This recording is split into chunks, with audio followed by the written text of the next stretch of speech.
Hey guys, how are you all? I hope you all are doing well. Today we are going to see an amazing what-if story. But before we start, it's just a humble request that if you are new here, please subscribe because it actually motivates me a lot to post more. Also, the stories on my channel are fully written by me, so if you have any suggestions for what-if stories, please let me know below the comment section. Now, without any further delay, let's start. What if Harry Potter's magic awakened ancient Greek powers? The Great Hall had gone quiet in a way Harry had never heard before. Not quiet like when McGonagall looked over her spectacles and everyone remembered they had homework. Not quiet like when Snape walked past and people suddenly got interested in their soup.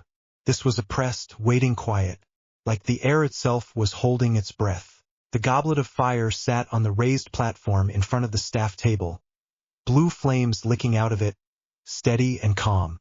It should have looked like just another bit of Hogwarts theatrics. It did not. It looked old. Not dusty old. Old like it had been waiting longer than anyone in the room. Harry sat between Ron and Hermione, shoulder to shoulder because the benches were packed tighter than usual. Ron had been bouncing his knee for 10 minutes straight, all excitement and nerves, like he wanted to be the first person to run forward if his name came out. You know? Ron whispered, leaning in, breath warm near Harry's ear.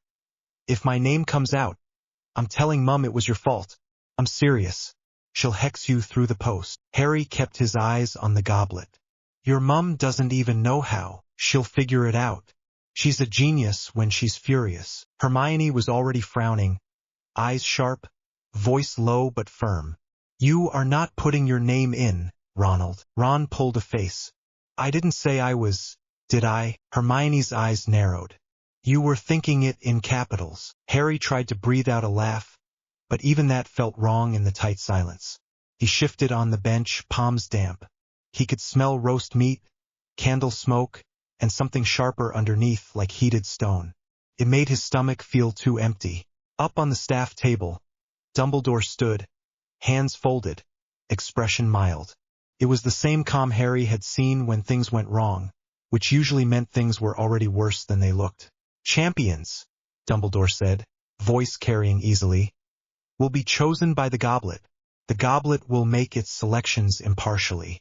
Once it has chosen, the decision is binding. Binding. That word snagged in Harry's head. He did not know why. It just did. Ludo Bagman was grinning like it was Christmas. Barty Crouch looked like he would rather be anywhere else. Madame Maxime sat very still, huge hands folded, eyes on the flames. Karkaroff kept glancing around the hall, as if measuring the exits. Moody sat slightly hunched, eye worrying, jaw set. Cedric Diggory was down near the front with the other older students, tall and steady, face unreadable. Fleur Delacour looked bored in a way that still made half the boys look like they wanted to faint. Victor Crumb was slouched like he was waiting for a train, and somehow still managed to look dangerous.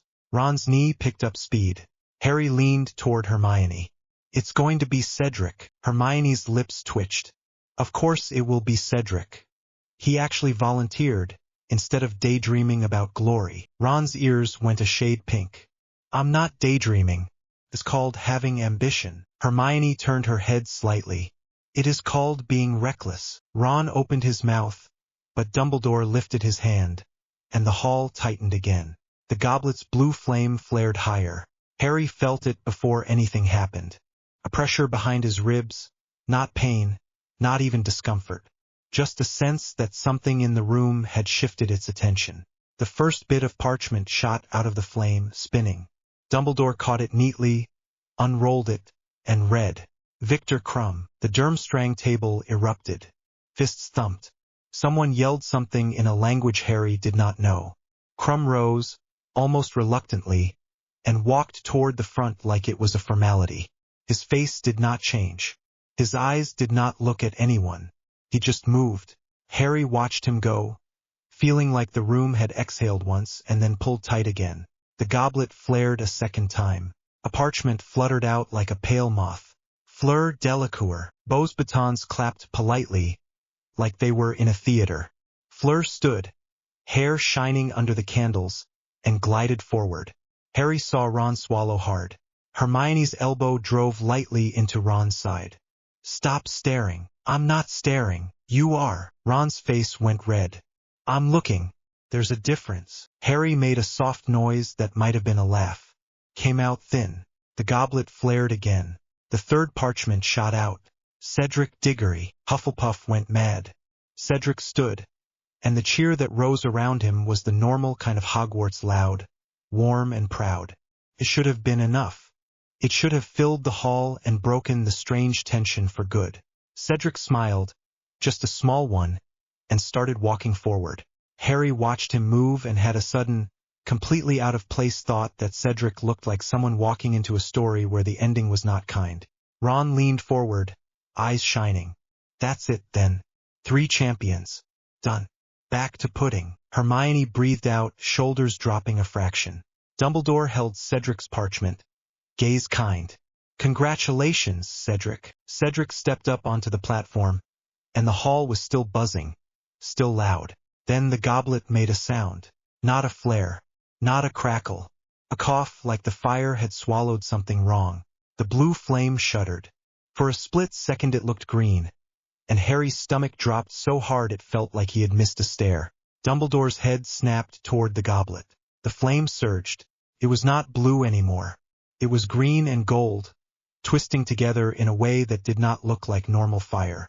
It looked thick, heavy, hungry. Parchment did not float out. A ribbon of that green-gold fire arced out of the goblet like a whip. It did not shoot toward the platform. It snapped across the air straight into the crowd. Straight into Harry. He did not have time to move. He barely had time to understand what was happening. It hit him in the chest like a fist made of heat and pressure. There was no clean impact. No simple burn.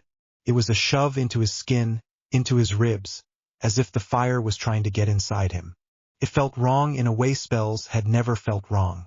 It did not feel like magic touching him. It felt like something forcing its way through. Harry's mouth opened, but no sound came out at first. His lungs forgot what they were meant to do. Heat spread under his skin, fast, crawling outward from the point of impact. His vision flashed white, then green, then sharp again. He tasted metal. Not blood exactly. Something sharper, like biting on a coin that had been left in the sun. The smell hit him a heartbeat later. Ozone like after a lightning strike. Sulfur, bitter and choking. And something else underneath like smoke off hot stone. Harry's hands jerked up instinctively, fingers curling over the front of his robes, and his fingertips met fabric that felt too hot to touch. He tried to pull away, tried to stand, and the bench scraped behind him, and then the air in the hall slammed. Not sound. Pressure. The candles flickered, and every robe in the first few rows snapped like a gust had torn through. Harry's body locked. His heart hammered so hard it made his ribs hurt. Sweat broke out cold along his spine even as heat ripped through his chest. Someone screamed. A girl. High panicked. People shoved back. Benches screeched. Plates clattered. Hermione's voice cut through, sharp and terrified. Harry! Ron grabbed Harry's sleeve, yanking, but his hand slipped like the fabric was slick. Ron swore under his breath, a harsh little sound. What the hell? Harry tried to speak. He could not. His throat felt too tight, like it was being held closed. The green-gold fire did not sit on his robes. It vanished into him, and something inside him answered. Wind exploded outward. It was not a breeze. It was a physical shove of air that hit like a wall. The first row of students staggered back. A goblet on the table flipped. A stack of plates went skidding. Someone yelped and fell off the bench. Harry's hair whipped back. His eyes watered from the force. He heard the sharp snap of a banner tearing. The shockwave slammed into the staff table. Glass rattled. A jug toppled. Dumbledore's robes fluttered. Moody's chair scraped back as he braced. Harry gasped. Finally, sucking air like he had been underwater. He sucked in too much. It burned. Harry's lungs spasmed. He coughed once, hard, and smoke puffed out of his mouth. Smoke. Harry stared at it, stupidly, even as his body trembled. Dumbledore's voice rang out, loud enough to cut through the rising panic. Everyone, stay seated. No one stayed seated. It was already chaos. McGonagall was on her feet, wand out, face white with fury and fear. Potter! Snape moved fast, black robes slicing through the air, eyes fixed on Harry like he wanted to pin him to the bench. What have you done? I didn't, Harry rasped. His voice sounded wrong, thin and raw. I didn't do anything. Another pulse of pressure rolled off him. Smaller this time, but still enough to make nearby students flinch. Ron stumbled back half a step, hand raised like he meant to reach for Harry again, and then stopped.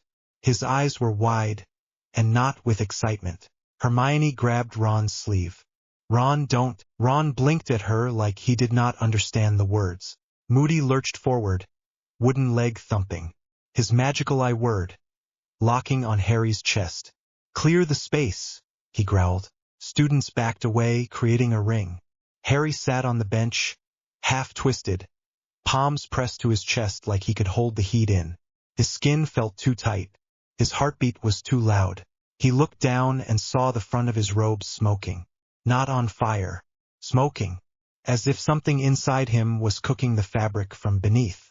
Cedric stood frozen on the platform, face gone pale.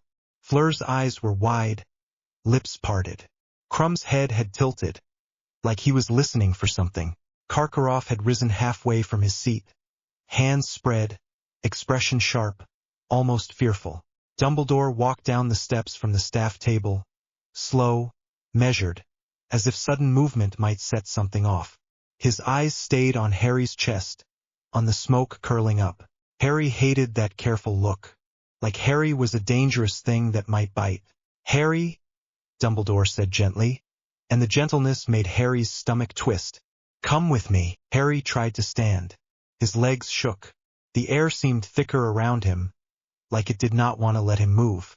Ron stared at Harry like he was seeing him for the first time. Hermione was trembling, but she forced her voice steady. Professor, he didn't put his name in. He couldn't have. He's underage. I know, Dumbledore said, without looking away from Harry. I know, that should have helped. It did not. Moody stepped in close, one hand on Harry's shoulder, grip firm but not rough. Move, he muttered. Focus on moving. Harry nodded, because that was what you did when an adult told you to. He forced his feet under him. His knees wobbled. He felt dizzy, like the room was tilting. He took one step. Heat surged in his chest again, sharp and sudden, and Harry doubled over with a gasp. His mouth filled with copper taste. He swallowed, and it scraped his throat. Pomfrey pushed through the circle of teachers, hair coming loose, eyes furious. Out of the way, all of you. Potter, stop moving, you idiot. You'll tear something. Tear what? Harry croaked. Pomfrey's nostrils flared. I do not know, because I have never seen anything like this. That did not help either. Harry's fingers clenched. His nails dug into his palm. He could not stop shaking. Dumbledore's hand hovered near Harry's shoulder, not touching. Take him to the antechamber, he said.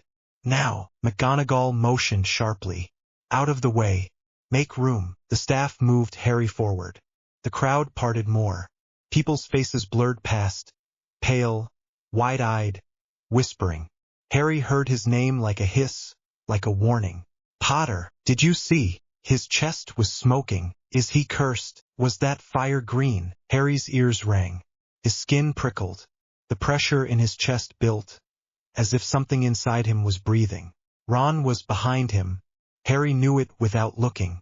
He could feel Ron's presence like a warm, familiar thing he had always had. Only now it did not feel warm. Felt uncertain. Harry looked back over his shoulder. Ron was standing with his hands half raised, frozen in place, face washed out. Hermione was gripping Ron's sleeve with both hands. Her eyes were on Harry, not blinking. Her mouth moved like she was saying something, but Harry could not hear it through the ringing. Harry's stomach rolled. He swallowed hard, throat burning. The doors to the antechamber opened. The air inside was cooler, but it did not make the heat in Harry's chest stop.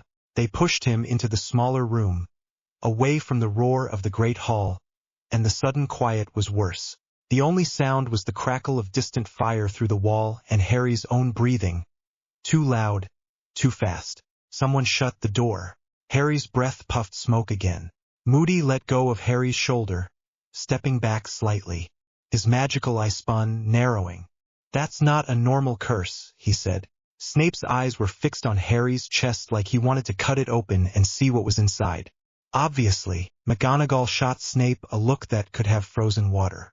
"Do you have something useful to say, Severus?" Snape's lip curled. "It would be useful if Potter stopped existing as a public spectacle for 5 minutes. Harry flinched, not because he cared what Snape thought, but because the sharpness of Snape's voice seemed to scrape against whatever was inside Harry's ribs. The pressure surged in answer. Harry pressed his hand to his chest again, hard, like he could shove it down. Pomfrey shoved him into a chair. "Sit. Do not move." Harry sat. The chair felt too small. His body felt too big, too hot, like he did not fit right. Dumbledore stood across from him, eyes soft, but Harry could see the tension around them. He had seen Dumbledore frightened before, and it always looked like carefulness. Bagman was there too, face shiny with panic now, not excitement. "Albus, what in Merlin's name?" "Quiet, Ludo," McGonagall snapped. Madame Maxime stood near the wall, towering, gaze heavy. Karkaroff hovered nearer the door, like he wanted a clear path out. Cedric had been brought in as well, still pale, eyes darting from Harry to Dumbledore. Fleur stood with her arms folded, jaw tight. Krum stood behind her, expression flat, but his eyes were sharp. Harry hated that they were all looking at him. He hated that he could feel them looking. It was not a thought. It was a physical thing, like eyes were hands. Harry swallowed and tasted copper again. Pomfrey flicked her wand and murmured, and the smoke coming from Harry's mouth thinned, but it did not stop. She pressed the back of her hand to his forehead and yanked it back instantly. "Hot," she muttered. "Too hot." "I feel fine," Harry lied automatically, because he did not know what else to say. Hermione would have told him off for lying. Hermione was not here. Dumbledore leaned forward slightly. "Harry, did you feel anything before the flames struck you?" Harry's mouth went dry. He tried to remember. The quiet, the pressure, the way the goblet had seemed to look at him. It felt like Harry started, then stopped. Words did not fit. "Like it noticed me." Snape made a small sound of contempt. A poetic description. How helpful. Harry's hands tightened into fists. The heat in his chest flared, and this time his skin prickled all over. The air in the room shifted. Papers on a nearby table fluttered. McGonagall's eyes snapped to Snape. "Severus, stop provoking him." Moody's real eye watched Harry. His magical one watched Harry's chest. "He's not doing it on purpose," Moody said, voice low. "Look at him. He's barely holding himself together." Harry did not know if that was meant to be comforting. It was not. Karkaroff's mouth tightened. His eyes flicked to the door again. "Whatever it is," he said softly, voice edged with disgust. "It does not feel like your usual Hogwarts mischief." Madame Maxime's gaze stayed on Harry, and her expression was not fear.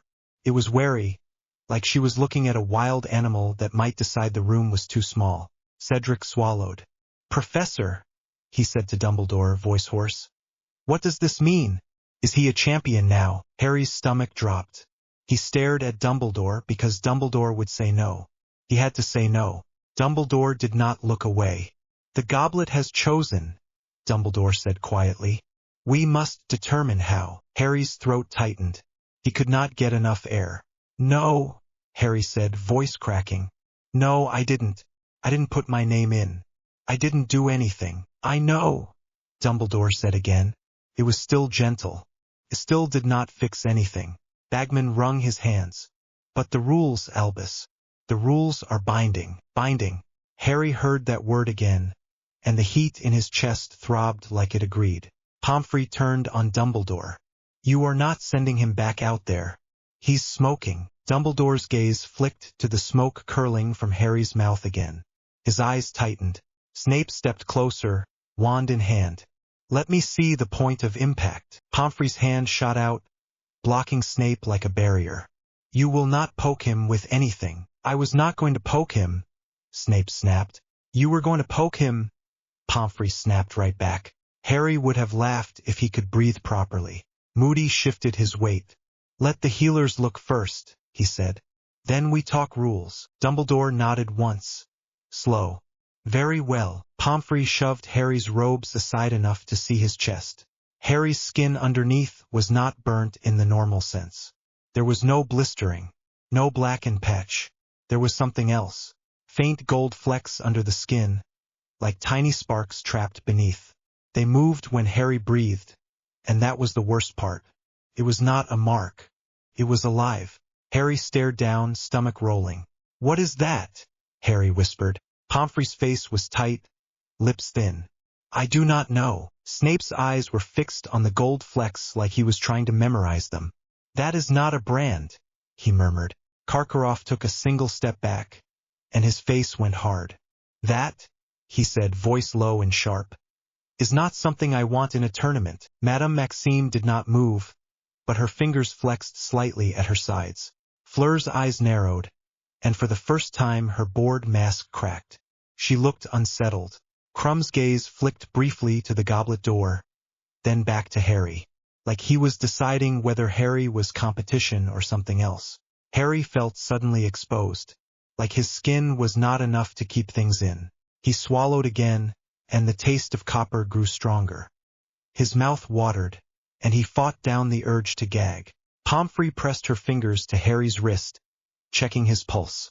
Her eyes widened. Merlin, his heart is racing. Harry's pulse thudded against her fingers like it wanted out. Dumbledore's voice was calm, but Harry heard the careful edge. Harry, can you describe what you feel now? Hot, scared, like he was going to explode. Harry forced himself to answer like a normal person. It's burning, he said. In my chest, like I swallowed fire. Snape's eyes sharpened. Any other sensation? Harry licked his lips. They felt dry. Pressure, he said. Like something's pushing, like it wants out. Moody's grip tightened on his staff. Containment, he muttered almost to himself. Dumbledore's gaze snapped to Moody. Not yet. Moody's jaw worked. If it blows again in the hall, kids get hurt. Dumbledore's mouth tightened. I understand that. Harry tried to lift his head, to look at Dumbledore properly.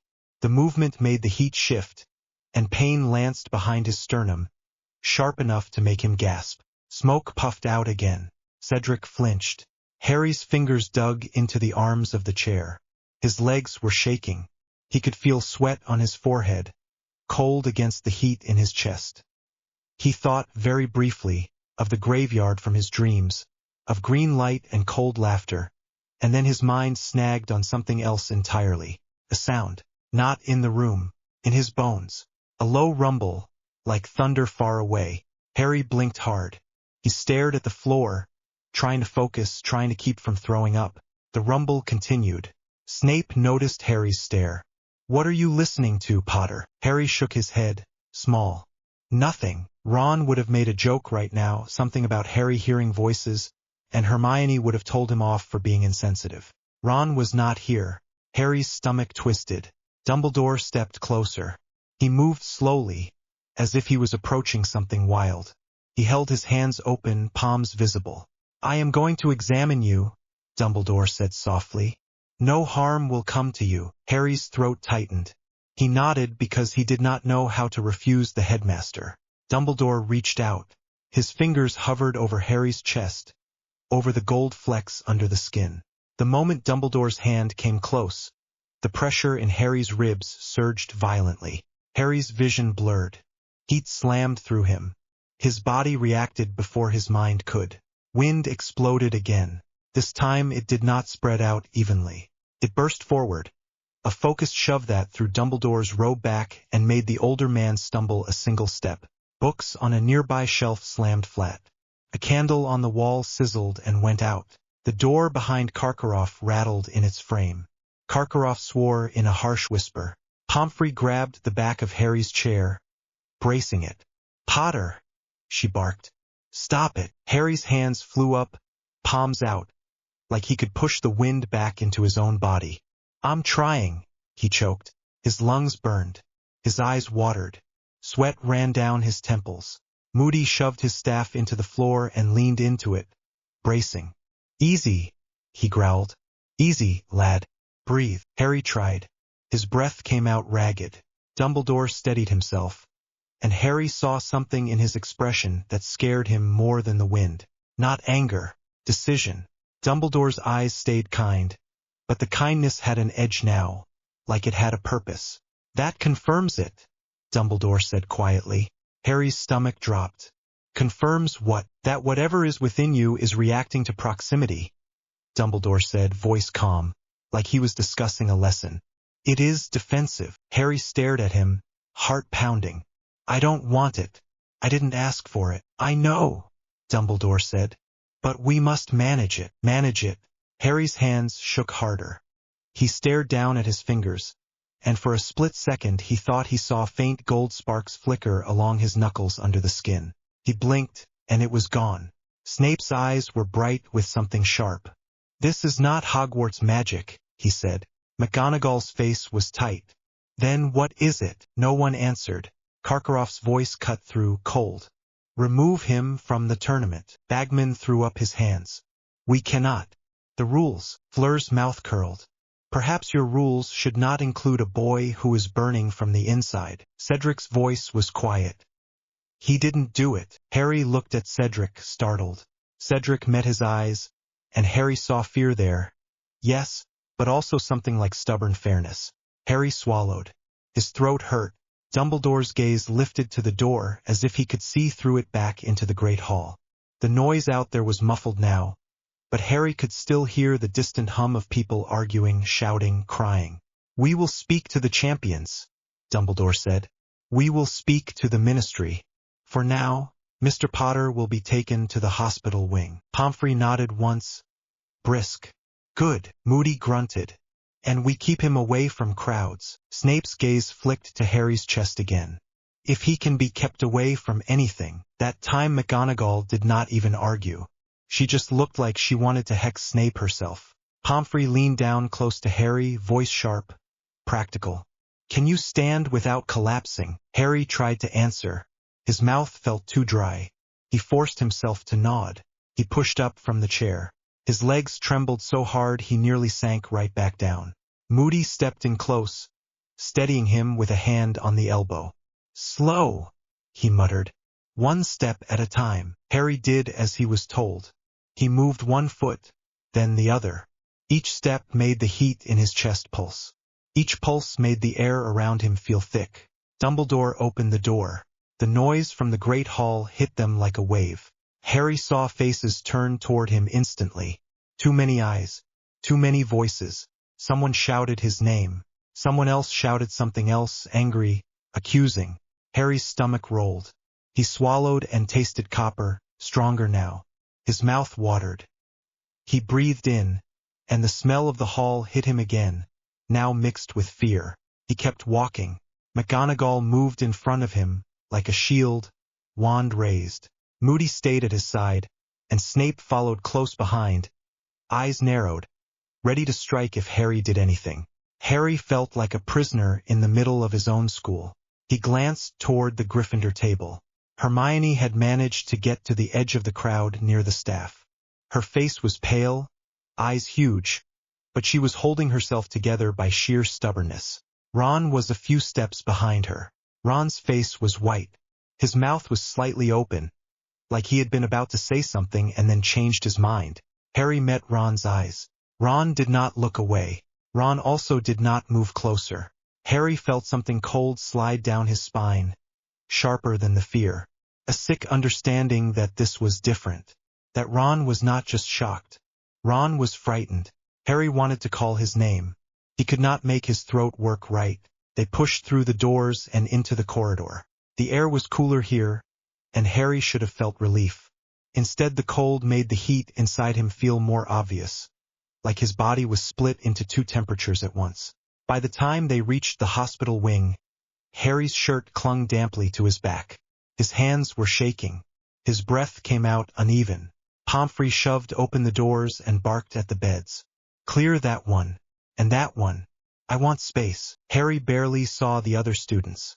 He saw faces, startled, curious, then gone as Pomfrey chased them out. She pushed Harry down onto a bed. The mattress dipped under him, and he had a sudden horrible thought that if he relaxed, He might sink into it and never get back out. Pomfrey peeled his robe open enough to check his chest again, muttering under her breath. Harry stared at the ceiling, trying to keep his breathing steady. Dumbledore stood at the foot of the bed, hands folded, gaze fixed on Harry with that careful calm. Moody stood by the door like a guard. McGonagall was near the window, face tight, eyes fierce. Snape lurked near a cabinet, as if the room itself offended him. Water, Pomfrey snapped, and a glass appeared, floating. Harry's hand shook too much to grab it at first. He tried again. His fingers finally closed around it, and the cool glass made his skin sting. He drank. The water tasted wrong, like it had been standing near metal. He forced it down anyway. Pomfrey pressed a potion to his lips next, and Harry swallowed it. It burned on the way down. He coughed and smoke puffed out again. Pomfrey cursed softly. It is not countering whatever this is. Harry wiped his mouth with the back of his hand. His hand was trembling. Am I going to die? He asked, voice rough. Pomfrey froze for half a second, then shot him a glare. Do not be dramatic. Harry stared at her. That's not an answer. Pomfrey's mouth tightened. Her voice softened just a little, not kind exactly, but honest. I do not think you are dying tonight. That is all I can promise. Harry's stomach dropped anyway. Dumbledore's gaze sharpened. Poppy, Pomfrey turned on him. Do not give me that look, Albus. I am not lying to a child who is burning from the inside. Dumbledore's jaw tightened. He nodded once. Very well. There was a knock at the door. Moody's head snapped toward it. Who? The door opened, and Hermione slipped inside, breathless, hair slightly wild. Ron was behind her, hovering in the doorway like he was not sure he was allowed to exist in the room. Pomfrey's eyes narrowed. Miss Granger Weasley, you have 5 minutes. Do not touch him. Do not upset him. Hermione nodded quickly, already moving toward the bed. Ron did not move. Harry's heart thudded. He hated that he noticed. He hated that his chest throbbed as if it noticed too. Hermione reached Harry's side, hands half lifted like she wanted to grab his shoulders and then stopped, remembering Pomfrey's warning. Her voice shook. Harry, are you all right? Harry wanted to say yes. He wanted to make her stop looking like she might cry. He could not lie well enough. No, he said. Came out small. Not really. Hermione swallowed hard. Okay. We'll figure it out. Ron made a sound, half inhale, half choke. Hermione turned on him instantly. Ron, say something. Ron's eyes were fixed on Harry's chest, where the smoke still curled faintly with each breath. Harry saw Ron's throat bob as he swallowed. Ron's voice was rough. Mate, he said, and then stopped. Harry waited. Ron's eyes flicked up to Harry's face and then away again like looking at him too long hurt. Ron said, then tried again. I thought you were on fire. Harry let out a sharp breath that turned into a cough. Smoke puffed out. Hermione's eyes flashed. He was not on fire. Something hit him. Ron's face twisted. Yeah, I saw that. It went into him, like it wanted him. Hermione's voice snapped. Do not talk like he is a thing. Ron flinched. I'm not, he said quickly. I'm not. I'm just saying it looked wrong. Harry stared at Ron, his hands clenched in the blanket. It was wrong. Hermione leaned in, voice urgent. Low. Did you feel anything before it happened? Anything unusual? Harry tried to think. His mind was still fuzzy, like heat had cooked it slightly. He forced himself. The room felt like it got heavier, he said. Like the goblet noticed me. Hermione's eyes widened. She looked like she wanted to pull a book out of thin air. Ron's face went paler. Noticed you, he repeated, voice thin. That's mad. Hermione's mouth tightened. It could be a form of sentient enchantment. Ron blinked. A what? Hermione shot him an irritated look. A spell with intent. Ron swallowed. Great. A spell with intent. Like it's got a brain. Hermione corrected automatically. Not a brain. Intent does not require a brain. Ron stared at her. Hermione, that does not make it better. Harry's chest throbbed again, and he pressed his hand against it hard. It did not help. Hermione noticed the movement. Her voice softened. Does it hurt? Harry hesitated, then nodded. It burns, and it feels like it's pushing. Ron's eyes flicked to Harry's hand on his chest. His fingers twitched, like he wanted to reach out and then stopped himself. Harry saw it. Harry's stomach tightened. Dumbledore spoke from the foot of the bed. Mr. Weasley, Miss Granger, we will speak later. For now, Mr. Potter needs rest. Hermione spun. Professor, with respect, he needs answers. Dumbledore's gaze stayed calm. He will have them. Soon, soon. Harry hated that word too. Hermione turned back to Harry. Her voice dropped even lower. I'm going to the library, she whispered. I don't care what time it is. There will be something. Ancient enchantments. Tournament history. Anything. Harry wanted to tell her not to. He wanted to keep her safe. Keep her out of whatever this was. The words stuck. Ron's voice came out tight. Hermione, you can't just go. It's after hours. Hermione glared. Watch me. Ron's mouth opened, then closed. He looked like he wanted to argue, but he could not find a foothold. Harry watched Ron, trying to read him. Ron looked like he was holding himself very still on purpose. That scared Harry more than if Ron had yelled. Hermione leaned closer. Harry, she said, and her voice cracked slightly. You did not do this, all right? You didn't. I know you didn't. Harry nodded because he needed to believe it too. Ron's eyes flicked up to Hermione, then to Harry again. His voice was small. I know you didn't, he said quickly, and it sounded like he was forcing the words out. I do. It's just, he stopped. Hermione pushed. Just what? Ron swallowed. His eyes were still on Harry's chest. It didn't feel like normal magic, he said quietly. It felt like when a dog stares at you and you know it might bite. Hermione's face went tight. That is an awful thing to say. Ron flinched. I know. I'm sorry. I'm not calling him a dog. I'm saying that's what it felt like. Like something was watching from inside him. Harry's throat tightened hard, because Harry had felt it too. The pressure. The sense of something breathing behind his ribs. Hermione's voice went sharper, because fear always made her sharper. That is not helpful. Ron's jaw worked. He glanced toward the door as if he wanted to leave. I'm sorry, he said again, but he did not step closer. Pomfrey clapped her hands. Time. Out. Hermione's eyes flashed. Madame Pomfrey. Pomfrey pointed at the door. Out. He needs rest. Out. Hermione took a breath, then nodded, because she knew Pomfrey would not budge. She looked back at Harry. Her eyes were bright.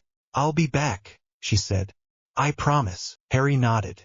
Hermione turned, grabbed Ron's sleeve, and dragged him toward the door. Ron stumbled slightly, then followed. He looked back once, quickly. Harry met his eyes again. Ron's face was tight. His gaze flicked to Harry's chest and then away. He nodded once, small, and then Hermione hauled him out. The door clicked shut. Harry lay back against the pillow, heart hammering. His skin felt too hot. His hands trembled under the blanket. Dumbledore moved closer to the bed. Not too close.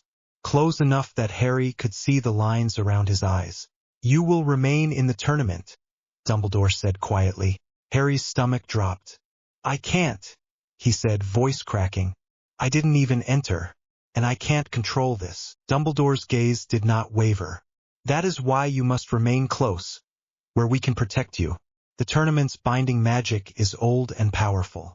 It will not accept refusal. Harry's chest throbbed at the word binding, and he had to fight not to gag. Moody's voice came low from the door. He's right, he said.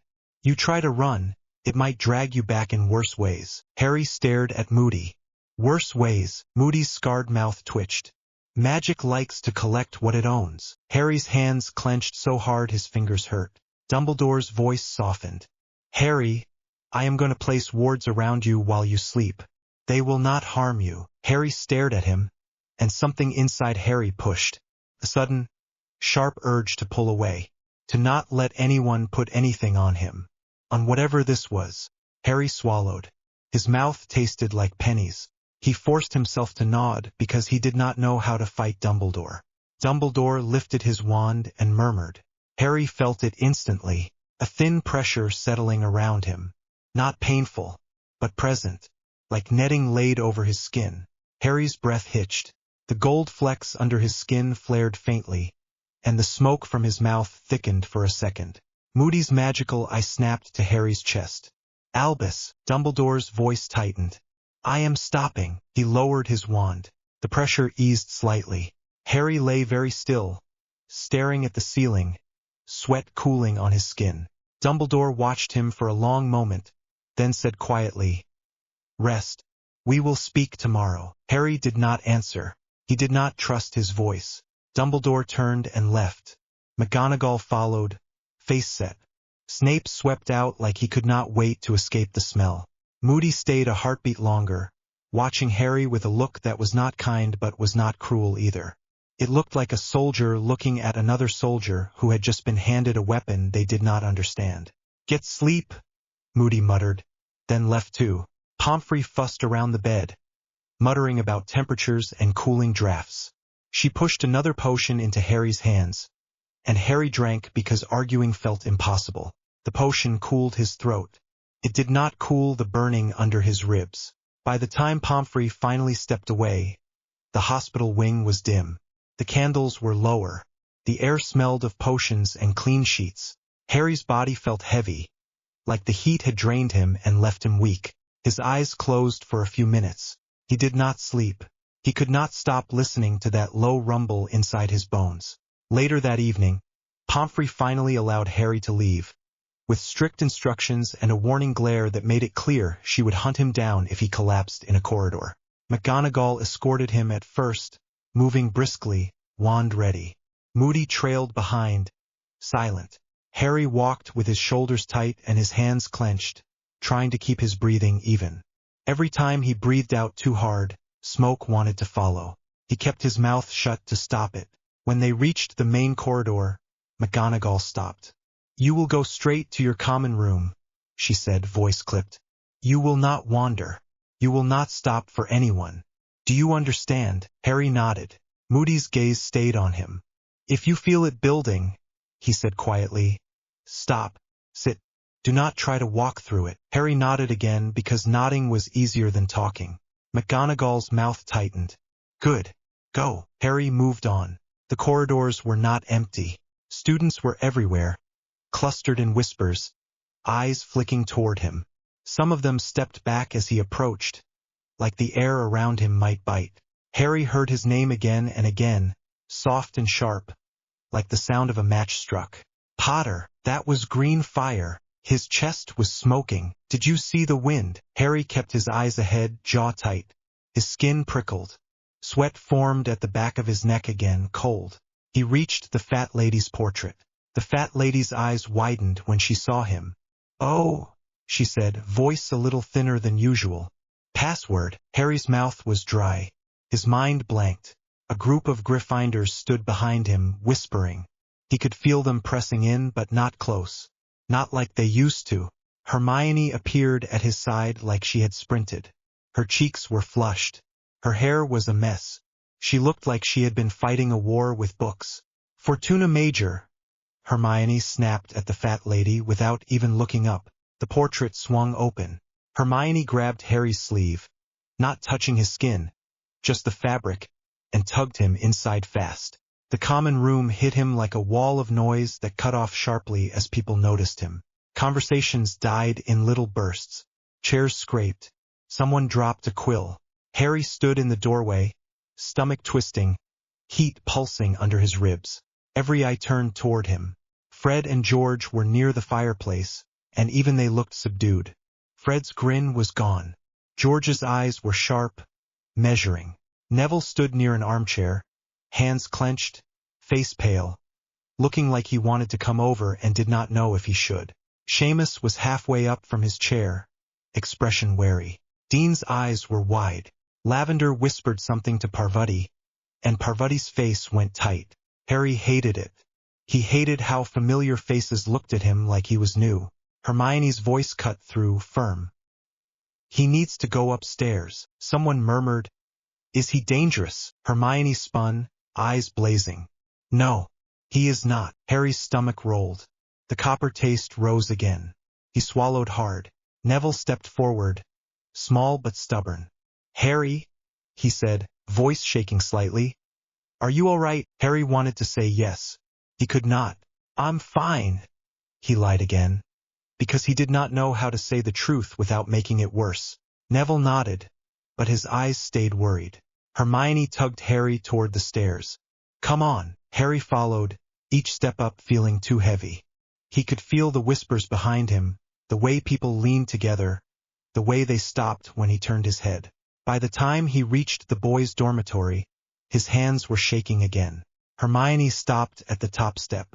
I'm going to talk to Ron, she said, voice low.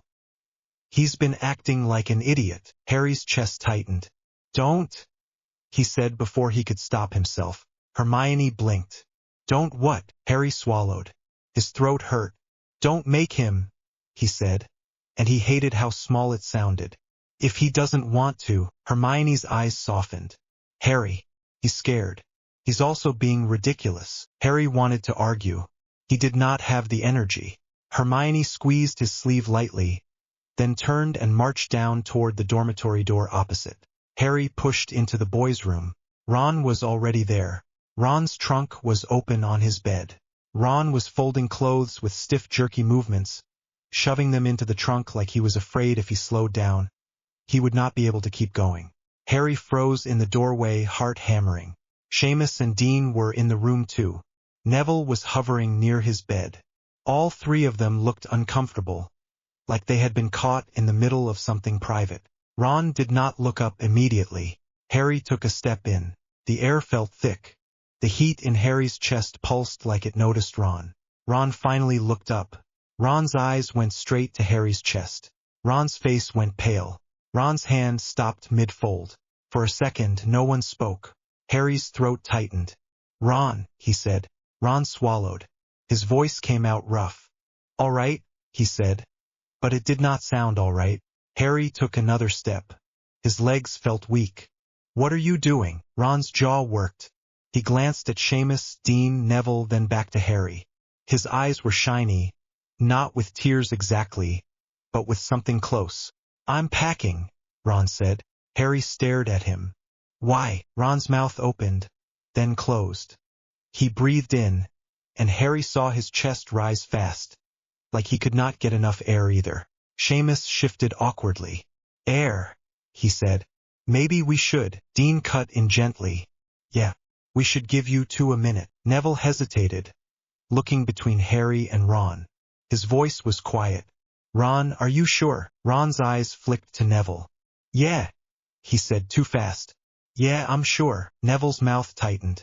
He looked at Harry, helpless, then grabbed his pajama top and shuffled out with the others. The door clicked shut. Harry and Ron stood there with the silence between them.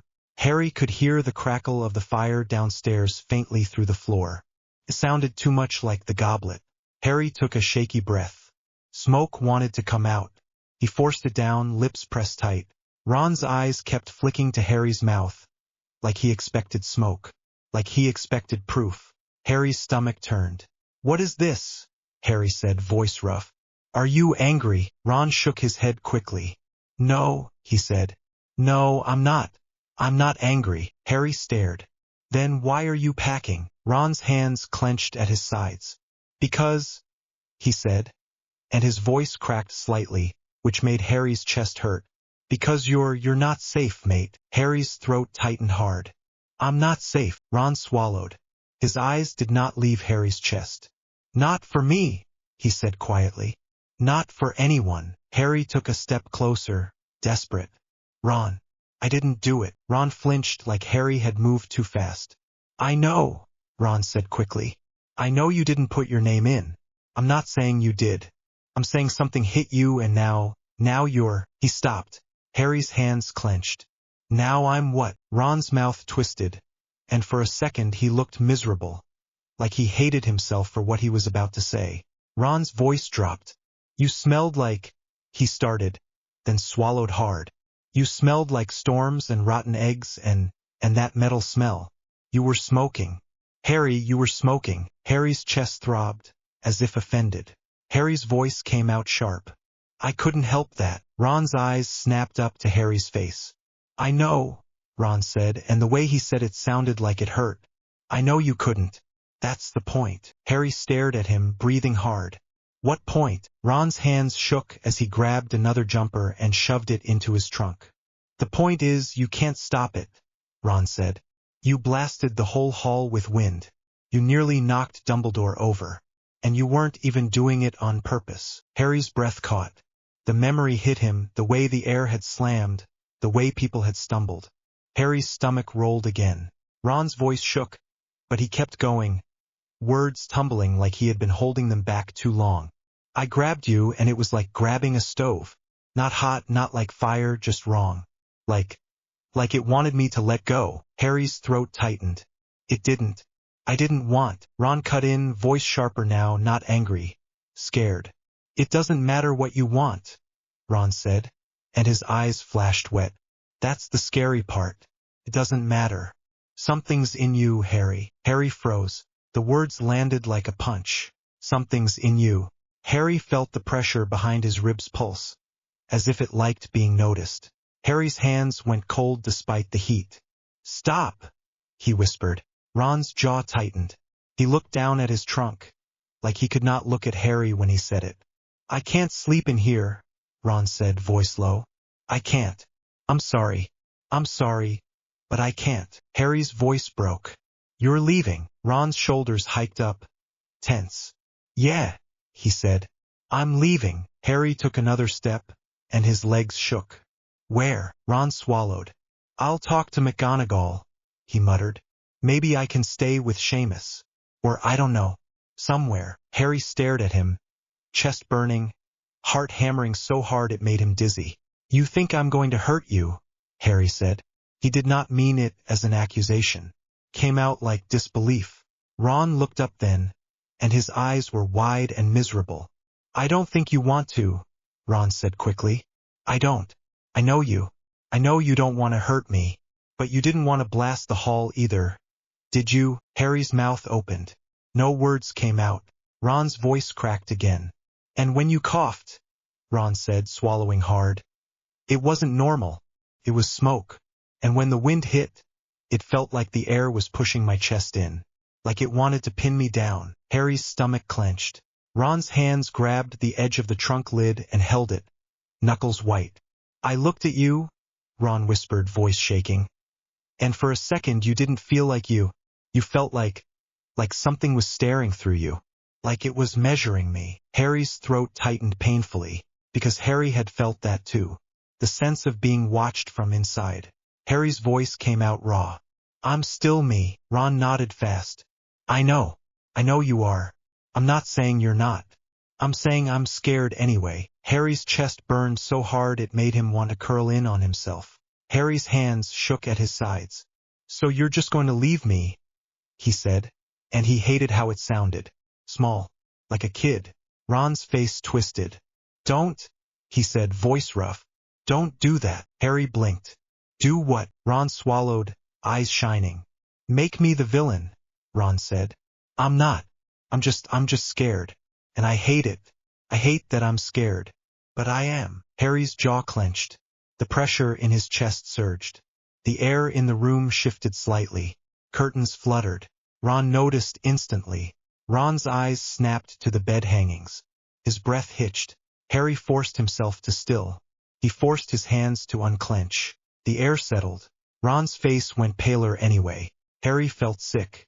Hermione burst into the room then, cheeks flushed, eyes bright with fury. She stopped dead when she saw Ron's trunk open. Her voice snapped. Ronald Weasley, what are you doing? Ron's shoulders hiked. Packing. Hermione's eyes flashed. I can see that. Why? Ron's jaw tightened. Because I'm not staying. Hermione took a step forward, hands clenched. You are being ridiculous. Ron's voice rose slightly, still not shouting, but sharper. Am I really? Hermione's eyes narrowed. Yes. Ron gestured toward Harry with a sharp movement, and then immediately looked like he regretted it. He's smoking, Hermione, Ron said, voice tight. He's not right. Hermione spun toward Harry, eyes softening for a split second, then back to Ron, hard again. He was attacked. Ron's laugh came out short and bitter. Yeah. And now he's got something in him. Hermione's voice cut in immediate. Do not talk about him like that. Ron's eyes flashed. Like what? Like he's dangerous. He is dangerous. He blew the hall apart with wind. Hermione's voice went icy. You are exaggerating. Ron stared at her. No, I'm not. And you know it. Hermione's mouth tightened. Ron, you are scared. And you are letting fear make you cruel. Ron flinched. I'm not being cruel. I'm being honest. Hermione snapped. Honest would be saying you are frightened and you do not know what to do, instead of acting like he's turning into a monster. Ron's face twisted. I didn't say monster. Hermione's eyes narrowed. You implied it. Ron's jaw clenched. I didn't, he said, then stopped, swallowed hard, and his voice dropped. Fine, maybe I did. Maybe it felt like that. Because it did. It did feel like something predatory, Hermione. Hermione's breath hitched.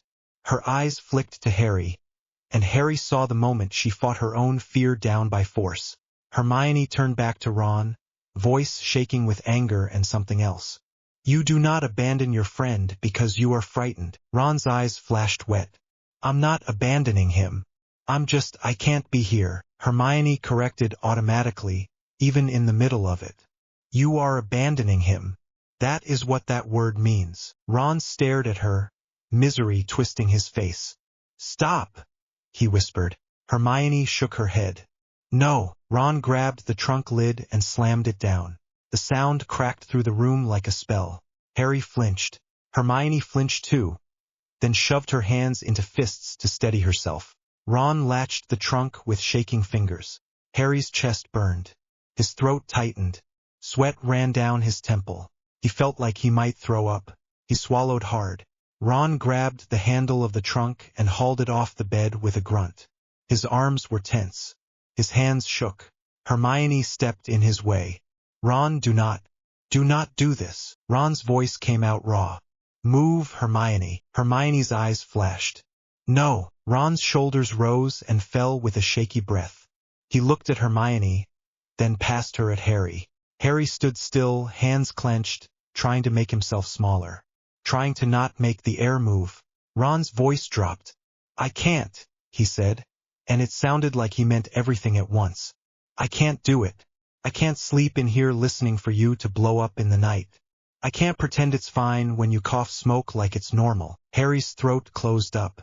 Hermione's voice softened, just a fraction. Ron, he needs you. Ron's eyes closed for a split second. When he opened them, they were wet. Ron's voice was quiet. I know, he whispered. That's the worst part. Hermione's eyes went bright. Then stay. Ron shook his head, small. I can't. Harry's voice cracked. Ron, he said. Please. Ron flinched like the word hit him physically. He stared at Harry, face twisted, and Harry saw the fight in him. The part of Ron that wanted to stay because Harry was Harry. The part of Ron that wanted to laugh and make it normal. The part that wanted to reach out. Then the pressure in Harry's chest pulsed again, and Harry's breath came out too fast, smoke threatening. Ron saw it. Ron's face tightened. Ron looked away. I'm sorry, Ron whispered. He shifted the trunk, stepped around Hermione, and walked toward the door. Hermione spun, grabbing his sleeve. Ron. Ron shook her off gently, not rough, but firm. Hermione, don't, he said, voice broken. Hermione's breath hitched like she might cry. Then she forced herself steady again. You will regret this. Ron's shoulders hunched. He did not turn back. Maybe, he whispered, but I'm still leaving. He opened the door. The corridor air rushed in, cooler, and Harry's skin prickled. Ron stepped out. The door clicked shut behind him. Hermione stood frozen for a second, staring at the door like she could force it open with willpower alone. Harry stood there too, hands shaking, chest burning, throat tight. Hermione turned slowly. Her eyes were bright. Her voice was tight. Harry, she said. Harry's mouth opened. No sound came out. Hermione took a step toward him, then stopped, remembering Pomfrey's warning. She clenched her hands hard at her sides. I'm not leaving, Hermione said. Her voice shook slightly, but her words were firm. All right, I'm not. Harry swallowed hard. The copper taste was strong now. His stomach churned. He pressed his hand to his chest again. It throbbed under his palm, heat and pressure, like a second heartbeat. Hermione's eyes flicked to his hand. Fear flashed there, quick. Then she crushed it down again. I'm going to find out what this is, Hermione said, voice hard. I don't care if I have to break into the restricted section. I don't care if I have to wake up every portrait in this castle. I am going to find out. Harry stared at her, numb and grateful and terrified all at once. Hermione's voice softened. You're not alone, she said. Harry wanted to believe it. Downstairs, the common room noise had dulled, but the whispers would not be gone. Harry could feel them like pressure under the door. Hermione stood with him for a moment longer, then said quietly, You should lie down. You look like you're going to fall over. Harry swallowed hard. I might, he admitted. Hermione nodded. I'll be right outside, she said, then corrected herself because she could not help it even now. I mean, I'll be right downstairs. If you need me, shout. Harry nodded. Hermione left, footsteps quick, purposeful. Harry stood alone in the dormitory. The room felt too big without Ron's noise, without Ron's presence. The silence pressed in around him. Harry sat on his bed slowly, legs trembling. He took a breath. Smoke slipped out anyway, a thin curl. Harry stared at it, sick. He lay back, staring up at the canopy, listening. The distant crackle of the fire downstairs sounded like the goblet again. The low rumble in his bones kept going. Harry pressed his palm to his chest and felt the heat pulse. For a split second, faint gold flecks glimmered under his skin again, brighter than before. Harry's breath hitched. The pressure rose, like something inside him was waking up properly now that the room was quiet. Harry squeezed his eyes shut. In the dark behind his eyelids, he saw a flash of green-gold flame, and for a heartbeat, he thought he heard thunder answering from far away. He opened his eyes again, breathing hard. The room was still, but the burning in his chest was not, and Harry knew, with a sick certainty that made his stomach twist, that whatever had entered him in the great hall was not finished. Harry's hand closed around the Gryffindor Tower door handle and the metal just gave up. It didn't bend. It didn't creak. It snapped clean off in his grip like it had been made of cheap tin. Harry froze with it in his fist, breathing through his nose because if he breathed through his mouth he might actually start shaking. The air felt weird in his lungs, thick and sharp, like there was a storm trapped inside the castle and it had chosen to sit right behind his ribs. Behind him, Dean's voice drifted from the dorm staircase. Mate, what are you doing? Harry didn't turn around. He couldn't. Not yet. It broke, he said, and his voice came out flat. Too flat, like he was trying to pretend he wasn't holding half a door handle. Seamus let out a little laugh that died halfway through. You're joking. Harry stared at the splintered end, at the way the metal looked torn instead of snapped, like it had been ripped. His fingers were fine, not even a scratch. That made it worse. He opened his hand and the broken piece hit the stone floor with a clack that echoed up the stairwell. No one moved for a second. Then Dean cleared his throat. All right, yeah, cool. You want me to? Harry finally looked over his shoulder. Dean and Seamus were on the steps, a few feet down, both of them holding their book bags like shields. Not aggressively, just automatically. Harry hated that. It's fine, Harry said. I'll tell someone. Seamus swallowed. His eyes flicked to Harry's scar and then away so fast it was like a reflex. Yeah, right. Good luck with all that. Harry nodded once, like he'd heard anything after the word luck. He stepped out into the corridor. The air in the tower hallway was colder than it should have been. Not winter cold, not yet. More like the temperature dropped because he walked through it. His skin felt too hot under his robes anyway. A steady fever heat that never quite left since the goblet's fire hit him. He walked fast. Not running, just getting away. Painted portraits turned to watch him. A witch in a frame near the fourth floor landing clutched her shawl tighter like he might spit sparks. A knight portrait muttered something about omens and crossed himself, which didn't even make sense because he wasn't a muggle and Harry was pretty sure crossing yourself wasn't standard wizard behavior, but the point landed anyway. By the time Harry reached the main staircase, the castle had already started its day. Students poured into corridors, laughing, complaining about homework, shoving each other, normal and loud and alive. And then Harry stepped into their flow and the noise thinned. Not instantly, not like a switch, more like a tide pulling back. Whispers replaced laughter. Harry caught fragments as he passed. That's him. I heard his skin was smoking. Bet he cheated. Again. Look at his eyes. They're weird. He kept walking. A group of third years on the stairs saw him coming and pressed themselves against the wall. One of them fumbled his badge when he moved too fast, and it flashed as it swung. Potter stinks. It wasn't even subtle.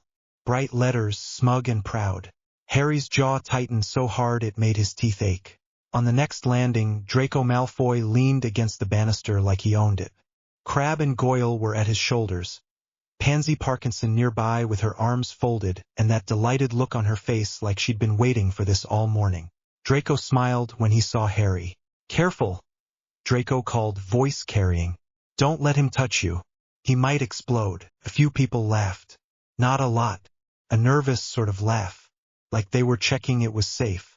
Harry didn't stop. He didn't even look at Draco properly. He kept his eyes forward and his step steady. Draco pushed off the banister anyway and drifted into Harry's path. Ah, Draco said. What's wrong? Too famous to talk to the rest of us. Harry felt it before he did anything about it. A pressure under his skin. A hum like something electrical winding up. The air around his hands prickled. His fingers curled and the tendons in his forearm tightened like he was about to punch a wall. He forced his hand open. Draco's smile faltered for the smallest second. Not fear exactly. More like he just remembered a story someone told him last night and it didn't sound funny anymore. Harry leaned in just enough that Draco had to hear him over the corridor murmurs. Move, Harry said. Draco's eyes flicked to Harry's chest, to the place the fire hit. Then back up. He swallowed. Oh, sorry, Draco said. And the sarcasm was still there but thinner. Didn't realize you were in a hurry to go ruin another class. Harry walked past him. Crabbe muttered. He's mental. Harry didn't answer. He couldn't risk opening his mouth again. By the time he reached the entrance hall, his palms were damp. Sweat. His heart was beating too hard for someone who'd only walked downstairs. Normal. You're fine. Just normal. But the castle didn't feel normal around him. The torches on the walls flickered when he passed. The air smelled faintly of ozone, like after lightning, even though Hogwarts didn't do weather inside. Harry stepped into the courtyard because he needed space. Cold air hit his face and helped a little. The sky was gray. Not storm gray, just Scottish gray. The grounds were wet from last night's rain. The stones dark and slick. He headed for a stone bench near the fountain, planning to sit and breathe until his hands stopped feeling like they were buzzing. He sat. The bench cracked under him. Not loudly. Not dramatically. Just a sharp little split like a bone snapping. Harry shot up so fast his head spun. He stared at the line running through the stone where his weight had been. A couple of Hufflepuffs nearby went silent. One of them grabbed the other's sleeve and tugged them away without looking back. Harry's stomach rolled. He swallowed hard, tasted copper at the back of his throat, and for a second he thought he might actually throw up right there. In the courtyard, in front of everyone, he pressed his hands against his knees and breathed. In and out. Slow. Practical. Like he could logic his way out of whatever the hell was happening. Someone cleared their throat behind him. Harry turned. Neville Longbottom stood there with a book hugged to his chest like it was armor. His face was pale. His eyes were wide, but not mean. Just worried. Neville started. He looked down at the cracked bench and then back at Harry.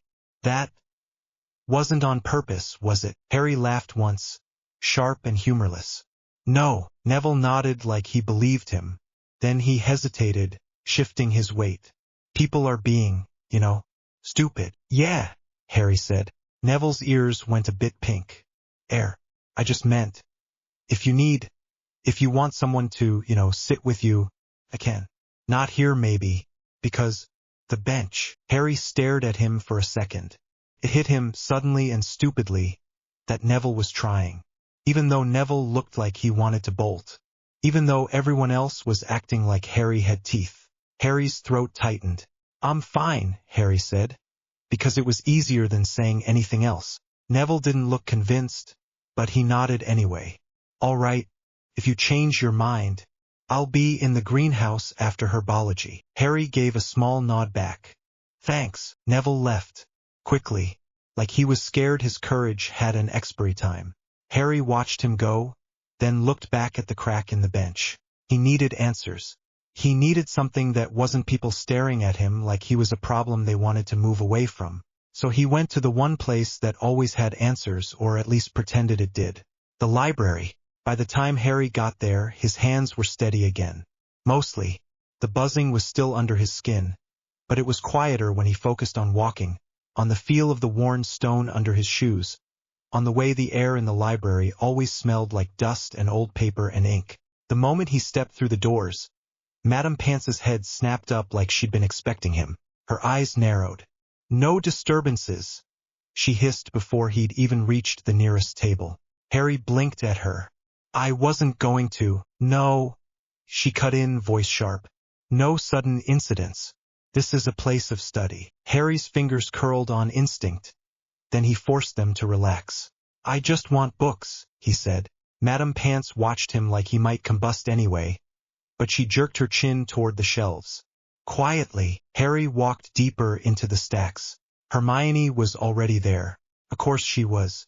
She was at a table near the back, surrounded by a ridiculous pile of books, her hair a bit frizzy from running her hands through it too much. She looked up when Harry approached, and her face did something complicated.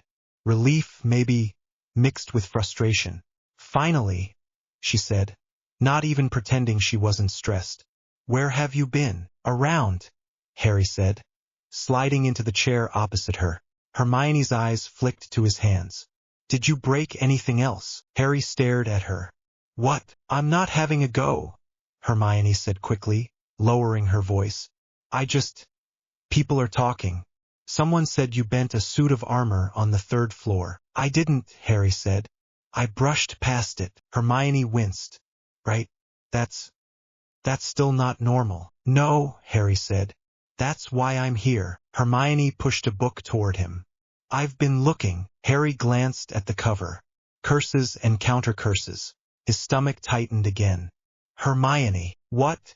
Hermione snapped, then immediately softened because she saw his face. "Harry, I'm not saying you're evil. I'm saying something hit you, and cursed objects exist, and the goblet's ancient, and—" "It wasn't a curse," Harry said. Hermione's eyebrows lifted. "How do you know?" "Because it's inside me," Harry thought. "Because it feels like my blood is too loud. Because my scar didn't hurt. It just opened, like something was trying to get out." He didn't say any of that. He kept his voice controlled because he could feel the pressure again, the faint build of heat behind his ribs. "I don't know what it was," Harry said. "But it's not like some jinx on my sleeve. It's me." Hermione leaned forward.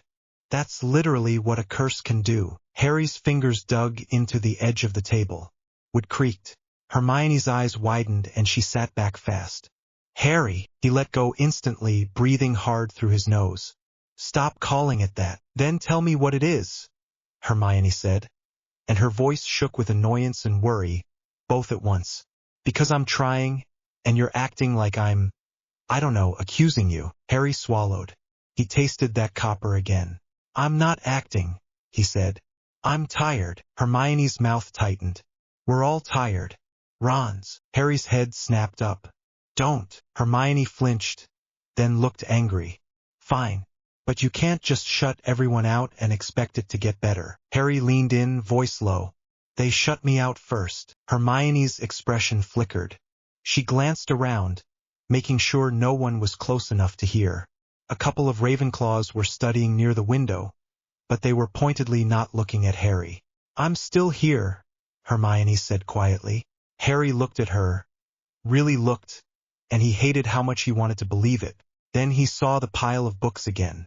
Curses, dark artifacts, defensive theory, All of it neat, all of it labeled, all of it trying to force what happened into a box Hermione understood. Harry's chest tightened. I need something older, Harry said. Hermione blinked. Older, yes, Harry said. Not Hogwarts curriculum. Not ministry approved.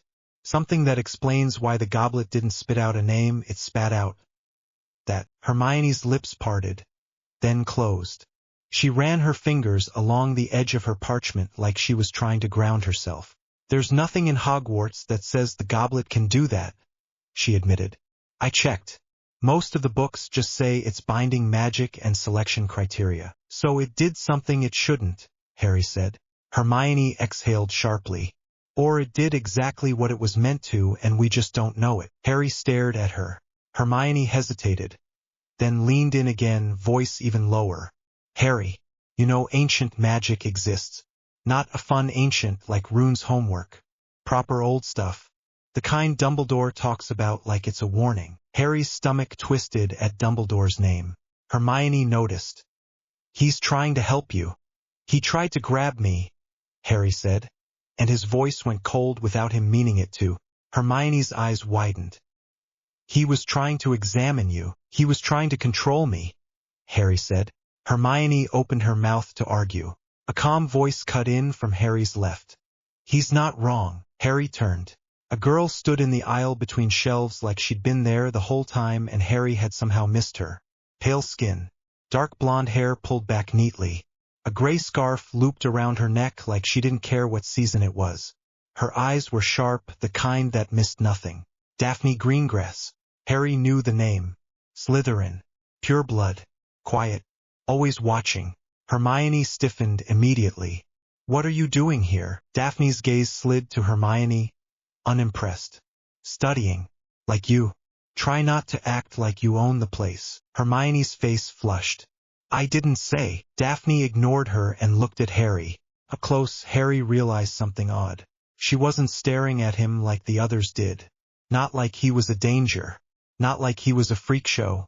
She was staring like he was a problem she'd decided to solve. Her eyes flicked to his hands, to his throat, to his scar, to the faint sheen of sweat on his temple. Then she spoke, quiet enough that only he and Hermione could hear. You're leaking magic, Potter, Daphne said. You smell like a thunderstorm. Harry's stomach dropped. Hermione looked startled. That's ridiculous. Daphne tilted her head slightly. Is it? Harry's skin prickled. What do you want? Daphne didn't flinch at his tone. A conversation. Not here. Hermione's eyes narrowed. Why not here? Daphne reached into her robe pocket and pulled out her wand. She didn't point it at them like a threat. She just held it loosely, like it was a tool. Harry tensed anyway. Daphne flicked her wand once, murmuring something too soft to catch. The sounds of the library dulled.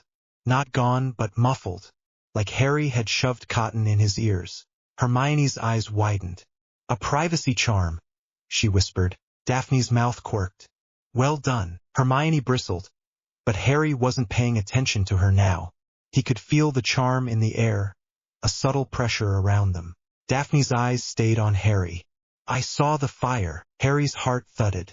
Lots of people did, Harry said. Daphne's voice stayed calm. Not like that. I saw the color. The way it moved. It wasn't normal flame. It wasn't even normal magical flame. Hermione swallowed. What are you saying? Daphne finally glanced at Hermione again. I'm saying your books won't help.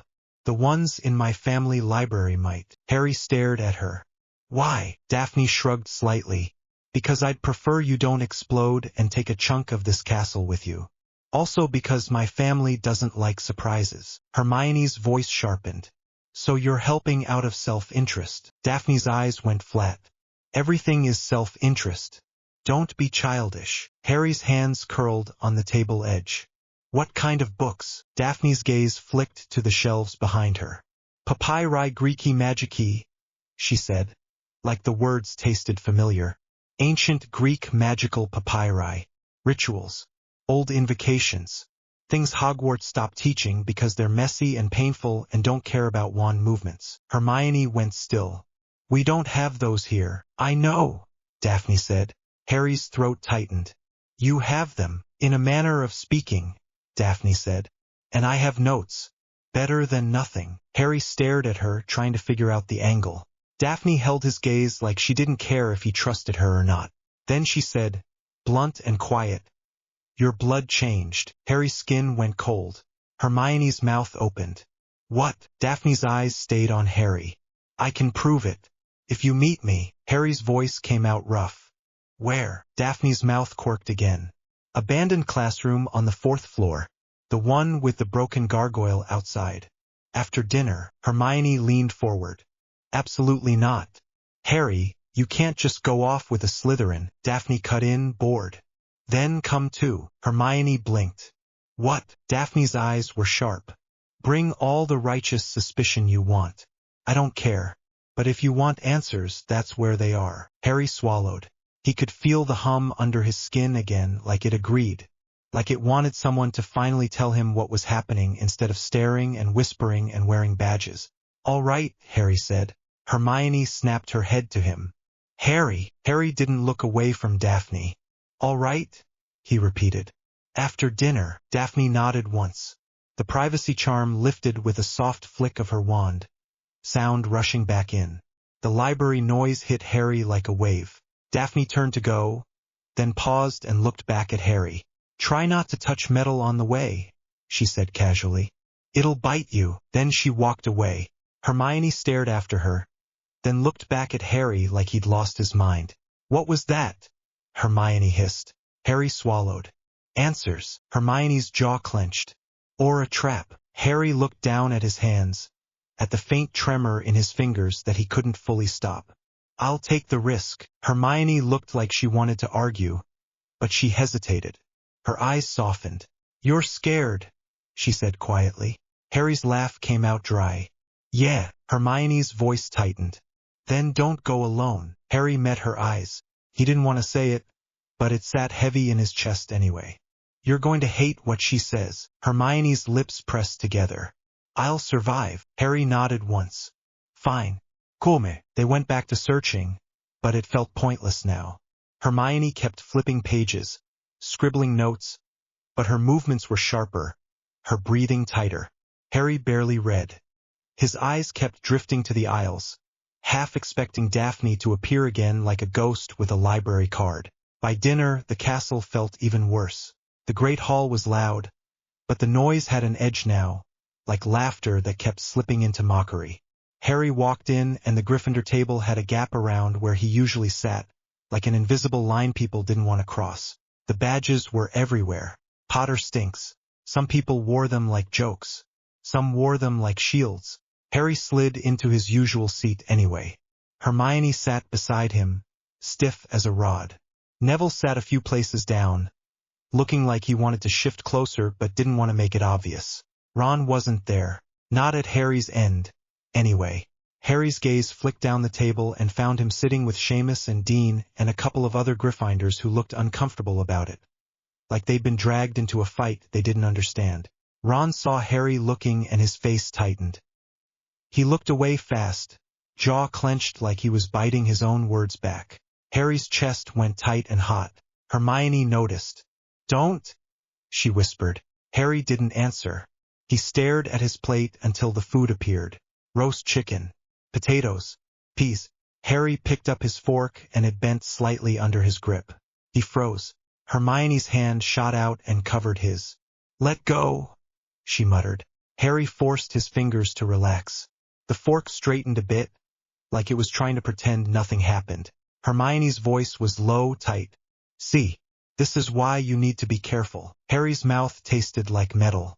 I am being careful. Hermione's eyes flashed. You're breathing like you're about to punch someone. Harry stared at the table. I'm fine. Hermione's lips pressed together like she wanted to say something sharper, but she swallowed it. Down the table, Ron laughed at something Seamus said. It sounded forced, too loud, like he was trying to prove he wasn't thinking about Harry at all. Harry's fingers curled under the table. Hermione kicked his ankle lightly. Harry, he looked at her. Hermione's eyes were hard. Not here. Harry's throat worked. He nodded once. He forced himself to eat. A few bites. Enough to pretend. His stomach didn't like it. Felt like it was full of hot stones. Across the hall, the Slytherin table watched him with the same careful interest people gave sharp objects. Daphne Greengrass didn't look at him once. That somehow made it worse. Like she wasn't interested in his drama. Like she'd already moved on to the part that mattered. After dinner, Harry and Hermione left together. People moved out of their way in the corridor like they were parting for something dangerous. Hermione walked with her shoulders squared, chin up, like she wanted to glare at the whole school until they apologized. Harry kept his eyes forward. He could feel his pulse in his ears. 4th floor, broken gargoyle. They found it easily. A cracked stone face jutting from the wall near a narrow corridor that most students ignored because it led to nothing important. The corridor smelled faintly damp, like a forgotten part of the castle. Hermione slowed. "This is stupid," she muttered. Harry's voice came out short. "We're already here." Hermione shot him a look. "That's not a good argument." Harry almost smiled. Almost. Then he heard footsteps. Soft. Measured. Daphne appeared at the end of the corridor like she'd stepped out of the shadows on purpose. She wore her robe neatly, hair pinned back. She carried a small book under one arm and a pouch in the other hand.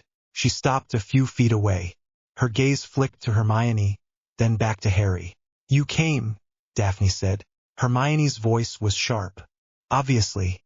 What do you want?" Daphne's eyes narrowed slightly.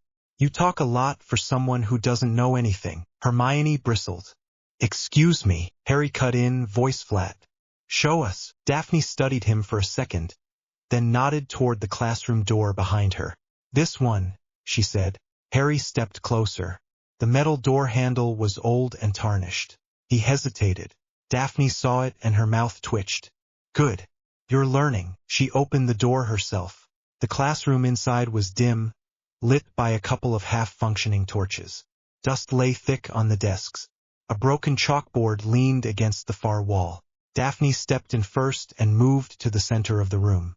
She set her book down on a teacher's desk, then drew her wand. Hermione tensed instantly. "What are you doing?" Daphne didn't look at her. "Making sure no one listens." She flicked her wand. Harry felt something settle over the room like a thin skin, pressing gently at his ears. It wasn't the same muffling as before. This felt stronger, more secure. Hermione looked around, suspicious. "Is that another privacy charm?" Daphne's tone was impatient. "Yes, and a ward. So if someone walks in, I'll know." Harry's skin prickled. "How?" Daphne's eyes flicked to him. "Because I'm not stupid." Hermione made a quiet huff. "So you're just going to test him like he's a bomb?" Daphne said calmly. "Yes, that's the problem. He is." Harry's stomach rolled, and anger flared hot and fast. Daphne's eyes sharpened. "There," she said. "That. You feel it." Harry's breathing went shallow. "Stop talking like you know what's in my body." Daphne held up a hand. "Then let me prove it." She reached into the pouch and pulled out a small glass vial. Then a thin needle gleaming faintly. Hermione went rigid. "Absolutely not. It's a pinprick," Daphne said, bored. "Unless you think he's going to melt." Harry's eyes fixed on the needle. His skin prickled. His pulse jumped. He didn't like needles. He didn't like being tested. He didn't like being cornered. But he liked not knowing even less. "Do it," Harry said. Hermione grabbed his wrist. "Harry," he looked at her. "I need to know." Hermione's eyes were glossy with frustration. "You don't have to let her." Harry's voice dropped. "Hermione, please." Hermione's grip loosened, but she didn't let go. "Fine. But I'm watching you," she snapped at Daphne. Daphne's expression didn't change. "Good." She stepped closer to Harry. Not too close. Close enough to work, but leaving space like she understood the difference between brave and stupid. "Hand," Daphne said. Harry held his hand out. Daphne's fingers were cool when she took it. Her grip was firm, clinical, like she'd done this before, or at least read about it enough times to act like she had. "Relax," Daphne said. "If you flinch, you'll make it worse." Harry's jaw clenched. "I'm not." The needle pricked his finger. It hurt. A sharp, small sting. Harry's hand jerked anyway. Instinctive, and Daphne tightened her grip immediately to steady him. "Harry," Hermione hissed. "I'm fine," Harry snapped, breath fast. Daphne squeezed his fingertip, just enough to draw blood. A single drop welled up, dark red at first. Then it caught the torchlight. Gold flickered through it. Not a glow like a spell. Not glitter like a charm. Real flecks, tiny threads of something bright tangled through the red like someone had poured sunlight into his veins. Harry stared, throat tight. Hermione made a sound like she'd swallowed her own breath. What is that?" Daphne's eyes were fixed on the drop like she'd been waiting to confirm something she already believed. Her voice stayed steady. "Ichor," she said. Harry's skin went cold and hot at once. "That's not real." "It's real," Daphne said, and her gaze lifted to his eyes. "And it's in you." Hermione's voice shook. "Ichor is... that's myth. That's what gods bleed." Daphne nodded once. "Yes." Harry's stomach twisted. He felt like he might be sick again. "No," Harry said, and it came out harsh. "I'm not a god." Daphne's tone was blunt. "No one said you were. But you're god-touched. Or you're carrying something that is. Either way, your magic isn't normal wizard magic anymore." Hermione's face was pale. "How can you just say that like it's a diagnosis?" Daphne lifted the vial and caught the blood drop inside. The gold flecks drifted slowly through it like it didn't want to mix. "Because I've read enough to recognize it," Daphne said. "My family keeps records that Hogwarts would burn if they found them." Hermione's eyes narrowed. "Why would your family have that?" Daphne's mouth twitched. "Pure bloods collect things. Sometimes those things are old. Sometimes they're dangerous." Harry stared at the vial. His fingers still stung. His skin felt tight like it didn't fit right. "So what?" Harry said, voice rough. "I'm what? A demigod." Daphne's gaze sharpened. "Don't say it like it's a joke." Harry laughed once, brittle. "I'm not joking.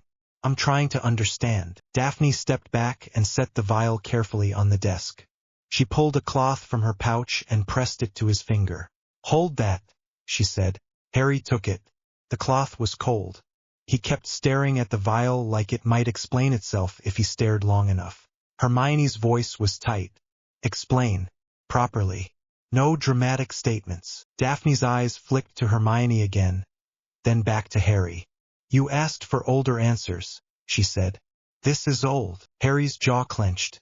"How old?" Daphne's voice stayed calm. "Old enough that wizarding Britain pretends it never happened.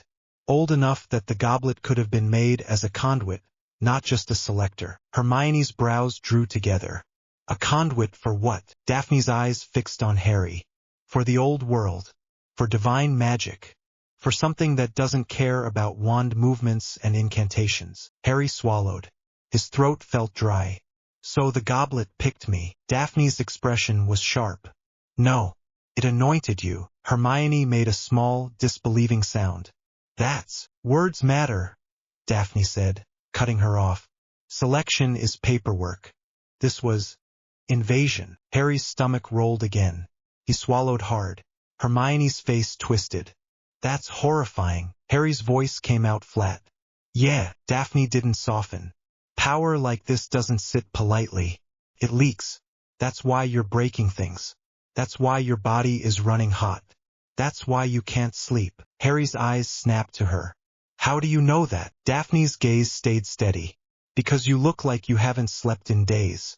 Because your pupils keep changing. Because you keep swallowing like you're fighting nausea. And because you smell like ozone." Hermione's voice shook. "Harry, are you having nightmares?" Harry didn't answer immediately. His mind flashed with the last one. The sound of shouting in a language he didn't know but somehow understood anyway. The weight of armor on his shoulders. The taste of blood. The sky cracking with lightning that felt like it belonged to him. Harry's fingers tightened on the cloth. "Yeah." Hermione's face softened, but her eyes were wet. "Harry." Daphne watched him, expression unreadable. Then she spoke quietly, like she was offering the first real piece of help. "You need control," Daphne said. "Not spells. Control." Harry's laugh was short. "Brilliant. How?" Daphne opened her book. The pages were filled with tight, precise handwriting. Not printed text. Notes. translations, margins packed with references. These, Daphne said, are rituals and invocations. They don't work like charms class. They work like intent, sacrifice, will. Hermione's voice was sharp. Sacrifice. Daphne's eyes flicked up. Pain, blood, exhaustion. Not because it's dark. Because it's old and it doesn't care about comfort. Harry's finger throbbed. He stared at the vial again. So what? Harry said, voice low. I'm stuck like this. Daphne's expression didn't change. Yes, Hermione snapped. That's not helpful. Daphne looked at Hermione like she was tired. It's honest. Harry breathed out slowly. The air felt heavy. He could feel the hum under his skin like a trapped animal. What's the deal? Harry said. Daphne's gaze sharpened. You learn. You don't explode. You don't draw attention that gets all of us dragged into something bigger than school politics. Harry's eyes narrowed. And what do you get? Daphne's mouth quirked again. But there was less humor in it now. A favor, Hermione scoffed. That's vague. It's deliberate, Daphne said. You don't hand a demigod a contract and hope he reads the fine print. Harry's voice went flat. I'm not a demigod. Daphne's eyes stayed on him. Then stop summoning weather in your blood. Hermione stiffened. Weather. Daphne flipped a page, then looked at Harry. Have you noticed metal shocking you? Harry hesitated. Sometimes. Daphne nodded. Have you noticed the air changing when you're angry? Like pressure building. Harry's jaw clenched. Yes. Daphne's voice stayed calm. Then you have an affinity. Likely sky storm. Maybe more. We'll find out. Hermione's voice was tense. You're talking like he's a research project. Daphne's eyes narrowed. I'm talking like someone who doesn't want him dead. Harry looked between them, head pounding. How? Harry said, and his voice cracked slightly. How do I stop hurting people? Daphne's gaze sharpened. For the first time, she looked almost human, almost careful. You start by believing me, Daphne said. And you stop forcing wand magic through something that doesn't want it. Hermione's brows pulled together. What does that mean? Daphne's eyes flicked to Hermione. It means Wingardium Leviosa is going to feel like trying to pour a river through a straw. Harry swallowed. I have charms tomorrow. Daphne's gaze locked on him. Then be careful. Hermione's voice shook. That's it. Just be careful. Daphne's tone went hard. No. Listen to me. If you push and you lose control in a room full of students, someone will die. The words landed like a punch. Harry's stomach dropped. He felt cold sweat break along his spine. Hermione went pale. Daphne. Daphne didn't look away from Harry. You want it gentle. It won't be. Harry's hands shook. He clenched them into fists to stop it. Hermione's voice was small. Harry, maybe we should tell Dumbledore. Harry's head snapped toward her. No, Hermione flinched. He can help. He wants to bind me, Harry said, and the heat flared again fast. He wants to control it. Control me. Hermione's eyes flashed. He wants you safe. Harry's voice came out sharp. He wants Hogwarts safe. Silence sat heavy. Daphne watched him for a long second, then closed her book. You'll need to practice, Daphne said. Small things. Breathing. Grounding. Learning what triggers it. Hermione's voice was clipped. And you'll help. Daphne's gaze slid to Hermione. Yes. For a favor. Harry's throat tightened. Fine. Daphne nodded once. Good. She stepped closer again. And for a second her cool fingers brushed Harry's wrist as she adjusted the cloth on his finger. Harry felt that contact like a shock. Not painful. Just startling. Like his skin was too aware. Daphne's eyes lifted to his and she spoke quietly. You're burning up, Potter, she said. Harry swallowed. I know. Daphne's mouth quirked, softer this time. No, you don't. Then she stepped back, and the moment snapped. Hermione cleared her throat like she was trying to break the tension with sound. So what now? Daphne looked at Harry. Now you go to class tomorrow and you do not get angry. Harry laughed once, hollow. Easy. Daphne's eyes stayed sharp. I'm serious. Harry nodded, jaw clenched. Yeah, I'm serious too. Daphne lifted her wand and flicked it. Harry felt the ward shift slightly, like she was checking it. We're done for tonight, Daphne said. I'll bring you notes tomorrow. Meet me in the library after breakfast. Same place. Hermione's eyes narrowed. Why are you trusting us? Daphne's voice was blunt. I'm not. I'm taking a calculated risk. Harry stared at her. And if I say no? Daphne's eyes were cold. Then you'll lose control alone. Harry's chest tightened. Fine, Harry said. Daphne nodded. She flicked her wand again. The pressure at Harry's ears lifted. The room felt normal. As normal as a dusty abandoned classroom could feel after you'd watched your blood glitter like sunlight. They left. The corridor outside felt colder. Harry's skin still ran hot. Hermione walked beside him, stiff and silent. After a while, Hermione spoke, voice tight. Are you okay? Harry's laugh came out rough. No, Hermione swallowed. Me neither. Harry glanced at her. You believed her. Hermione's eyes were glossy. I believed the vial. I saw it. Harry's finger throbbed. He shoved his hand in his pocket. Hermione's voice broke slightly. Harry, if she's right, you could hurt someone. Harry's throat tightened. I know. Hermione looked at him, and her voice turned fierce. Then we figure it out. We don't let you do it alone. Harry nodded once. He couldn't trust his voice. That night he barely slept. When he did, it was the same nightmare again. A sky split open. A roar of thunder. A taste of blood. His hands not hands, something stronger, something meant to hold lightning like it belonged there. He woke up sweating, heart racing, breath shallow. He sat up in bed and stared at the dark dorm. Ron's bed was still empty. Harry swallowed the knot in his throat and forced himself to breathe until his hands stopped shaking. Morning came anyway. Charms class was after breakfast. Harry walked to the classroom with Hermione beside him. People moved away as they passed. Some stared. Some whispered. A few laughed too loudly like they were trying to prove they weren't scared. Harry kept his eyes forward. The Charms classroom smelled like chalk and feathers and old wood. Professor Flitwick stood on his stack of books at the front, cheerful as ever. But his eyes flicked to Harry and held there for a beat too long. Then Flitwick smiled a little too brightly. Good morning, class, Flitwick said. Today we will continue practicing the levitation charm. Wingardium Leviosa. A few students snickered. Harry didn't look at them. He sat at a desk near the middle, Hermione beside him, her spine straight. Flitwick clapped his tiny hands. Wands out, feathers ready. And remember, it is Wingardium Leviosa, not Leviosa. Hermione mouthed it automatically, as if she couldn't help herself. Harry's wand felt strange in his hand. Like a tool he'd used for years had turned into something flimsy overnight. He placed his feather on the desk. His hands were steady. Mostly, Flitwick moved between desks, correcting grip and wrist movement. His voice was light, but Harry could hear the slight strain under it, like Flitwick was trying to keep the room calm by force of personality. Flitwick reached Harry's desk. He paused. Harry looked up. Flitwick's eyes were kind, but wary. Mr. Potter, Flitwick said gently. If you feel unwell. I'm fine, Harry said, and his voice came out short.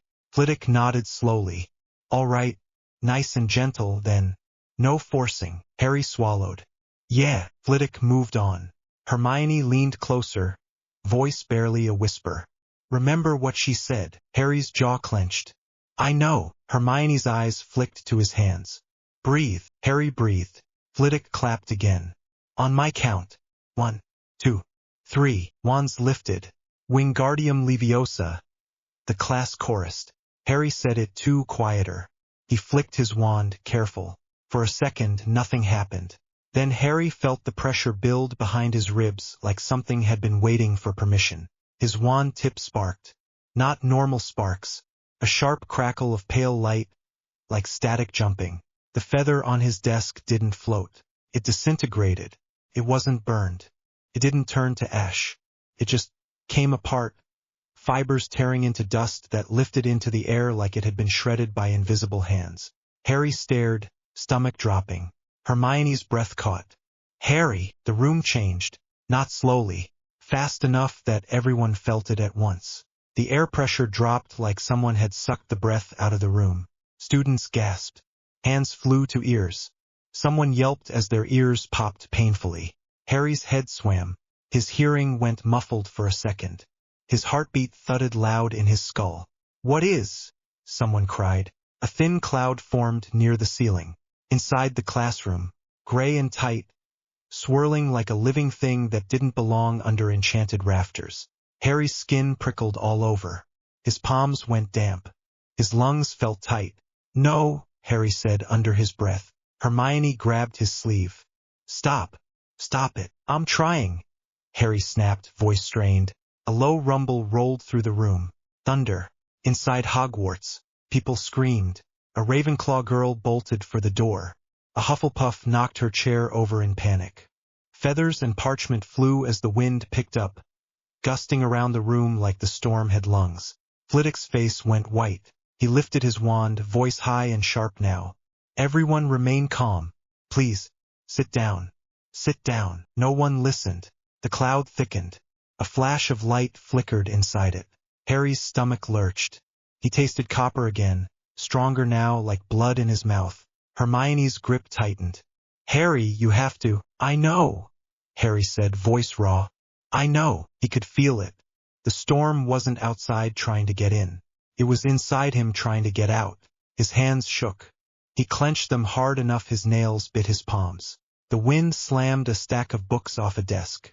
Someone cried out. Chairs scraped. Panic rose like heat. Flitwick shouted a charm, trying to contain it. A shimmering barrier flickered near the ceiling, but the cloud pushed against it like it hated being told no. Harry's breath came fast. Sweat ran down his spine. His scar tightened, pressure building behind his forehead like something pressing outward. He stood so fast his chair fell back. Hermione looked up at him, eyes wide. "Harry!" Harry's voice came out broken. "Get down!" Hermione froze. "What? Get down!" Harry repeated louder. "Everyone down." No one listened. They were too busy screaming. Harry's hands lifted, not holding his wand properly anymore. The wand felt useless, small, like a twig. The cloud flashed. Lightning cracked inside it. A bolt snapped down toward the nearest desk. Harry's body moved before his brain caught up. He threw his hand up, not the wand, his hand, and the air between him and the bolt buckled like something invisible grabbed it. The lightning stopped mid-strike, trembling in the air like a living wire. Harry's arm shook. His shoulder burned like he'd grabbed something too hot. His teeth clenched. His breath hitched. The room went silent for half a heartbeat as everyone stared. Harry's voice came out low, tight. "Down." This time people obeyed. They dropped behind desks, hands over heads, panting. Hermione crouched too, still staring at Harry, like she couldn't decide whether to be terrified or proud or both. Flitwick stood frozen on his books, wand raised, eyes huge. "Mr. Potter." Harry couldn't answer. He couldn't waste breath. He could feel the storm trying to tear free. He could feel the lightning in his hand like a snake fighting restraint. His arm trembled. Sweat dripped off his chin. He forced himself to breathe slower. He pictured the storm as a thing with edges, like Daphne's ward in that classroom. Like a bubble you could hold shut if you gripped it hard enough. His fingers clenched. The lightning snapped back up into the cloud like it had been yanked by an invisible chain. The cloud shuddered. Harry's knees went weak. He swallowed hard, nausea rising. The wind dropped. Parchment fluttered down to desks like dead leaves. The cloud thinned, shrinking, swirling in tighter circles until it was nothing. The classroom air rushed back in, pressure equalizing so suddenly a few students groaned, hands still pressed to ears. Harry stood there, breathing hard, wand hanging useless in his hand. His entire body shook now, not fear shaking, exhaustion shaking, like he'd run for miles. He blinked hard, vision wobbling. His stomach lurched. He barely made it to the side of a desk before he threw up. It wasn't much. Breakfast. Acid. But it burned his throat and left him gasping. Hermione was beside him instantly, one hand on his back, the other pushing his hair away from his forehead like she'd forgotten they were in a classroom full of people staring. "Harry!" she whispered urgently. "Harry, breathe." Harry spat, wiped his mouth with the back of his sleeve, and tried to stand straight. He could hear whispers already. Frantic. Horrified. "Did you see that?" He stopped lightning. That's not a spell. Flitwick's voice came out shaky.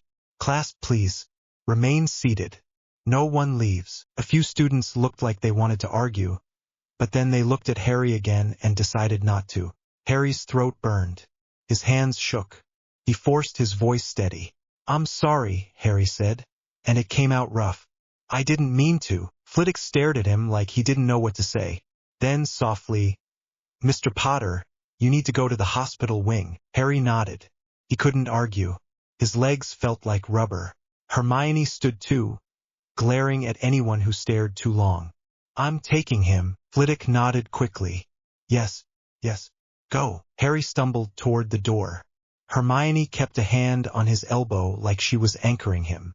As they stepped into the corridor, Harry heard the classroom behind them erupt into noise again. Panic, rumor, fear. Hermione's grip tightened.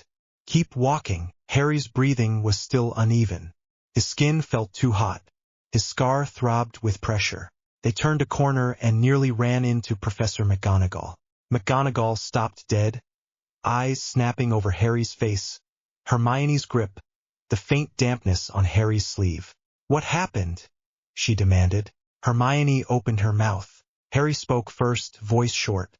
It happened again. McGonagall's mouth tightened. Her eyes flicked to the corridor behind them, then back to Harry. Hospital wing, she said sharply. Now. Harry nodded. McGonagall stepped aside, but her gaze stayed on him. There was fear there, not for herself, for the castle, for the students, for him maybe buried under all that control she wore like armor. As Harry passed, McGonagall's voice dropped. Albus will want to see you. Harry's stomach tightened. Hermione's voice was tense. Professor, he didn't mean, I know. McGonagall cut in, but her voice wasn't soft.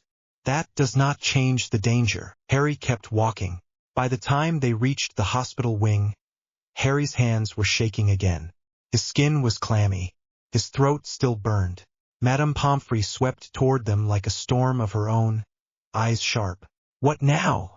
She snapped, then saw Harry's face and her expression turned focused. Mr. Potter. Bed. Now. Harry sat on the nearest bed because it was either that or collapse. Pomfrey pressed the back of her hand to his forehead and frowned. You're running hot. Hermione's voice was fast. There was a storm in charms. In the classroom. His feather disintegrated and Pomfrey's eyes snapped to Harry. Storm. Harry swallowed. Yeah. Pomfrey's mouth tightened. Lie down. Harry lay back. The sheets felt cool against his skin. He wanted to sink into them and disappear. Pomfrey waved her wand over him, muttering diagnostics. Her face kept tightening. This doesn't read like a curse, she muttered, mostly to herself. Hermione went still. It doesn't. Pomfrey shot Hermione a look. Miss Granger, I did not ask for your commentary. Hermione flushed but didn't back down. He needs help. Pomfrey's eyes flicked back to Harry. He needs containment. And rest, and whatever is causing his body to behave like a furnace needs to stop. Harry's laugh came out weak. Good luck. Pomfrey didn't smile. She moved briskly, pulling potions from a cabinet. Drink, she ordered, shoving a cooling draft into Harry's hands. Harry drank, tasted minty and sharp. Cold spread through his chest, and for a second the hum under his skin eased. Then it pushed back, stubborn, like it didn't like being told to calm down. Pomfrey frowned. It's fighting it. Hermione's voice was small. Fighting it. Pomfrey ignored her. She pulled a basin closer, then pressed a cool cloth to Harry's forehead. Harry stared up at the ceiling, breathing slower, trying to get his heart under control. Hermione sat on the edge of the chair beside his bed, her hands clenched in her lap. She looked like she wanted to cry and punch someone at the same time. Pomfrey stalked to the other side of the bed and leaned in. Mr. Potter, what did you do? Harry's voice was flat. I tried a charm. Pomfrey's eyes narrowed. And got a storm. Harry nodded. Pomfrey's jaw clenched. I'm sending for the headmaster. Harry's stomach dropped. No, Harry said, voice rough. Pomfrey's eyes hardened. Yes. Hermione's voice was tense. Madame Pomfrey, he's scared. Pomfrey didn't soften. He should be. Harry closed his eyes for a second.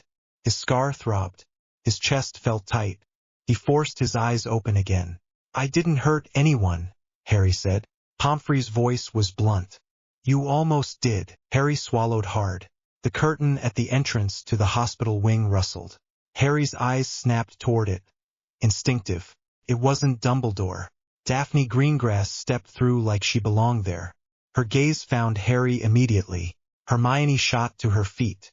What are you doing here? Daphne's eyes flicked to Hermione. Following the sound of panic. It's hard to miss. Pomfrey's eyes narrowed. Miss Greengrass. Visiting hours. I'm not visiting, Daphne said calmly. I'm confirming. Pomfrey's mouth tightened. Confirming what? Daphne looked at Harry, expression sharp. You pushed wand magic again. Harry's jaw clenched. It happened. Daphne's voice stayed flat. Yes, because you did the thing I told you not to. Hermione snapped. Don't talk to him like that. Daphne's gaze slid to Hermione. Would you like him dead instead?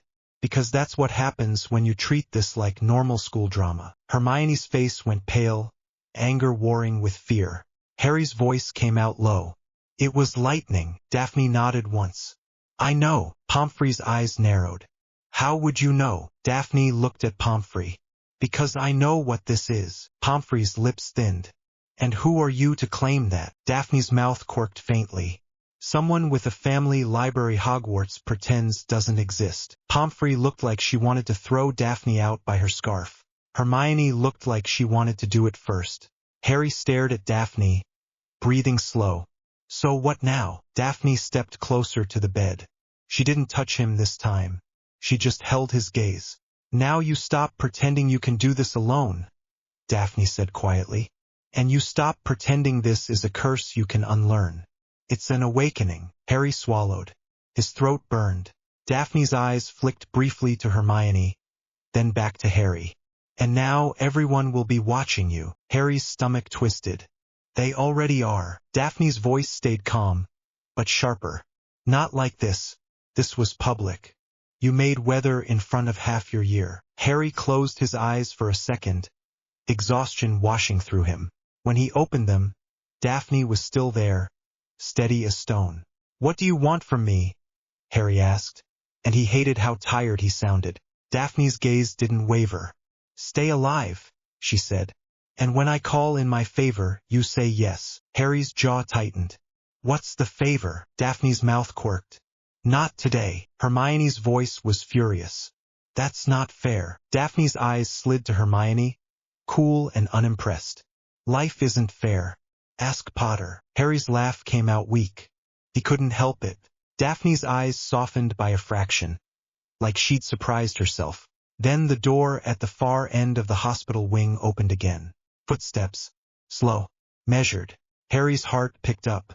He didn't have to see the beard to know who it was. Dumbledore's voice drifted in, gentle and terrible in the same breath. Harry, Dumbledore said. May we speak? Harry stared at the ceiling for a second, chest tight, hands trembling under the sheet. Daphne's voice was low, close to his ear but not touching him.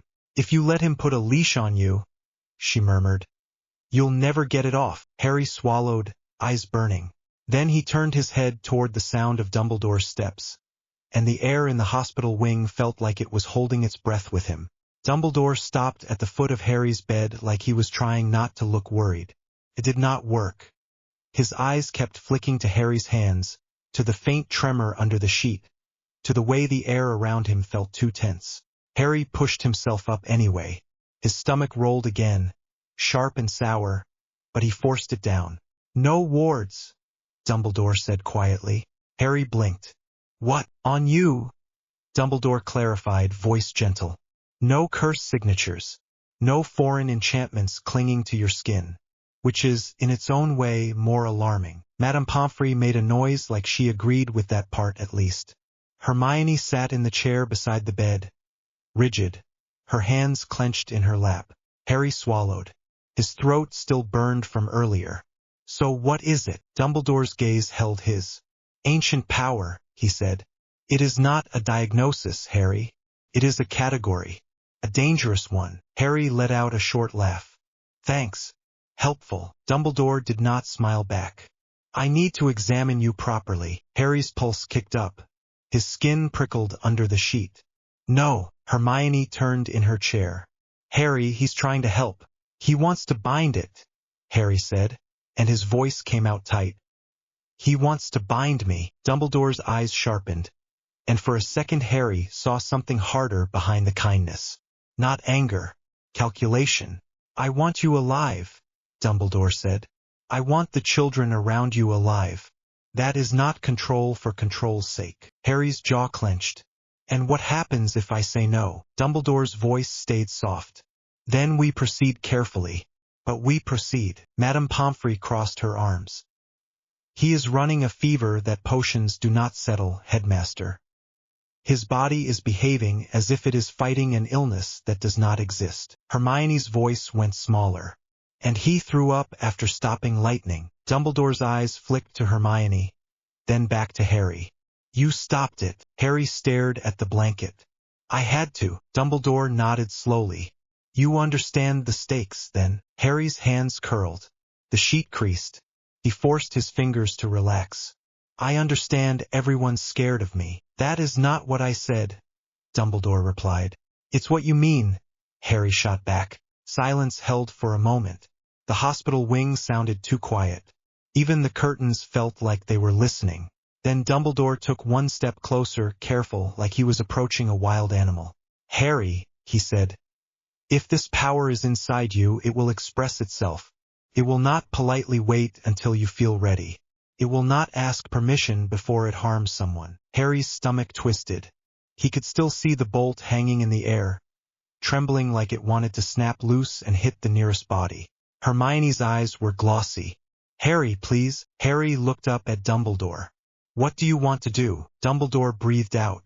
Containment first. Observation, if necessary.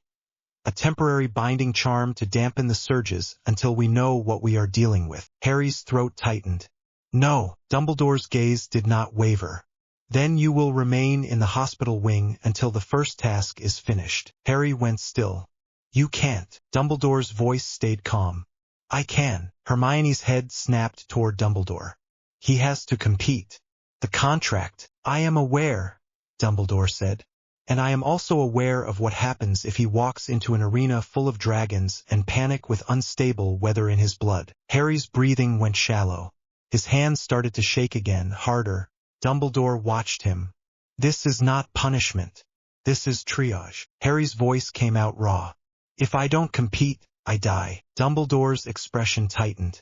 If you do compete like this, you may die anyway. Or worse, you may take others with you. Madame Pomfrey nodded sharply.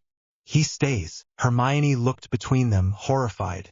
This isn't fair. Dumbledore's eyes softened a fraction. Fair is not the question tonight. Harry stared at Dumbledore, pulse pounding. He wanted to argue. He wanted to shout. But his head was still swimming, and he could feel that pressure behind his ribs like the storm was listening for an excuse. He forced himself to speak slower. How long? Dumbledore hesitated. Until morning. We will reassess then. Harry swallowed. And you'll let me out. Dumbledore's gaze held his. If I believe you can step into that arena without turning it into a natural disaster, yes. Harry's stomach dropped at the words natural disaster because they felt too accurate. Hermione's voice shook. We can help him. We can practice. We can control it. Dumbledore's eyes flicked to Hermione. You mean well, Miss Granger. But this is beyond your textbooks. Hermione's face flushed with anger. I know it's beyond textbooks. Dumbledore nodded once, as if acknowledging that. Then he looked back at Harry. I will return in the morning, he said. Rest, please. Harry did not answer. Dumbledore turned to leave. At the curtain gap, he paused without looking back. And Harry, he added quietly, whatever this is, it is not a gift. Not in the way people mean it. Do not let anyone convince you that power alone makes you safe. Then he was gone. Madame Pomfrey pointed her wand at Harry's bed like she could pin him there. Sleep. Harry's laugh came out flat. Sure. Pomfrey narrowed her eyes. I can dose you. Hermione leaned in quickly. Maybe just let him breathe, Madame Pomfrey. Pomfrey huffed but stepped away, moving to her desk like a guard taking position. Hermione stayed. For a minute neither of them spoke. Harry's chest felt tight. His skin still ran hot. His finger throbbed where Daphne had pricked him, like his body remembered the gold. Hermione's voice finally came out, low. You scared them. Harry stared at the ceiling. I scared myself. Hermione swallowed. Daphne was right. Harry's jaw tightened. I know. Hermione hesitated, then reached out and took his hand. Her fingers were warm, steady, normal. It helped and hurt at the same time. You're not alone, she said. Harry turned his head toward her. His throat worked. Feels like it. Hermione squeezed his hand. Then let it feel wrong. Because it's not true. Harry stared at her for a second. He wanted to say thank you. He wanted to say sorry. He wanted to say 100 things. What came out was smaller. You should sleep. Hermione snorted softly, eyes wet. Not leaving you here with your thoughts. Harry's mouth twitched. Barely. That's a bad idea. Hermione's voice went fierce. I've had worse ideas. Harry shut his eyes for a second, breathing slow. The hum under his skin did not stop, but it quieted a bit, like it recognized her touch. When he opened his eyes again, Hermione was still there, watching him like she would physically fight the world if it tried to take him. He whispered, If I hurt someone. Hermione cut in fast. You won't. Harry's voice cracked. You can't promise that. Hermione's throat bobbed. She stared at him, then leaned in and pressed a quick kiss to his cheek. It was messy and impulsive and not perfect, like she had not thought about it until it happened. Harry went still. Hermione pulled back, flushed, eyes wide like she could not believe she did that. You looked like you were going to disappear. Harry's face felt hot, and not from the fever. His chest tightened in a different way. He swallowed. I'm still here. Hermione nodded fast. Good. They sat in silence after that, awkward and close, until Madame Pomfrey finally stalked over and snapped that Hermione had to leave or get hexed out of the ward herself. Hermione stood slowly, like she did not want to move away. Morning, she said. Harry nodded. Morning. She hesitated, then whispered, If they try to stop you, I'll argue. Harry let out a quiet breath that might have been a laugh. That's terrifying. Hermione glared at him. Sleep. Then she left. Harry tried. He slept in scraps. His body kept jerking awake like it expected lightning to strike the ceiling. When he did drift off, it was the same thing again. A roar in a language that sat in his bones. A weight behind his eyes. A storm that felt like a living animal pacing inside him. He woke before dawn with sweat on his neck and his heart racing. Madame Pomfrey was asleep in her chair, chin tucked to her chest. Harry stared at his hands. They looked normal. They felt like they did not belong to him. He flexed his fingers slowly. Tiny sparks snapped between his fingertips, faint and pale, like static. Harry froze. The sparks faded. He stared at the air where they had been and swallowed hard. So it was real. All of it. He sat up and swung his legs off the bed, moving quietly. The floor under his bare feet felt cold. It helped. He walked to the sink, splashed water on his face, and watched himself in the mirror. He looked the same. Same messy hair. Same scar. Same tired eyes. But the air around him felt wrong. Like the world was bracing. He breathed in, breathed out. The mirror did not crack. The tap did not explode. That was something. He went back to the bed and sat, staring at the curtain until the sky outside the windows started to lighten. Footsteps came later, soft ones, measured. Dumbledore again. This time McGonagall was with him, face tight, eyes sharp. Hermione trailed behind them, pale and determined. Madame Pomfrey snapped awake and stood instantly. Dumbledore looked at Harry. Good morning. Harry's voice came out hoarse. Morning. Dumbledore's eyes flicked to Harry's hands. How do you feel? Harry almost laughed. Like I'm full of a storm. McGonagall flinched at the bluntness. Hermione held Harry's gaze, silently asking him to stay calm. Dumbledore nodded once. That is honest. The first task is today. Harry's stomach dropped anyway, like his body had not accepted it yet. Dumbledore continued, I will not keep you from the arena. Not if you insist on going. But you will listen. Harry's jaw clenched. To what? To caution, Dumbledore said. To strategy. To the fact that dragons are not impressed by bravery. Harry stared. I know, McGonagall's voice snapped. This is not a normal year, Potter. You will not improvise. Harry's skin prickled. He forced his voice even. I'm not trying to be dramatic. I'm trying to not die. Dumbledore's gaze softened slightly. Then we agree on the goal. He stepped closer, careful. Do not cast high-level spells in the arena. Do not push your wand magic to force control. If you feel the surge, breathe and let it pass. Harry stared at him. That's it. Dumbledore's voice stayed calm. It may be the difference between retrieving an egg and striking the stands with lightning. Harry's throat tightened. He nodded once because he could not argue with that. Hermione leaned in quick. We have a plan. We can keep him grounded. McGonagall's eyes narrowed. You have a plan. Hermione's chin lifted. Yes, Professor. Dumbledore watched Hermione for a second, then said quietly, Very well, but Harry will not be alone in the preparation tent. I will have staff nearby. Harry's chest tightened. Like guards. Dumbledore did not deny it. Like support. Harry did not like the word support when it meant someone was waiting to restrain him. But he nodded again because arguing would not change it, and he could feel the storm pacing already. The morning moved fast after that, like the castle itself wanted to get to the blood and shouting. By the time Harry was escorted to the champions area, he felt sick again. The corridor near the arena entrance smelled of hay, smoke, and something animal, sharp and dirty. Harry's stomach twisted. Hermione walked beside him, her shoulder brushing his. She kept her voice low. Breathe, she murmured.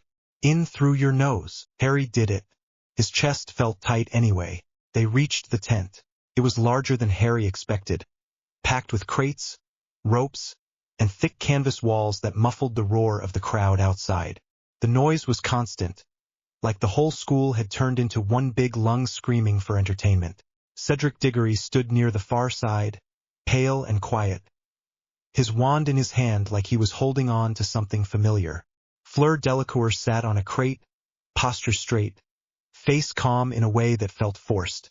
Victor Crumb stood with his arms folded, staring at the ground, jaw working like he was chewing anger. Ludo Bagman bounced near the entrance, cheerful and too loud, as if he could talk fear out of the air. When Bagman saw Harry, his face lit up. Ah, Potter, there you are. Ready for your big moment. Harry's skin prickled. Not really. Bagman laughed like it was a joke. Oh, you'll be fine. You always are. Now, you know the rules.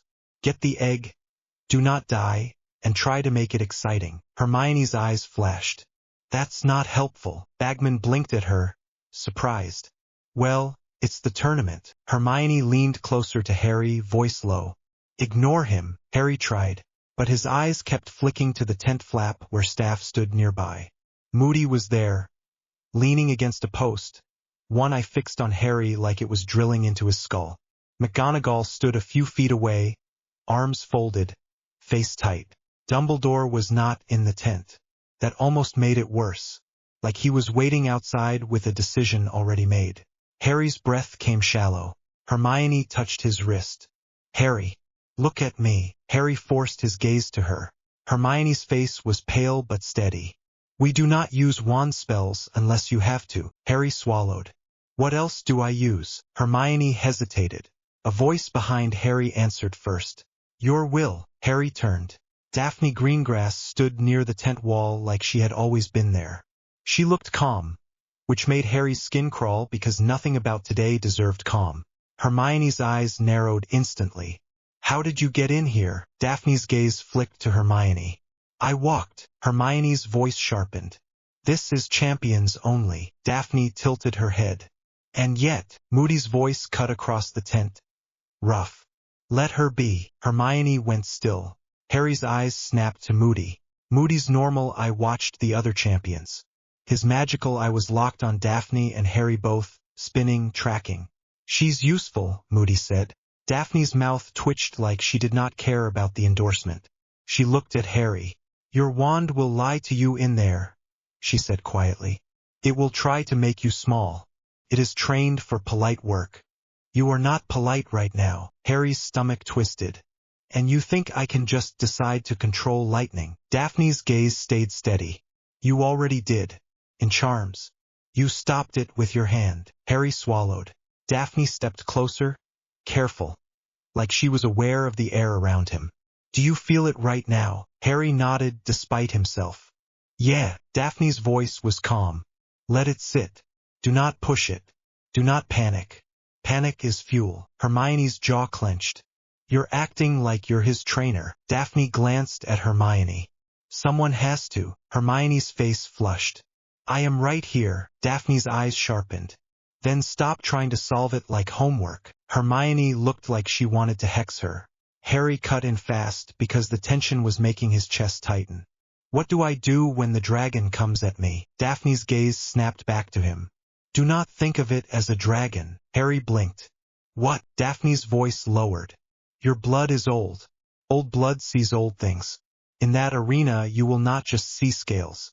You will see a beast. A myth. It will try to make you small with fear. Harry's mouth went dry. So what? It's a lion. Daphne nodded once. Something like that. Your mind will pick the shape it understands. The point is the same. It is a predator. And it wants you to run. Harry's breathing went shallow. Outside, the crowd roared louder. Bagmen started calling names. The sound pushed into the tent like pressure. Cedric's face tightened. Fleur's fingers flexed. Crumb's jaw clenched harder. Bagman called Fleur first. Fleur stood smoothly, chin up, and walked out. The moment she vanished through the flap, the crowd roar changed, turning into a wave of cheering. Harry's stomach lurched. Hermione's hand tightened on his wrist. Breathe. Harry did. It barely helped. Bagman called Crumb next. Crumb muttered something under his breath in Bulgarian, then strode out like he wanted to hit the dragon first. The crowd roared again. Cedric was next. Cedric took one look at Harry, like he wanted to say something kind, then seemed to think better of it. He just nodded once and walked out. Now it was only Harry. The tent felt smaller.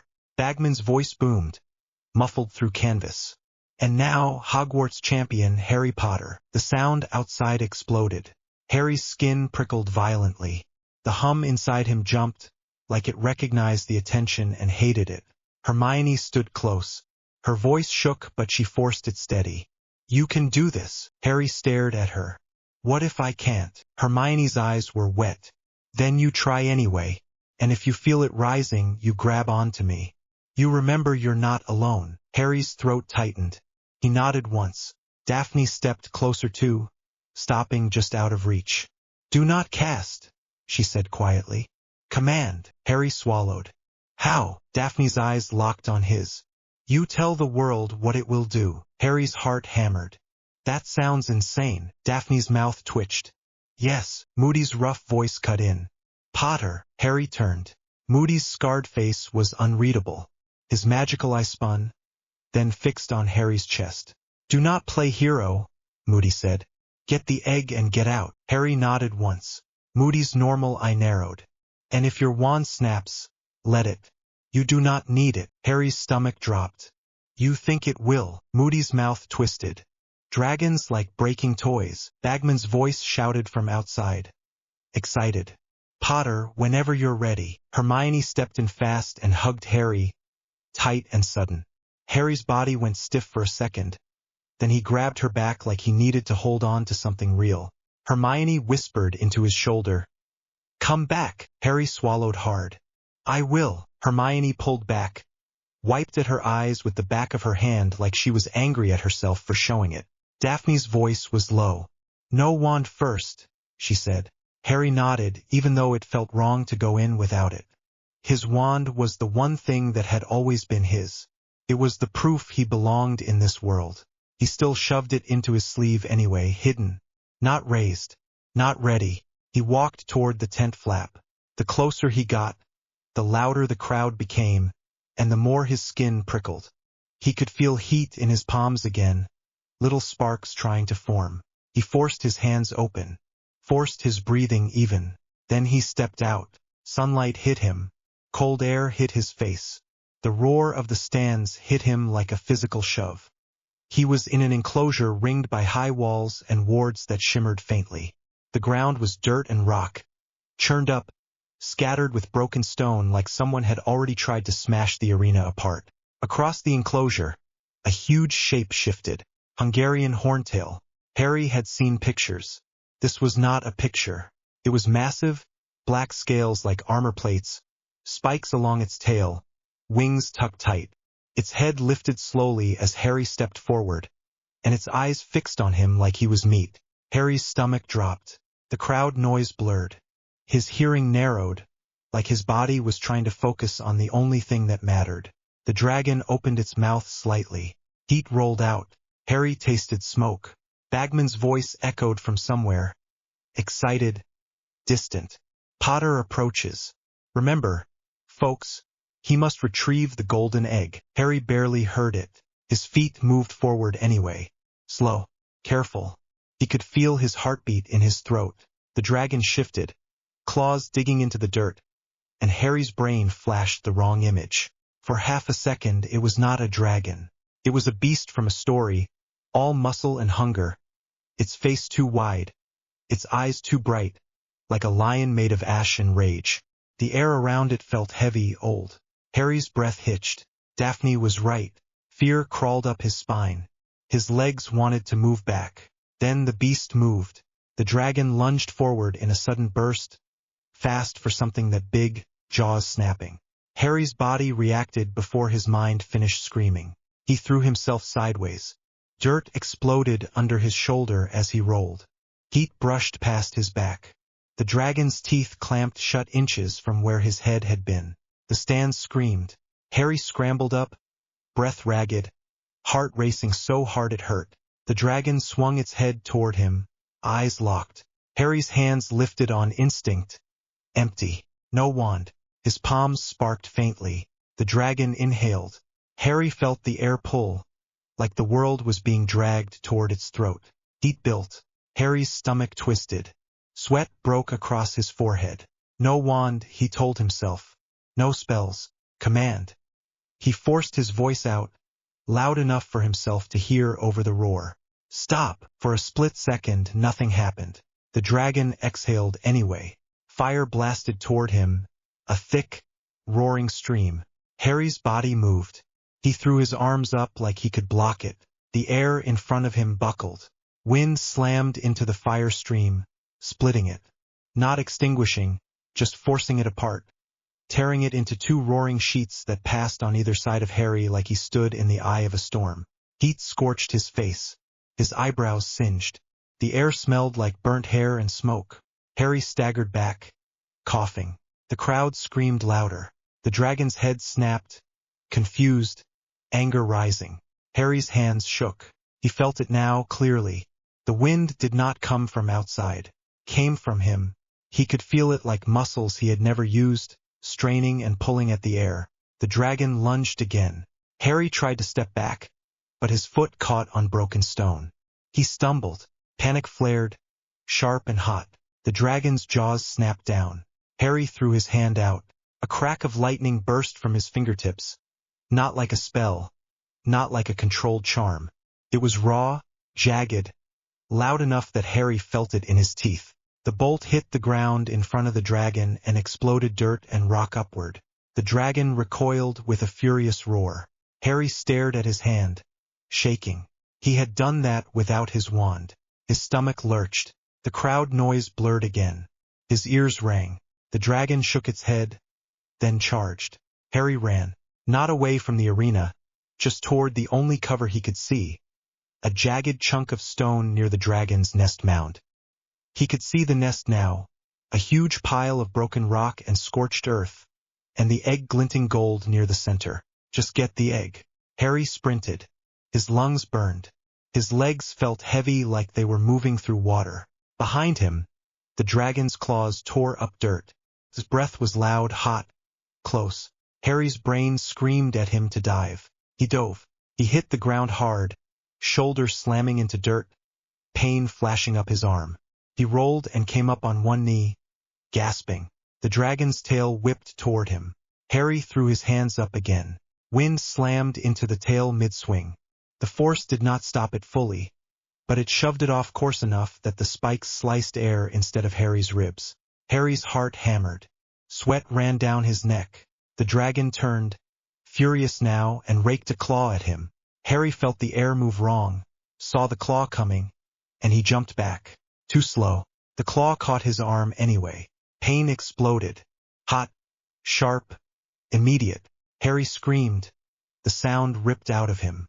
Blood sprayed, dark red with faint gold flickers that made Harry's stomach twist even as he saw it.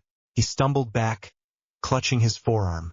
The cut was deep, the skin torn, blood pouring. The crowd screamed. Harry's vision wobbled. Nausea hit hard. He swallowed it down, panting, shaking. The dragon roared, head lowering, eyes locked on the blood. It advanced. Harry's wand was still in his sleeve.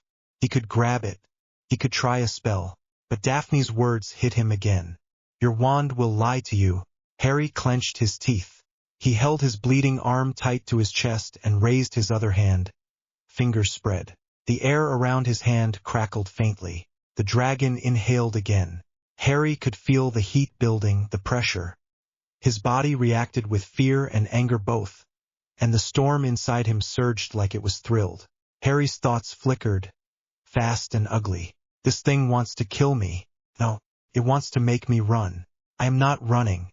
His breathing turned harsh. The dragon opened its mouth. Harry spoke, voice ragged, louder than he meant. Down. Wind slammed into the dragon's head.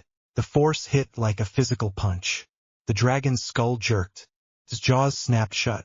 It snarled, stumbled, claws digging in. Harry's hand shook with the strain. His shoulder burned. The dragon fought the pressure, muscles bunching, wings twitching.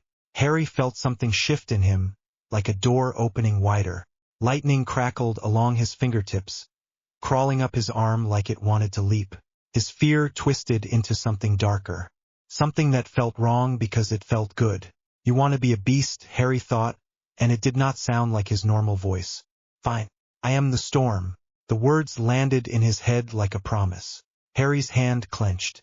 Lightning snapped forward.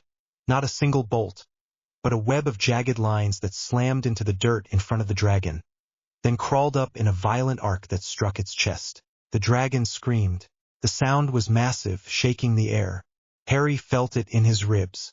The dragon recoiled, smoke rising from its scales where the lightning hit, the smell of burnt scale sharp and disgusting. Harry staggered, breath ragged, his arm bleeding, his head spinning. The dragon was not down. It was hurt, angry, more dangerous. It lunged again, faster, trying to crush him with sheer weight. Harry's legs moved, but his body was slowing. Blood loss made his vision flicker at the edges. He stumbled near the nest mound. The egg was so close. The dragon's jaws snapped at his shoulder. Harry threw his body forward, rolling up the mound, dirt sliding under him. He reached, fingers stretching toward the gold. The dragon's teeth clamped on his robe and yanked. Harry felt fabric tear. He slammed forward, chest hitting rock. Pain flared in his ribs.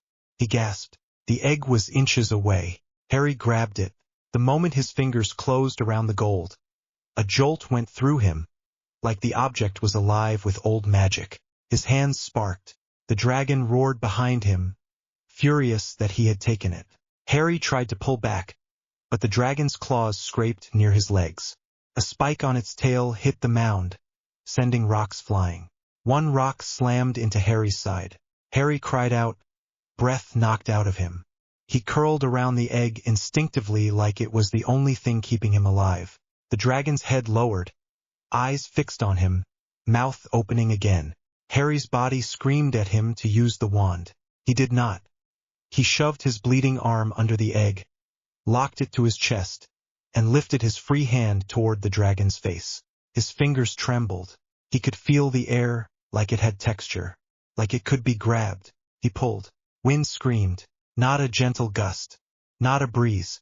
A violent, concentrated blast that ripped across the ground and slammed into the dragon's head and neck. The dragon's skull snapped sideways. His body lurched. Harry pushed harder. The air around him roared, dirt lifting off the ground, rock chips spinning. The dragon's claws lost traction for a split second. Harry used that moment. He shoved everything he had into the wind, not like a spell, but like he was forcing the world to obey. The dragon slammed down. Its head hit the ground with a heavy crack that Harry felt through his feet. The stands went silent for a heartbeat. Then the crowd erupted. Harry could barely hear it. His ears rang. His vision blurred. The dragon thrashed, trying to rise. Harry's hand shook. His whole body shook. He could not keep it pinned. He did not need to. He had the egg.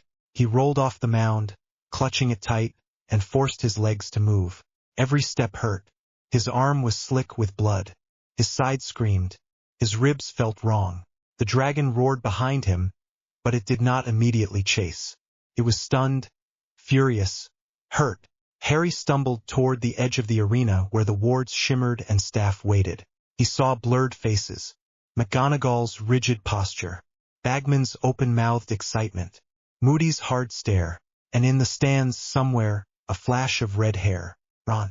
Ron was standing, not sitting. His face was white. His mouth was open like he wanted to shout, but nothing came out. His eyes were locked on Harry's blood. Harry's stomach dropped again because the look was not anger. It was horror. Harry stumbled harder. His legs gave. He hit the ground on one knee, egg still clutched to his chest. The world tilted. He threw up again.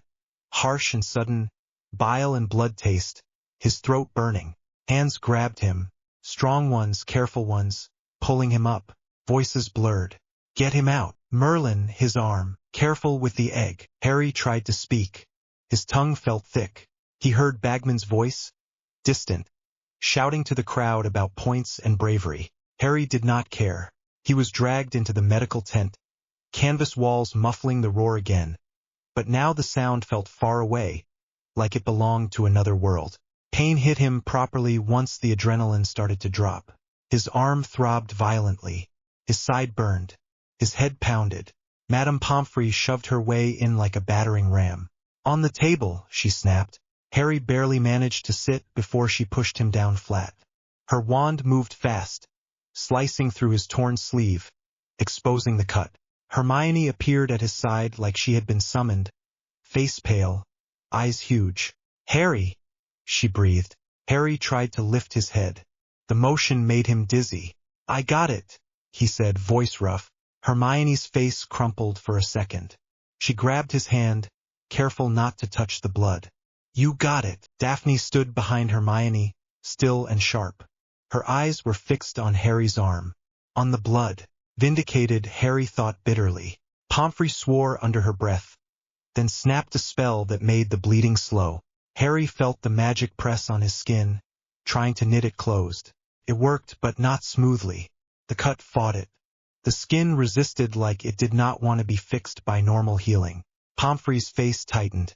This is not cooperating. Hermione's voice shook. What does that mean? It means I need stronger work, Pomfrey snapped. And it means he should not have been in that arena. Harry tried to laugh. Came out like a cough. Hermione's eyes flashed. He did not have a choice. Pomfrey glared. He always has a choice. He chose to make it worse. Harry's breath hitched as Pomfrey pressed a potion to his lips. Drink. Harry drank. Tasted metallic and bitter. Cold spread through his arm, dulling the pain slightly. Hermione hovered, one hand on his shoulder, like she was afraid he would vanish if she let go. Then the tent flap shifted again. Dumbledore stepped in. The space felt smaller the moment he arrived. Like the air remembered him. Dumbledore's eyes went straight to Harry's bandaged arm, then to the egg sitting on a nearby crate, gleaming gold and perfectly calm like it had not just been fought over by a monster. Then Dumbledore looked at Harry's face. His expression did not show shock. It showed something heavier, grief maybe, or fear with its mask off. Harry tried to sit up. Pomfrey shoved him back down with a firm hand. Dumbledore moved closer, stopping beside the table. Hermione stood up straighter, like she was bracing for an argument. Daphne stayed quiet. Dumbledore's voice was low. Are you alive? Harry swallowed. Yeah. Dumbledore nodded once. Slow. Good. Harry stared at him. You watched. Dumbledore did not deny it. I did. Harry's jaw clenched. And Dumbledore's eyes stayed on him. And what you did in that arena was not wand magic. Hermione's breath caught. Pomfrey's face tightened, like she did not like where this was going. Harry's throat worked. I know. Dumbledore's gaze sharpened. Do you? Harry's voice came out rough. I made wind. I made lightning. I pinned a dragon. Dumbledore's face did not change. You passed judgment. Harry blinked. What? Dumbledore leaned closer, voice even lower, the words landing hard. That was not magic, Harry. That was a sentence passed by nature. Harry's skin prickled. His chest tightened. The storm inside him shifted, restless, like it liked being called that. Hermione whispered, Headmaster. Dumbledore's eyes flicked to Hermione, then back to Harry. Magic is language. It is a request the world may choose to honor. What you did was not a request. It was command. Harry stared at him, breath shallow. Dumbledore continued, calm and terrifying. A dragon is an ancient creature, a force of raw will and hunger. You met it with something older. Harry's stomach twisted. So what? I'm cursed. Dumbledore's voice stayed steady. No. And that is the problem. Pomfrey snapped. He needs rest, not philosophy. Dumbledore did not look away from Harry. He needs truth. Harry's hands clenched on the sheet. The fabric creased. He forced himself to let go. Hermione's voice shook. What happens now? Dumbledore's gaze flicked to Hermione, then to Daphne, then back to Harry. Now we stop pretending this is a tournament problem. This is a world problem. Harry's throat tightened. What does that mean? Dumbledore's eyes held his. It means there are powers that will notice what you did today. Not just students. Not just the ministry. Things that have been asleep for a long time do not stay asleep when lightning speaks their name. Harry's stomach dropped. He swallowed hard. Hermione's voice went tight. Name. Dumbledore nodded. Yes. Daphne's voice cut in quietly, sharp. He is marked. Hermione snapped toward Daphne. Do not. Daphne's eyes did not flinch. He is. Dumbledore's gaze stayed on Harry. Your blood is not behaving like a wizard's blood, he said softly. Harry's chest tightened. He glanced at the bandage. He could still remember the gold flicker. Hermione's voice was small. We saw it. Dumbledore's eyes narrowed slightly. You saw it. Hermione swallowed. Yes, Pomfrey hissed. Miss Granger, I told you to stop interfering. Hermione did not look away from Dumbledore. He needed answers. Dumbledore's gaze softened a fraction. And you found them in unlikely places. Harry's eyes flicked to Daphne. Daphne's face was unreadable. Dumbledore straightened. Mr. Potter will remain in the hospital wing tonight, he said, firm. No debate. He is injured and depleted. Harry's jaw clenched. I want the egg. Dumbledore's eyes flicked to the crate. The egg will be secured. You will not be left without it. Harry's stomach tightened. I do not trust the ministry. Dumbledore nodded once. Neither do I. That surprised Harry enough that he stared. Dumbledore's expression stayed grave. But you must rest. Whatever you carry, it responds to strain. You pushed yourself into open violence today. Harry's hands shook slightly. He hated that Dumbledore could say it like that and be right. Hermione leaned in, voice tight. He did not want to fight. Dumbledore's gaze flicked to Hermione.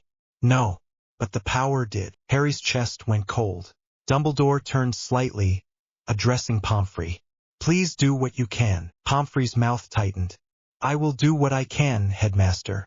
But if his body keeps rejecting normal healing, I will need help you do not want me to ask for. Dumbledore nodded once. Ask anyway. Pomfrey looked almost startled, then brisk again. Fine. Dumbledore looked back at Harry. We will speak again in the morning, when you can hold a thought without shaking. Harry's jaw clenched. I am not shaking. Hermione's eyes flicked to his hands. Harry looked too. His fingers were trembling against the sheet. He hated it. Dumbledore's voice softened. Harry, you did not fail today. Harry swallowed. Feels like I did. Dumbledore shook his head slowly. You survived. That is not failure. Then he turned and left the tent. The moment he was gone, the air felt less heavy, but Harry's body still shook. Pomfrey moved fast again, muttering, pressing spells and potions. Hermione stayed close, face pale, eyes fixed on Harry like she was checking he was still breathing. Daphne lingered at the edge of the tent, silent. Harry stared up at the canvas ceiling, chest tight. He could still hear the dragon's roar in his head. He could still feel the moment the wind obeyed him. And worst of all, he could still feel the sick, dark thrill of it. Hermione's voice cut through his thoughts. "Harry, look at me." Harry turned his head. Hermione's eyes were wet again. "You scared me." Harry swallowed. "Sorry." Hermione shook her head, angry and relieved at once. "Do not be sorry. Just do not do that again without warning me." Harry let out a breath that might have been a laugh if his ribs did not hurt. "I will send you a polite note next time I almost die." Hermione glared. Then her face crumpled and she leaned in and hugged him carefully around the shoulders. Harry closed his eyes and clung back with his good arm, breathing her in, warm and real. The storm inside him eased a fraction, like it was annoyed but listening. When Hermione pulled back, she wiped her face fast, embarrassed. "You did it." Harry stared. "Yeah." Hermione swallowed. Ron saw. Harry's stomach dropped again. "I know." Hermione's voice turned softer. "He looked like he was going to be sick." Harry's throat tightened. "Good." Hermione's eyes snapped. "Harry." Harry squeezed his eyes shut for a second. "Sorry. I cannot keep doing this. I cannot keep watching him look at me like I'm a monster." Hermione's voice shook. "Then give him time." Harry opened his eyes. "Time does not fix fear." Hermione did not have an answer. She just squeezed his hand. Pomfrey snapped. "Enough talking. He needs rest." Hermione sat back, still refusing to leave the chair. Daphne finally stepped closer, stopping near the foot of the bed. Hermione's spine went stiff. "What do you want?" Daphne ignored Hermione and looked at Harry, eyes sharp. "You used wind," Daphne said quietly. "Not just lightning." Harry stared at her. "I did what I had to." Daphne nodded once, like that confirmed something. "You felt it, did you not?" Harry swallowed. "Felt what?" Daphne's voice was calm. "The pull." The moment the fear became power, Harry's stomach twisted. He did not want to answer. Daphne watched him anyway, and it felt like she could see the truth sitting under his skin. Hermione snapped. "Stop pushing him." Daphne's eyes flicked to Hermione. "If he does not understand the seduction, he will lose." Hermione's jaw clenched. "He is not a weapon." Daphne looked back at Harry. "No, he is worse. A storm does not care what it hits." Harry's skin prickled again. Anger rose, fast. Pomfrey's wand lifted instantly, warning. Hermione grabbed Harry's hand. "Harry!" Harry forced the anger down, forced his breathing even. Daphne watched him do it, then nodded once, satisfied. "You did not use your wand," Daphne said. Harry's voice was flat. "I did not." Daphne's eyes sharpened. "Good," Hermione hissed. "Do not congratulate him like he is your pet." Daphne's mouth twitched. "He will need praise when the world only gives him fear." Hermione went quiet at that, like the words hit something she did not want to admit. Daphne looked at Harry again. "You are bleeding and still the healing resists," she said. Pomfrey bristled. "I am handling it." Daphne's gaze did not move. "It resists because it is not human blood." Harry's chest tightened. Hermione's voice went small. "Stop saying it like that." Daphne's eyes flicked to Hermione. Not unkind, just blunt. "Would you prefer lies?" Harry's throat worked. He whispered, "What am I?" Daphne's gaze held his. "God touched," she said. "Or chosen. Or infected. Pick a word. The point is the same." Harry's skin went cold. Daphne continued softer. "And now that you spilled that blood in front of the whole school, whatever is listening will listen harder." Harry swallowed. "Listening." Daphne nodded once. "Old things." Pomfrey snapped. "Out. Miss Greengrass, out. You are not helping." Daphne did not argue. She just looked at Harry one more time. "Do not open the egg alone," she said quietly. "Not tonight." Harry stared. "Why?" Daphne's eyes sharpened. "Because sound can be a key." Then she turned and walked out of the tent without another word. Hermione stared after her, jaw clenched, then looked back at Harry. Ignore her. Harry did not answer, because the egg sat on the crate like it was staring back. Pomfrey finally shooed Hermione out a few minutes later, promising she could visit in the evening. Hermione argued, of course. Pomfrey did not care. Harry was left with white curtains, potion smells, and the steady throb of pain. He tried to sleep again. It did not work. His body was too wired, too sore, too aware. By late afternoon, Pomfrey had bandaged him properly, given him more drafts, and snapped that he was not to move without permission. Harry nodded because arguing would cost energy he did not have. When the ward quieted again, his eyes kept drifting to the egg. It was still there, secured now on a bedside table, warded faintly. Dumbledore's work, probably. Harry stared at it until his eyes stung. He thought of the dragon's roar, the heat, the moment the wind obeyed him like the world had been waiting. He thought of Ron's face. He thought of Dumbledore's words. Sentence passed by nature. Harry's stomach twisted.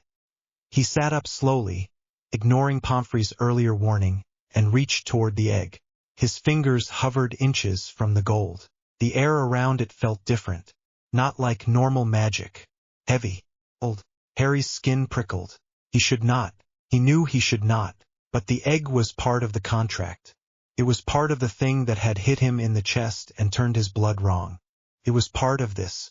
His hand moved anyway. The moment his fingertips touched the gold, his scar tightened sharply, like a hand squeezing behind his forehead. Harry flinched, breath hissing.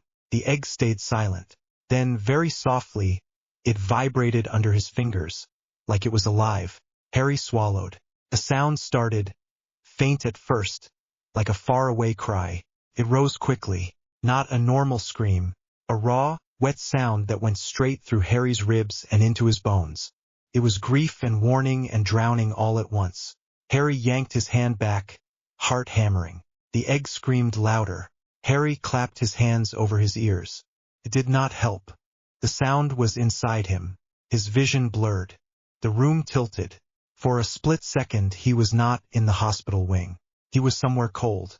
Water pressed on his skin. Dark water. Heavy water. Voices sang far away, thin and eerie, pulling at him. Harry's lungs burned like he had not breathed in too long. He gasped and the vision snapped. He was back on the bed, panting, hands shaking. The egg silent again like it had never made a sound.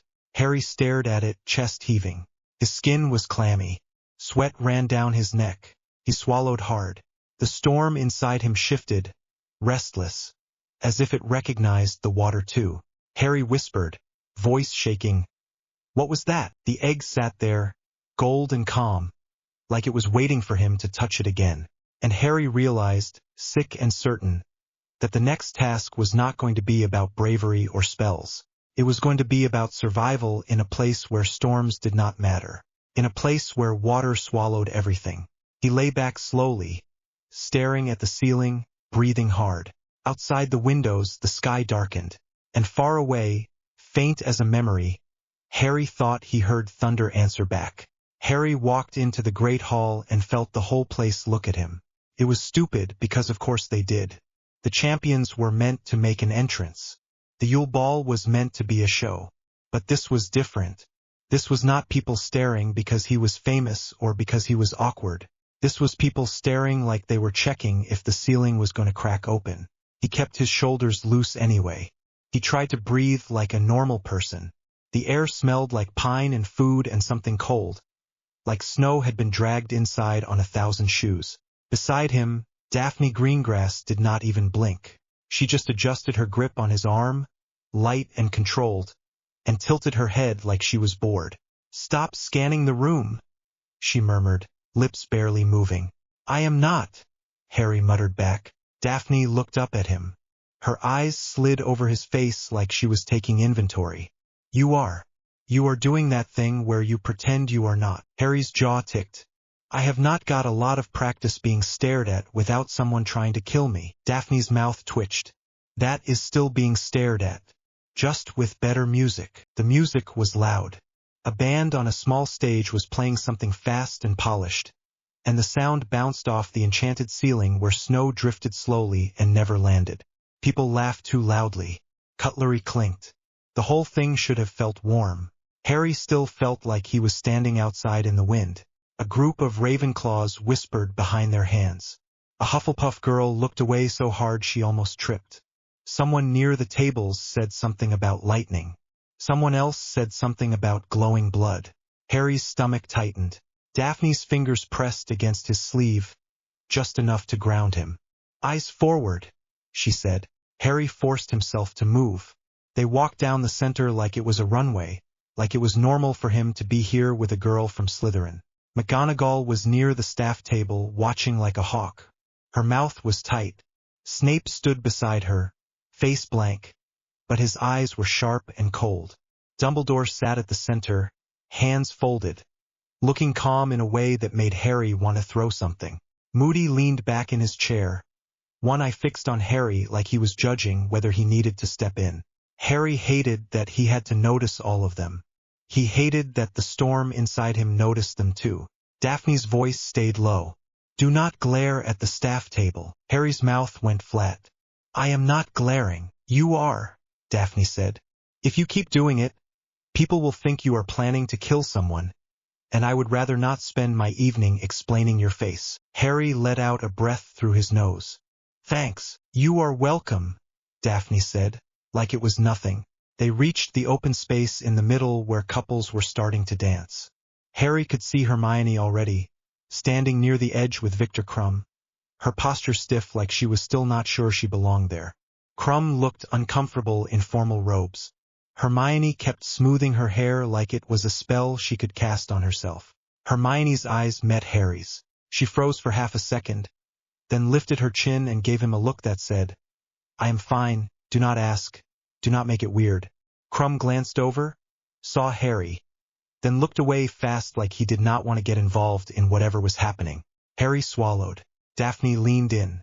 "She is going to survive," she said. "Stop worrying." Harry's voice came out sharp. "I am not worrying." Daphne's eyes slid to him again. "You are. It is fine. Just do not do it openly.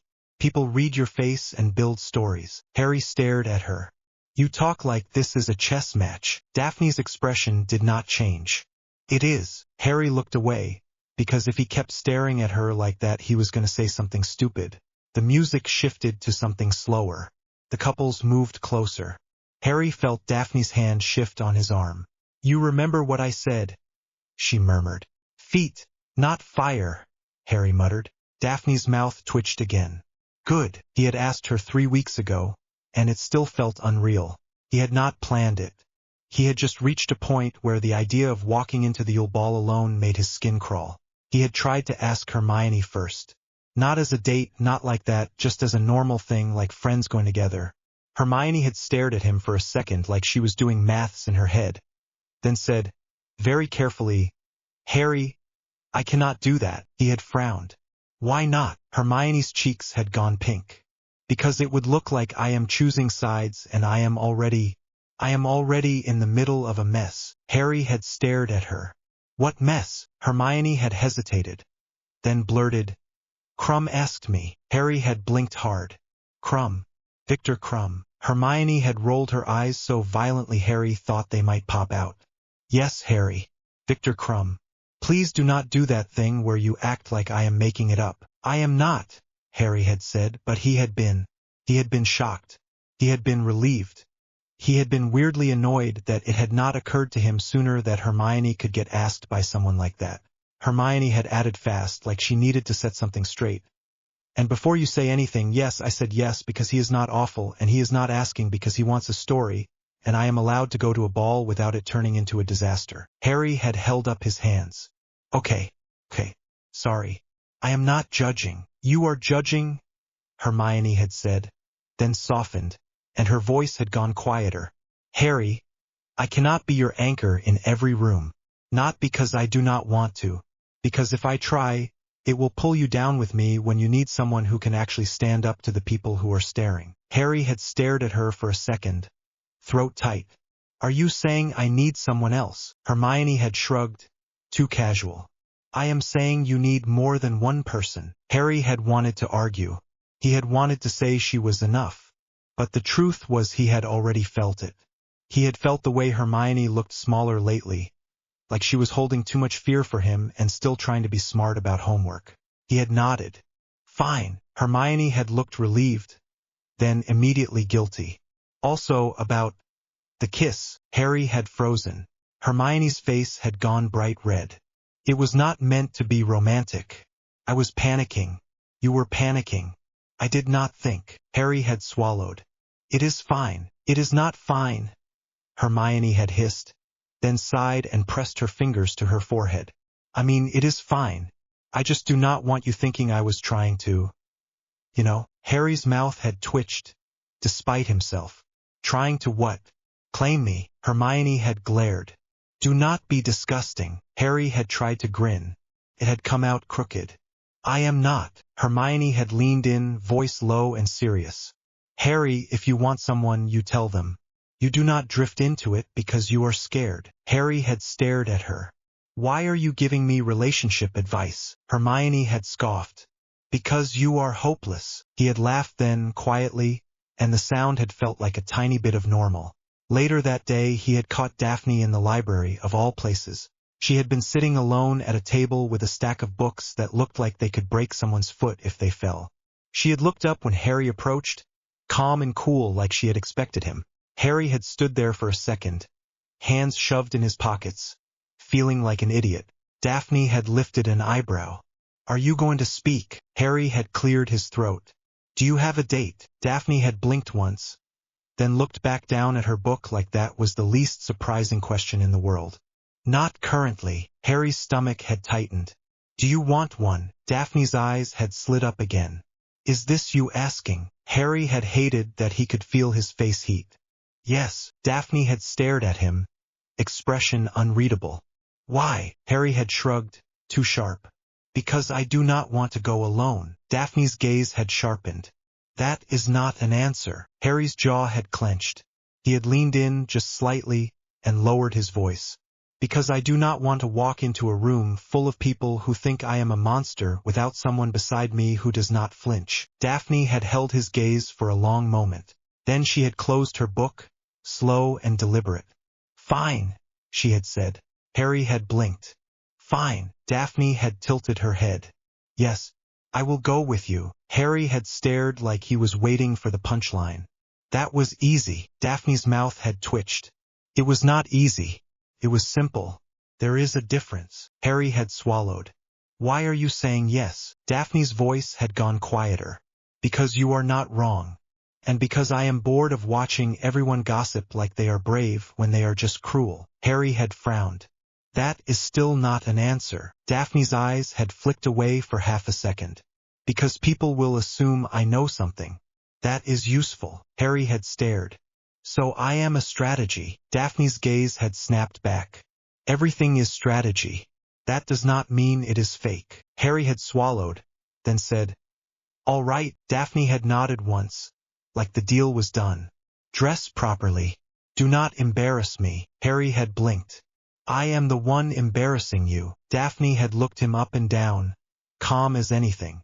Yes, Harry had left the library feeling like he had just been punched and also like he could breathe again. Now, standing in the great hall with her on his arm, he understood what Hermione had meant. Daphne did not make him smaller. She made the room smaller. Daphne guided him onto the dance floor without asking. Her hand slid from his arm to his shoulder. His hand found her waist, awkward at first. Harry's palm felt the heat through the fabric. He flinched a little because he was used to flinching at his own body now. Daphne's fingers tightened on his shoulder. Do not, she murmured. Do not what? Harry muttered. Do not act like touching me hurts you, Daphne said, voice flat. I can handle your hand. Harry's mouth went dry. That is not what I was doing. Daphne's eyes narrowed. Yes, it was. Harry swallowed. The music swelled. People moved around them. Harry? Daphne added quieter. If you keep treating yourself like a hazard, everyone will copy you. Harry's chest tightened. I am a hazard. Daphne's gaze held his. Then be a controlled one. Harry let out a breath, slow. Daphne moved first, smooth and practiced. She pulled him into the rhythm like she was dragging him out of his own head. Harry's feet found the steps in pieces. He stumbled once. Daphne corrected him without even looking down. Left, she said. Harry muttered. I am doing left. You are doing panic, Daphne said. Try again. Harry ground his teeth, then did it again. He was sweating within a minute. Not because the hall was hot, because his body was always hot now when he was tense. He could feel his heart pounding. He could feel the hum under his skin like a storm pressed into a human shape. Daphne's hand on his shoulder was cool. It did not fix everything, but it stopped the hum from getting louder. You are burning up, Potter, Daphne murmured, close enough that only he could hear. Harry let out a short laugh. I am just angry. Daphne's fingers pressed into his shoulder, like she was holding him in place. No, she said. You are evolving. Harry's throat tightened. Daphne's face was calm, but her eyes were sharp and focused, like she was watching something fragile. Harry's voice came out rougher than he meant. That is not a compliment. Daphne's mouth twitched. I did not say it was. They turned with the music. Harry caught glimpses of people watching, whispering. He saw Parvati and Padma look over, then look away fast. He saw Draco Malfoy leaning near the edge, smirking like he had a joke loaded. He saw Pansy Parkinson whisper something into Draco's ear, laughing behind her hand. Harry's jaw clenched. Heat flickered under his skin. Daphne felt it.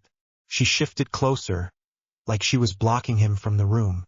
Do not, she murmured again. Harry forced his breath even. I am not going to zap anyone. Daphne's eyes slid to his. Good, because if you do, you will not be the only one punished. Harry swallowed. You think they will come after you? Daphne's face did not change. They will come after my family. They will come after my father. That is how it works. Harry's stomach tightened. I did not ask you to risk that. Daphne's voice went colder. I chose it. Harry stared at her for a second, then looked away because the way she said it made something in his chest twist. They danced through the song.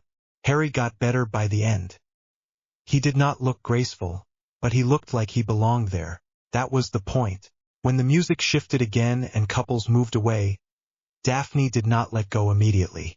She kept her hand on his shoulder for one more beat, then stepped back. Harry realized he was breathing hard. Daphne tilted her head. You are sweating. Harry wiped his forehead with the back of his hand. Thanks. It is not an insult, Daphne said. It means you are still human. Harry's mouth went flat. Comforting. Daphne's eyes flicked to his arm, where the fabric covered the old wound. Does it still hurt? Harry hesitated, then nodded. Sometimes. It is like, the scar does not want to be normal. Daphne nodded once, like she had expected it.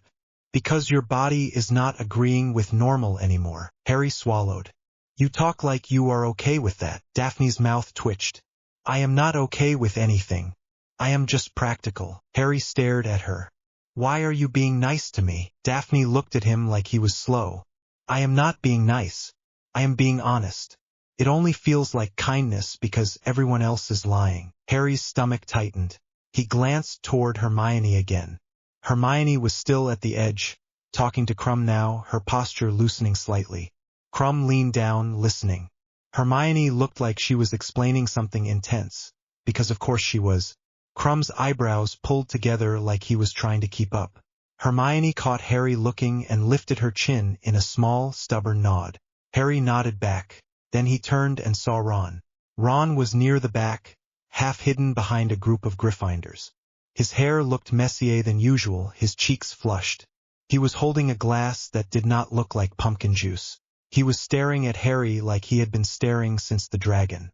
Ron's eyes flicked to Daphne. His mouth twisted. Harry's stomach dropped. Daphne followed his gaze. Her face did not change. That is your problem, she said quietly. Harry's throat worked. He is not my problem. He is my friend. Daphne's eyes slid to him. He does not look like your friend. Harry's jaw clenched.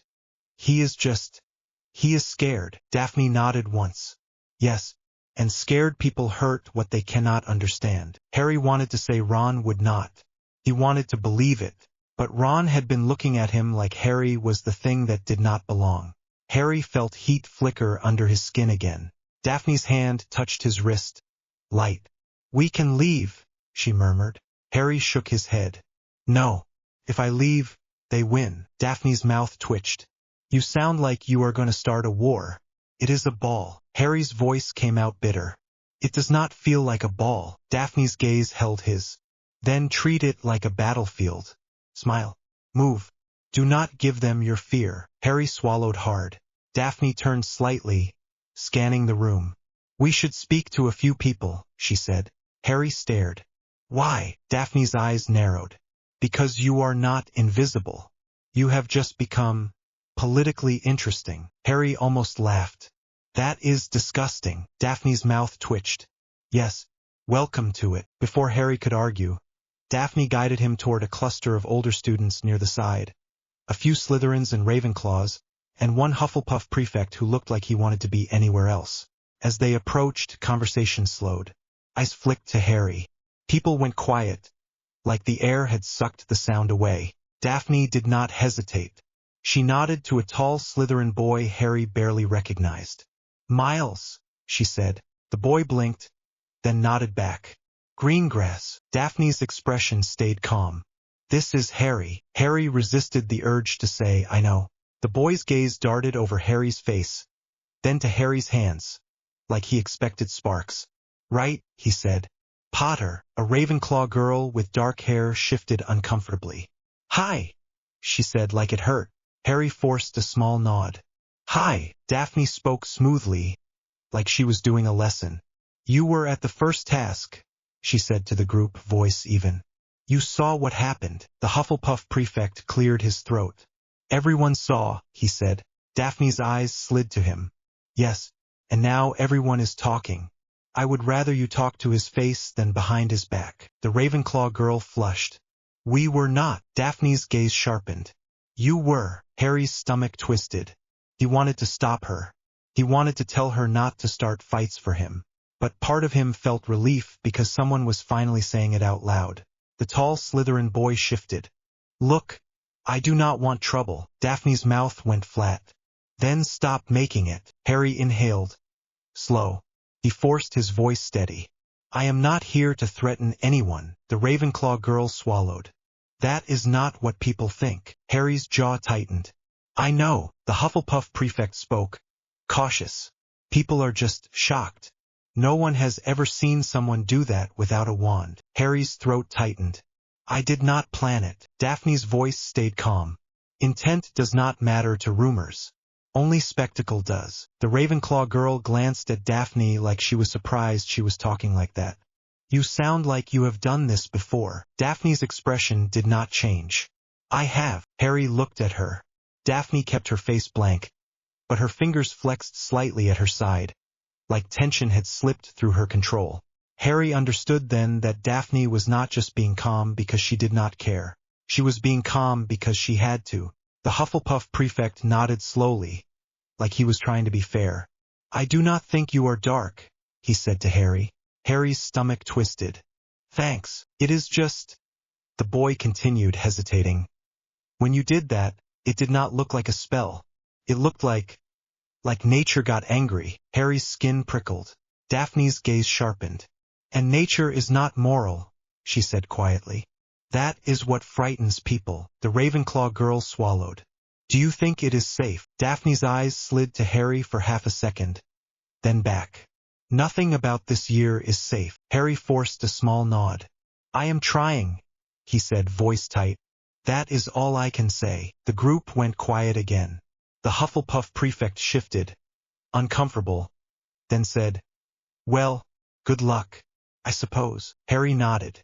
"Yeah." Daphne turned them away before it could get worse. As they walked, Harry leaned closer and muttered, "That was terrifying." Daphne did not look at him. "Good. You should be afraid of your reputation. It will hurt you faster than a curse." Harry swallowed. "You like this?" Daphne's eyes flicked to him. "No. I am good at it. There is a difference." Harry's throat tightened again. because he was starting to hear that phrase a lot tonight. They reached a quieter corner near a pillar where the sound was softer. Daphne leaned back against the stone like she was taking a break. Harry stood beside her, shoulders tense. "You look like you want to bolt," Daphne said. Harry exhaled. "I kind of do." Daphne's eyes slid to his. "Why?" Harry's jaw clenched. "Because everyone keeps looking at my hands." Daphne nodded once. "Then give them something else to look at." Harry blinked. "What?" Daphne's mouth twitched. "Your face. Your posture. Your date." Harry stared. "You are insane." Daphne's eyes held his. "You are a symbol now. You can either let people write you, or you can write yourself." Harry's stomach turned. "I hate that." Daphne's voice softened. "Just slightly."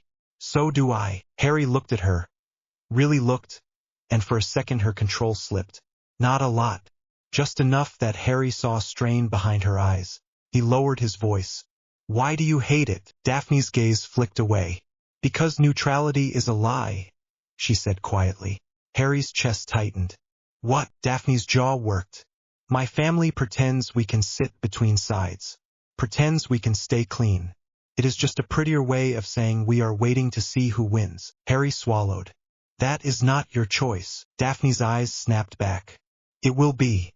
Soon." Harry's stomach tightened. He could hear the band shift songs again. Louder. He could hear laughter. Felt far away. Daphne's voice stayed low. "If he comes back, people will pick sides. And if he does not, people will still pick sides because they like power. They like safety. They like someone to blame." Harry's throat tightened. "You think he is coming back?" Daphne's eyes narrowed. "Do you not?" Harry's scar pulsed faintly like it heard its own name. Harry swallowed hard. Daphne watched his face. Her voice dropped even lower. "My father thinks Dumbledore will win. That is why we play polite. My mother thinks the dark will win. That is why she makes sure we can survive either way." Harry stared. "That is awful." Daphne's mouth went flat. "It is real." Harry's hands curled. Heat flickered under his skin. Daphne reached out and touched his wrist again. "Light." "Breathe," she murmured. Harry exhaled. Slow. Then a voice cut through the noise. Too loud and too close. "Having fun, are you?" Harry turned. Ron was standing a few feet away, swaying slightly. His tie was loose. His face was flushed. His eyes looked bright and wrong, like anger had been feeding him all night. Seamus Finnegan stood behind him, half reaching out like he was ready to grab Ron if he fell. Dean Thomas looked uncomfortable, eyes darting around like he was checking who was watching. Ron's gaze locked on Daphne first, then snapped to Harry. Harry's stomach dropped. "Ron," Harry said, voice cautious. Ron let out a sharp laugh. "Do not Ron me. You have not said my name properly in weeks." Harry's jaw clenched. "I have said your name." Ron stepped closer, pointing the glass in his hand like a weapon. "Not like before. Not like we were mates. You have been walking around like you are above us." Harry's throat tightened.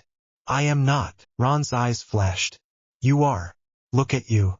You are standing there like you own the room." Harry's chest tightened. Heat flickered under his skin, sharp and fast. Daphne shifted beside him, posture still calm. But Harry felt her attention sharpen like a blade. Harry forced his voice steady. "Ron, you are drunk." Ron's face twisted. "Oh, that is rich. That is really rich.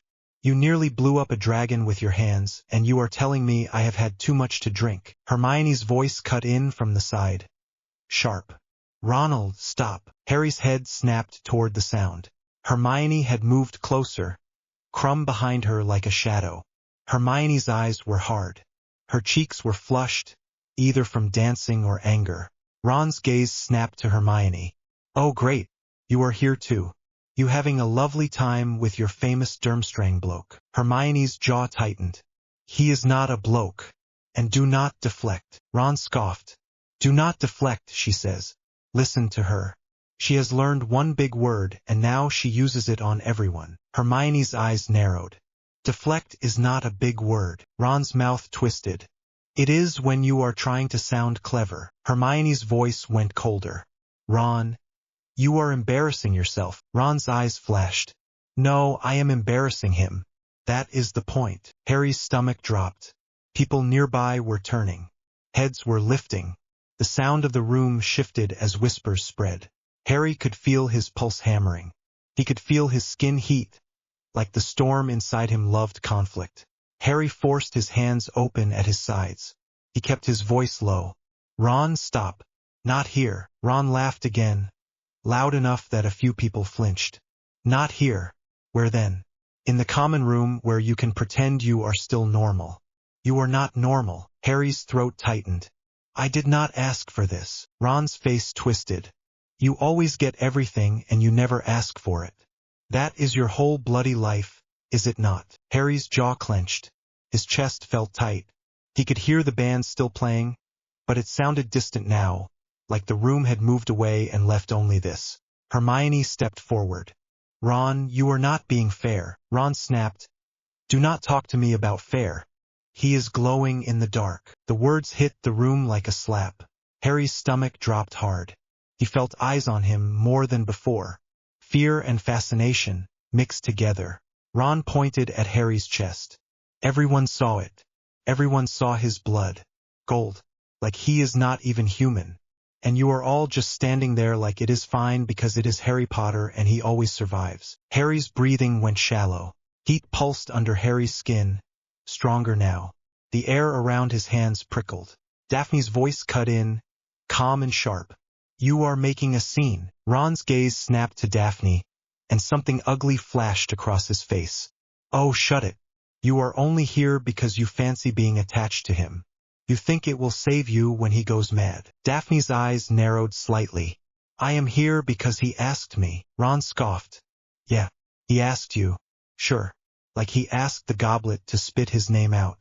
Like he asked the dragon to try to eat him. Like he asked the sky to crack open." Harry flinched because the words were too close to truth. Hermione's voice went tight. "Ron, stop before you regret it." Ron stepped closer to Harry, ignoring Hermione. His eyes were bright, glassy, furious. "You are not one of us anymore," he said, voice shaking. "You are not even trying to be. You walk around like you have got a storm in your bones, and everyone is just meant to pretend it is normal. It is not normal." Harry swallowed hard. His throat burned. He tried to speak and his voice came out too rough. "Ron, I am right here." Ron's face twisted. "Yeah, you are. And I do not know you." Harry's chest went tight. The hum under his skin surged. The air around them warmed like someone had turned a knob. Hermione's eyes widened. "Harry!" Harry forced his hands into fists, trying to keep control. He could feel sweat starting on his neck. He could feel his heart pounding so hard it made his vision wobble. Ron kept talking, voice shaking. "You think you are a god or something," he spat. "You think you can just decide what happens and we are all meant to bow. You are going dark. You are going worse than dark because dark is still human." Harry's stomach twisted. Anger flashed sharp and hot. The air snapped. A punch bowl on a nearby table shattered with a loud crack, glass spraying across the floor. People screamed. Someone jumped back and tripped. Harry froze, breath catching. His hands shook. He had not touched it. He had not cast anything. It had just happened because the heat inside him had spiked.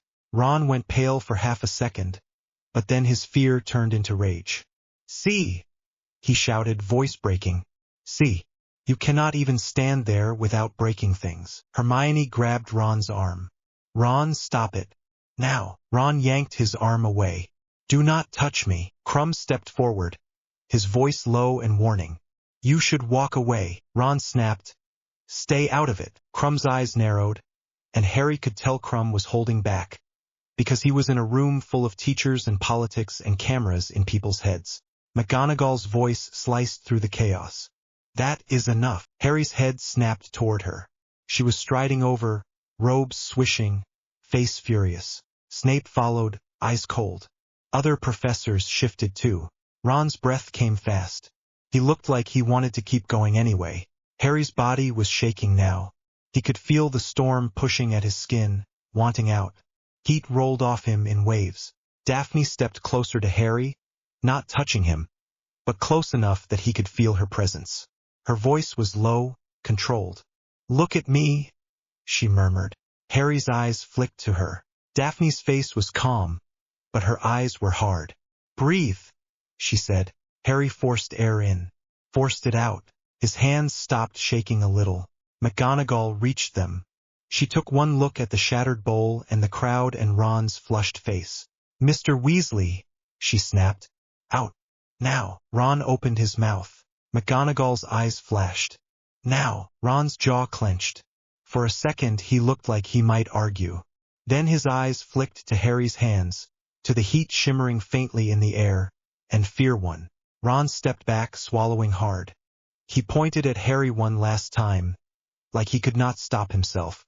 "This is not going to end well," Ron said, voice shaking. "You are going to hurt someone. And when you do not look at me like I did not warn you." Harry's chest tightened. Ron turned and shoved past Seamus and Dean, storming out of the hall. Seamus followed fast, glancing back once with an apologetic look that did not help. Dean lingered a beat, looking torn, then went after Ron too. Hermione stood there, shaking slightly, fists clenched. Her eyes were wet, but her face was hard. McGonagall looked at Harry, sharp and worried. "Mr. Potter, are you all right?" Harry swallowed. His throat felt tight. "Yeah." McGonagall's eyes flicked to Daphne, then back. "Miss Greengrass." Daphne's chin lifted. "Professor." McGonagall's mouth tightened. "Keep him calm." Harry's jaw clenched at being talked about like he was a bomb. Daphne's voice stayed even.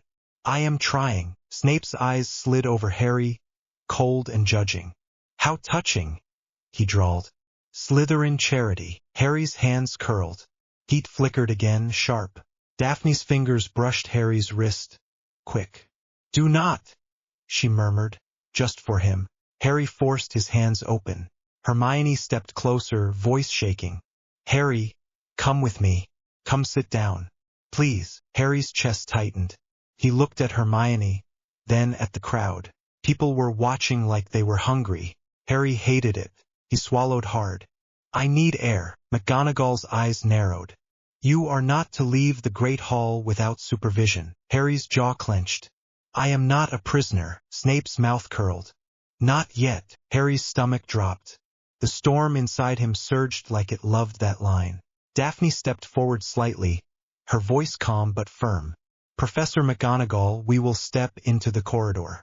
The doors are right there. You can see us." McGonagall hesitated, then nodded sharply. 5 minutes, she snapped. "Then you return." Harry did not answer. He just turned and walked, Daphne beside him, Hermione trailing close behind. They pushed through the doors into the corridor. The sound of the ball muted instantly, like someone had shut a lid. Harry leaned a hand against the stone wall. His breathing came fast. His skin was hot. Sweat ran down his neck. Hermione grabbed his sleeve, careful. "Harry, breathe." Harry's voice came out rough. "I am breathing." Hermione's eyes were wet. "No, you are spiraling." Harry shut his eyes. His stomach rolled. He swallowed hard to keep it down. Daphne stood a few steps away, watching like she was guarding space. Her posture was calm. Her eyes were sharp. Harry's voice cracked, and he hated it. "He thinks I am going to hurt someone." Hermione's voice went fierce. "He is scared. That does not make him right." Harry opened his eyes. "He is not wrong." Hermione flinched. "Harry." Harry's throat tightened. "I broke a bowl without touching it." Hermione's jaw clenched. "Because he pushed you." Harry let out a short laugh that sounded ugly. "People are going to push me all year." Daphne spoke quietly. "Yes." Harry's eyes flicked to her. Daphne's face did not soften. "So you learn control. Not because you owe them comfort. Because you do not want to be a weapon." Harry swallowed. His hands still trembled. Hermione wiped her eyes fast and glared at Daphne. "Do not act like you know everything." Daphne's gaze slid to Hermione, cool. "I do not know everything. I know fear. It makes people stupid. He is proof." Hermione's jaw clenched. "Ron is not stupid." Daphne's voice stayed even. "He is terrified." Hermione's throat worked. She looked away, blinking hard. Harry's chest tightened. He hated this. He hated that his life was cutting through the people he cared about like a blade. Harry pushed off the wall, breathing steadier now. I cannot go back in there, he muttered. Hermione's head snapped. Harry, you have to. If you leave, they will say you ran because you could not control yourself. Harry stared at her. I do not care what they say. Hermione's voice shook. You do. You always do, even when you pretend you do not. Harry's jaw clenched because she was right. Daphne's voice cut in low. We do not need to stay for the whole night. We only need to be seen. Harry swallowed. I hate this. Daphne's mouth twitched. Yes. Harry looked between them, chest tight. Then he breathed out slow and nodded once. Fine, he said, voice rough. We go back in. We do one more dance. Then we leave. Hermione nodded quickly. Okay. Daphne nodded once too, like it was settled. They returned to the great hall. The moment Harry stepped back inside, whispers started again. People stared harder, like they were waiting for something else to break. Harry forced his shoulders down. He forced his face calm. He hated that he could feel the storm inside him purring at the tension, like it enjoyed being watched. Daphne guided him back onto the dance floor before he could change his mind. The music was slower now, quieter, almost gentle. Couples moved close, swaying. Harry's hand found Daphne's waist again. Daphne's hand rested on his shoulder. You are still shaking, Daphne murmured. Harry swallowed. I know. Daphne's voice went softer. Only for him. Let it pass. Do not fight it like you are punching yourself. Harry's throat tightened. How do you do that? Daphne's eyes held his. You stop thinking the feeling means you must act. Harry stared at her, breath tight. That sounds like a trick. Daphne's mouth twitched. It is. A useful one. Harry exhaled slowly and let the music carry him. He felt Daphne's body close, steady. He felt her cool presence like a hand on the back of his neck. It helped. He hated that it helped, because it meant he needed someone. Halfway through the song, Daphne leaned in, her lips near his ear. You handled that better than you think. Harry let out a short breath. I almost boiled the room. Daphne's voice stayed calm. And you did not. That is the point. Harry swallowed. His throat was still tight. Daphne's fingers pressed into his shoulder. Also, she added quieter. Your friend is wrong about one thing. Harry's chest tightened. What? Daphne's voice softened. You do not glow in the dark. Harry blinked, then let out a short laugh despite himself. It was bitter, but it was a laugh. Daphne's mouth twitched. You glow in the light too. Harry groaned quietly. That is not better. Daphne's eyes narrowed slightly, like she was amused. No, but it is honest. Harry shook his head once, a tiny motion. He looked down at her for a second. Her face was calm, but her eyes were not cold right now.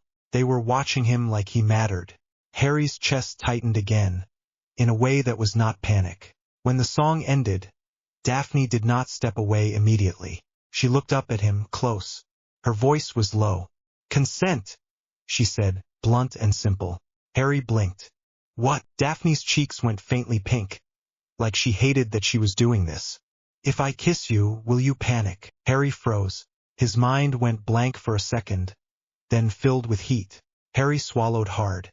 His voice came out rough. No. Daphne studied his face like she was making sure. Do you want it? Harry's throat worked. He nodded once, quick. Daphne exhaled, then rose onto her toes and kissed him. It was not dramatic. It was not perfect. It was just real. Her lips were cool. Harry's were warm. Harry's hand tightened at her waist, careful, like he was scared of crushing something. Daphne pulled back slightly, still close, and murmured, You were shaking. Harry swallowed. Not because of the kiss. Daphne's mouth twitched. Good. Harry's chest felt tight. His skin still felt hot, but the storm under his skin eased for a beat, like it had been distracted. Then Daphne stepped back, control sliding back into place like armor. We can leave now, she said, voice even. Harry nodded, throat tight. Yeah. Hermione appeared beside them, face flushed, eyes sharp. She looked at Harry's face, then at Daphne's, then rolled her eyes like she was annoyed and relieved at the same time. About time, Hermione muttered. Harry blinked. What? Hermione scoffed. Nothing. Come on. Before someone else explodes. Crumb lingered behind Hermione, watching quietly. His expression was unreadable. He looked at Harry, then nodded once, a small gesture that felt like respect. Harry nodded back without thinking. They moved toward the doors. McGonagall watched them go, eyes sharp. Dumbledore's gaze followed Harry too, calm and heavy, like he was trying to measure something that would not stay still. Harry did not look away first. Outside in the corridor, the air felt cooler. Harry's lungs loosened slightly. Hermione exhaled hard. I want to hex him, she snapped. Harry's jaw clenched. Do not, Hermione glared. He humiliated you. Harry's throat tightened. He humiliated himself. Hermione's eyes flashed. That does not make it hurt less. Harry swallowed. He looked away, because he did not want to see how much Hermione cared. It made the guilt worse. Daphne's voice cut in, calm. He will either apologize or he will double down. Hermione scoffed. He will double down. Harry's mouth went flat. Probably. Hermione's face crumpled for a second, then hardened again. I hate this year. Harry let out a short breath. Same. They walked in tense silence for a minute. Then Hermione stopped near an empty stretch of corridor. I am going back, she said quickly, glancing toward the hall. Crumb is still in there, and I am not leaving him to deal with gossip alone. Harry blinked. You care about gossip now? Hermione glared. Do not start. Also, yes, I do, because people are cruel and he is not used to British school politics. Daphne's mouth twitched. He will survive. Hermione shot her a look. He will. But I would like him to survive without someone calling him a troll. Harry's mouth twitched slightly. Hermione looked at Harry again, voice softer. Are you okay? Harry swallowed. Yeah. Hermione did not look convinced. Do not do anything stupid tonight. Harry's mouth went flat. Define stupid. Hermione's eyes narrowed. Anything involving the egg. Harry froze. Hermione's gaze sharpened. Harry sighed. Fine. Hermione hesitated, then stepped forward and hugged Harry quickly, tight and careful. She pulled back fast, cheeks pink, then looked at Daphne like she was daring her to comment. Daphne did not comment. She just nodded once. Hermione turned and walked back toward the great hall, posture stiff and stubborn. Harry watched her go, chest tight. Daphne's voice was quiet. She is loyal. Harry swallowed. Yeah. Daphne's eyes slid to him. Do not make her carry you alone. Harry's jaw clenched. I am not. Daphne's mouth twitched.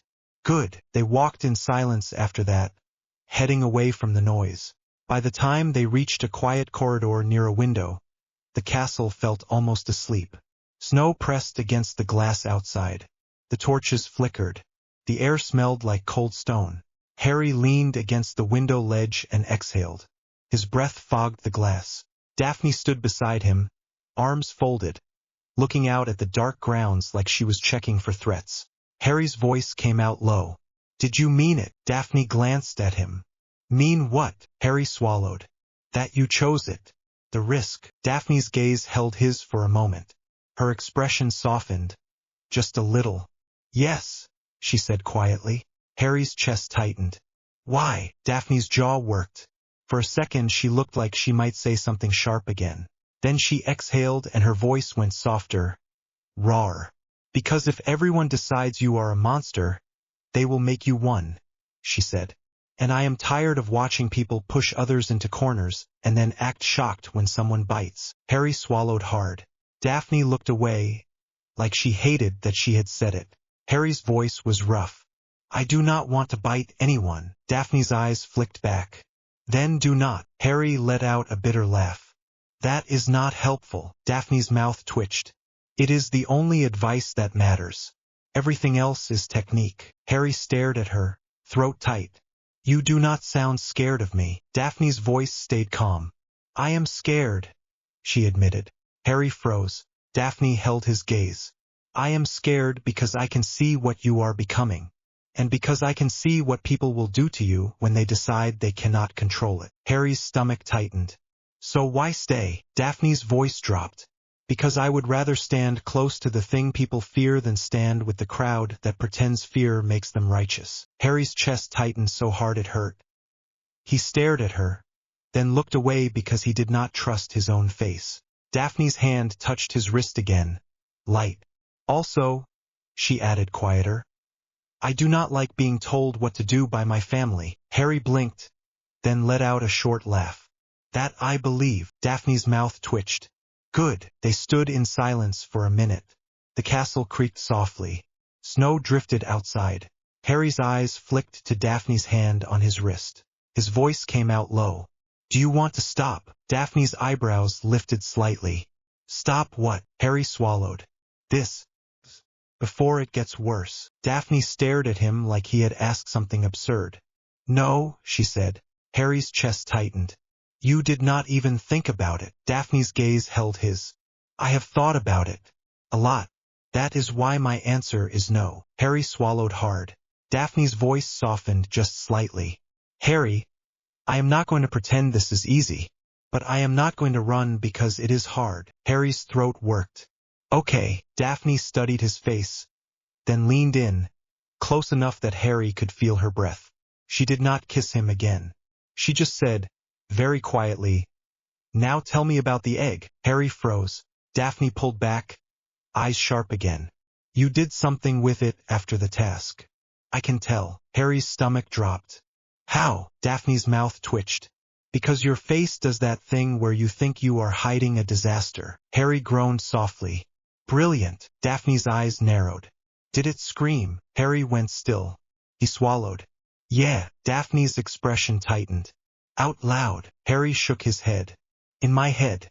It was like drowning. Daphne's gaze sharpened, and Harry saw real interest now, not just politics.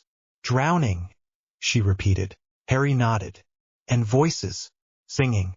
Like something wanted me to follow it. Daphne exhaled slowly. That is not a dragon clue. Harry's mouth went flat.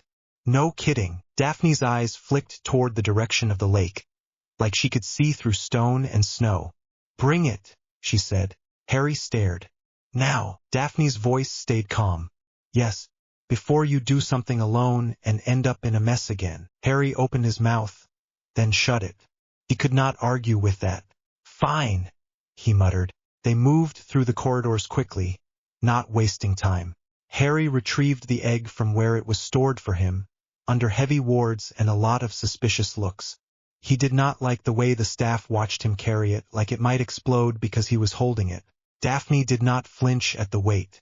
She just walked beside him like it was normal to carry a screaming golden egg through a castle at night. They headed for the prefect's bathroom first because Harry remembered it had a massive bath, and because he did not want to test the egg in a corridor where it could pull half the castle into a panic. When they reached the door, Harry hesitated. Daphne's gaze slid to him. What? Harry swallowed. Myrtle. Daphne blinked once. The ghost. Harry nodded. She is loud. Daphne's mouth twitched. So are you sometimes. Open the door. Harry groaned quietly, then pushed it open. Steam hit his face. The bathroom smelled like soap and something sweet. Moaning Myrtle was sitting near a sink, sulking. Her head snapped up when the door opened. Oh, Myrtle said in a dramatic voice. It is you. And you brought someone. Great. Harry sighed. Hi, Myrtle. Myrtle's eyes slid to Daphne. Who is that? Daphne's face stayed blank. Daphne Greengrass. Myrtle squinted. You sound boring. Daphne did not react. Thank you. Myrtle blinked, thrown off. You are welcome, she said, then frowned like she did not like that she had said it. Harry set the egg down carefully near the bath. His hands felt warm as he touched the gold. The hum under his skin answered faintly. Daphne watched him. Does it react to you? Harry swallowed. Yeah. Daphne nodded once. Good. That means it is keyed. Myrtle drifted closer, eyeing the egg. Ooh, she said. Shiny. Is that from the tournament? Harry glanced at her. Yes. Myrtle's mouth twisted. You nearly got eaten. I heard. Harry's jaw clenched. Yeah. Myrtle leaned in, squinting. You look tired. Harry let out a short laugh. Thanks. Myrtle's eyes narrowed. I was not insulting you. Daphne spoke calmly. We need water, she said. Myrtle's eyes flicked to Daphne. We are in a bathroom. Daphne nodded once. Yes, Myrtle huffed. You are both terrible at small talk, Harry muttered. We are not here for small talk. Daphne's eyes slid to him. You are, she murmured. Harry glared. No, I am not. Daphne's mouth twitched. You are doing it again. Harry groaned softly. Daphne turned her attention to the bath, then to the egg. In old stories, music is a key, she said quietly. Not because music is special, because sound carries intent. Harry's stomach tightened. So you think the egg is singing? Daphne's gaze held his. Or screaming. Or calling. Either way, you heard drowning. That means water. Harry swallowed hard. Myrtle sniffed.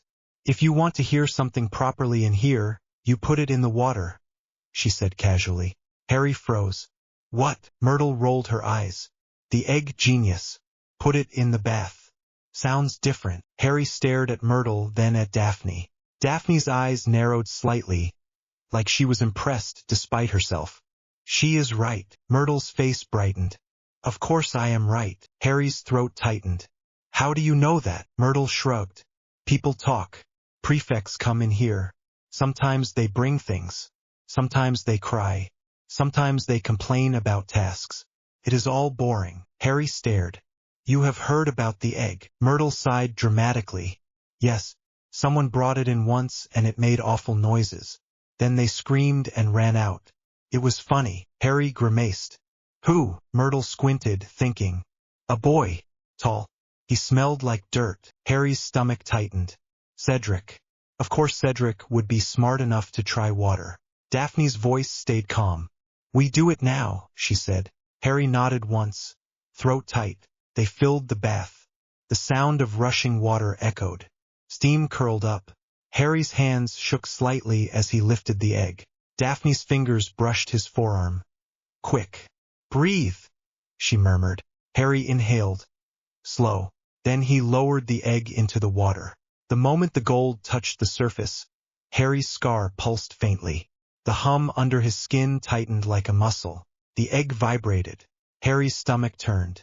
Then the sound came, but different from before. It was not a raw scream in his head. It was a song, muffled through water, haunting and low, like someone singing from the bottom of a deep place. Harry's breath caught. He leaned closer, heart pounding. Daphne moved too, her eyes sharp. Listen, she murmured. Harry pressed his ear closer to the water, careful not to slip in. The song shifted into words. They were distorted, but Harry could make them out. Come seek us where our voices sound. Daphne's eyes narrowed. Black Lake, she whispered. The song continued, the words warped and eerie. An hour long you have to look. Harry's stomach dropped. And to recover what we took. Harry swallowed hard. Daphne's voice went low. Hostages, she said. Harry's throat tightened. That is the second task. The song went on, and the sound of it made Harry's skin prickle. Gone past the mere people, past the deep. Harry's stomach turned again, because the word deep hit like a hand on his chest. Daphne's gaze sharpened. Mere people are not the only thing in that lake, she said quietly. Harry looked at her. What else? Daphne exhaled slowly. There is old magic in that water, she said. The lake is older than the castle, older than the school. Old water remembers. Harry's throat tightened. You are talking like it is alive. Daphne's voice stayed calm. Water is always alive. You just forget because you only see it in cups. Myrtle hovered near them, looking bored. Are you done? She said. Because this is getting creepy. Harry pulled back, breathing hard. The song faded as the egg settled. Quiet again under the water. Harry stared at the gold shape like it was waiting for him to make a choice. Daphne's voice was low. We should leave before someone asks questions. Harry nodded, then hesitated. Wait. Daphne looked at him. What? Harry swallowed. Drowning.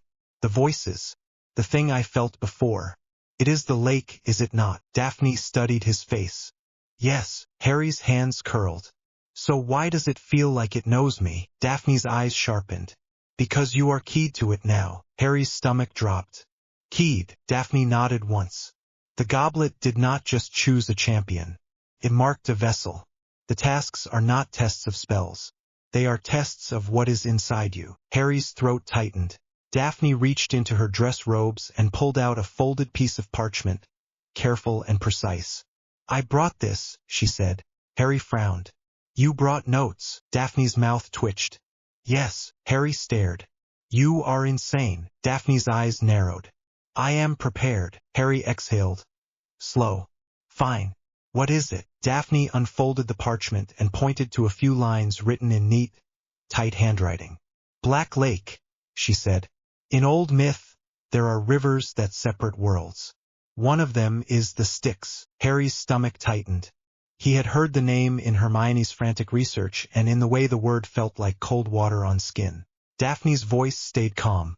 The Styx wraps around the underworld 9 times, she said quietly. It is not just water. It is a boundary, promise, a threat. Harry swallowed hard.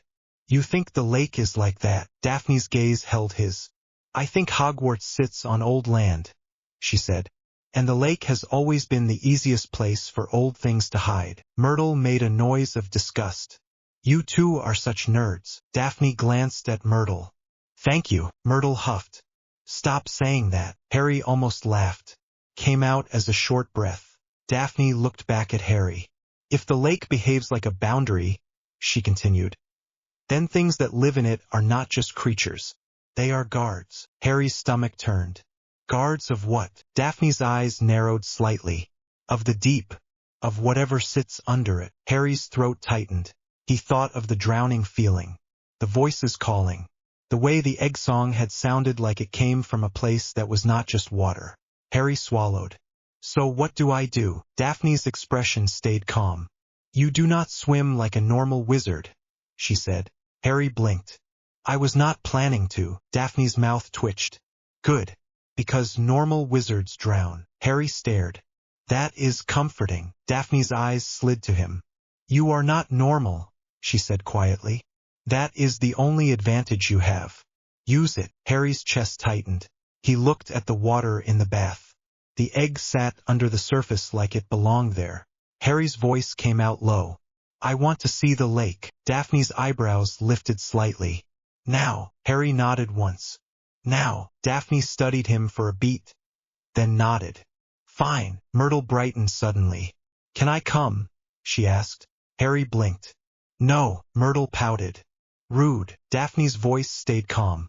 We need privacy. Myrtle huffed. Fine. Leave. Go drown in your lake. Harry grimaced. They left the bathroom quietly, moving through the corridors with the egg, wrapped in a cloth Harry had grabbed from the bathroom shelf. The gold hummed faintly through the fabric. The castle was quieter now. Most students were still at the ball, or heading back to their dorms in giggling clusters. Harry and Daphne moved like ghosts. When they reached the entrance hall, cold air hit Harry's face as the doors opened. Snow swirled outside. The grounds were dark and silent, broken by the occasional lantern glow. Harry's breath fogged in front of him. Daphne tucked her arms closer to her body, but she did not shiver. She looked like she was built for cold rooms. They walked down toward the Black Lake. The path was slick with packed snow. Harry's shoes crunched. His heart thumped hard, not from walking, but from the pull in his chest that got stronger with every step. The lake was a dark sheet under the sky. The surface looked almost still, only small ripples moving near the shore.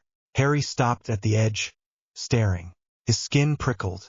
The hum under his skin shifted, lower, steadier, like the storm was becoming something else. Daphne stood beside him, eyes on the water. You feel it, she said quietly. Harry swallowed. Yeah. Daphne's voice stayed calm. Do not fight it. Just notice it. Harry's hands curled. He looked down at the water. It looked cold. It looked heavy. Harry's throat tightened. If I jump in, I will freeze. Daphne's eyes slid to him. Maybe, she said. Or maybe the water will not dare. Harry stared. That is not how water works. Daphne's mouth twitched. That is how you work. Harry swallowed hard. He set the wrapped egg down on a flat rock near the shore.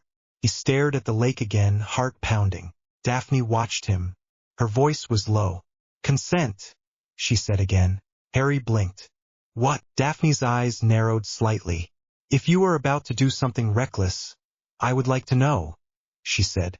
Because I would prefer not to be surprised when you vanish into the water. Harry swallowed. I am not trying to scare you. Daphne's voice stayed calm. Then tell me. Harry exhaled. I am going to touch it, he said, nodding at the lake. Just to see. Daphne nodded once. Fine. Slowly, Harry stepped closer to the edge. Snow crunched under his shoes. Cold air bit his cheeks. He crouched and reached out, fingers hovering above the surface. His hand shook slightly. He expected the cold to hit him even before he touched it, like a warning. Instead, the air around his fingers felt almost warm. Harry frowned. He lowered his fingertips into the water. The water did not feel cold. It did not feel hot either. Felt like nothing. Like his skin could not decide what it was meant to feel. Harry's breath caught. He pushed his fingers deeper. The water slid around his skin but did not cling. It did not soak. It moved like it was avoiding him, making space. Harry stared at his hand, then looked at Daphne. What the hell? Daphne's eyes were sharp, focused. Again, she said quietly. Deeper. Harry swallowed hard and pushed his hand in up to his wrist. The water still did not feel like water. It felt like a boundary that had opened. Harry's pulse hammered. He pulled his hand out. His skin was not wet. Harry stared. Daphne's voice was calm. It does not wet you unless you want it to, she said, like she was confirming a theory. Harry swallowed hard. That is insane. Daphne's mouth twitched. Yes. Harry stared at the lake again. His chest felt tight. The pull in his ribs got stronger, like the lake was calling him by name. Harry's voice came out low. If I go in, I am not coming up like normal. Daphne's gaze held his. Then do not go in, she said. Harry stared at her. You are not stopping me. Daphne's eyes narrowed slightly. Do you want me to? Harry's throat worked. He thought of Ron's face. Fear and rage. He thought of Dumbledore watching him like he was a problem to solve. He thought of the egg song and the word deep. Harry exhaled slowly. No, he admitted. Daphne nodded once. Then go in, she said. But look at me first. Harry blinked. Daphne's voice stayed low. If you panic down there, you will feed it. Whatever it is. Fear is loud in water. Harry swallowed hard. How do you know that? Daphne's gaze flicked away for half a second. Because I have read the stories, she said quietly. And because my family keeps old things in cupboards and calls it safety. Harry's chest tightened. Daphne stepped closer to him, close enough that he could feel her presence in the cold air. If you feel something pull, she murmured, do not chase it like it is a clue. Clues do not drag you into darkness. Predators do. Harry's throat tightened. He nodded once. Daphne's hand reached up and cupped his cheek briefly, cool fingers against his hot skin. Harry froze. Daphne's voice was quiet, almost reluctant. Come back, she said. Harry swallowed hard. I will. Daphne's eyes held his like she was memorizing his face. Then she dropped her hand and stepped back, control returning. Harry turned to the lake. He took off his shoes and socks quickly, not wasting time. The snow bit his feet. He ignored it. He stripped off his outer robes and left them in a pile beside the egg. His dress clothes underneath were not meant for swimming. He did not care. He stepped forward until the water touched his toes. Still not cold. Harry's breath hitched. He went in. The water rose around his ankles, then his calves, then his knees. His skin did not prickle with cold. It did not go numb. It just felt like the water was not allowed to hurt him. Harry's pulse hammered. He looked back once. Daphne stood on the shore, arms folded tight now, face calm but eyes sharp and worried. She looked small against the dark lake. Harry swallowed hard, then turned back and walked deeper. The water reached his waist. His trousers should have been heavy. They were not. The water was not soaking him. It slid around him like a cloak. Harry's chest tightened as the water reached his ribs. He took a breath, bracing for panic. His lungs stayed steady. The water reached his shoulders. Harry hesitated, then exhaled slowly and let himself sink. Water closed over his head. For a split second, instinct screamed at him to thrash, to reach up, to breathe. Harry opened his mouth anyway, and breathed. Air went into his lungs like normal. Harry froze underwater, eyes wide. The lake was dark, but not pitch black. Faint light filtered from the surface above, making the water look like deep glass. Harry looked at his hands. They moved normally. Bubbles rose from his fingers when he flexed them, but his skin still looked dry, like the water was refusing to claim him. Harry's heart hammered. He should have felt claustrophobic. Instead, his chest loosened.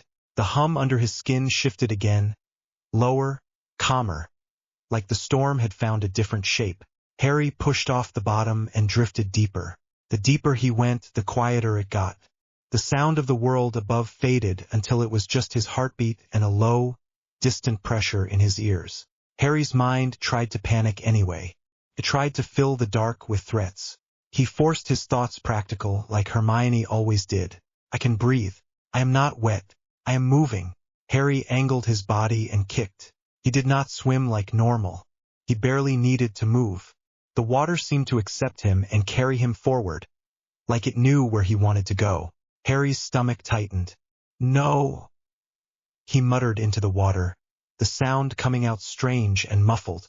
I decide. The water did not argue. It just flowed around him.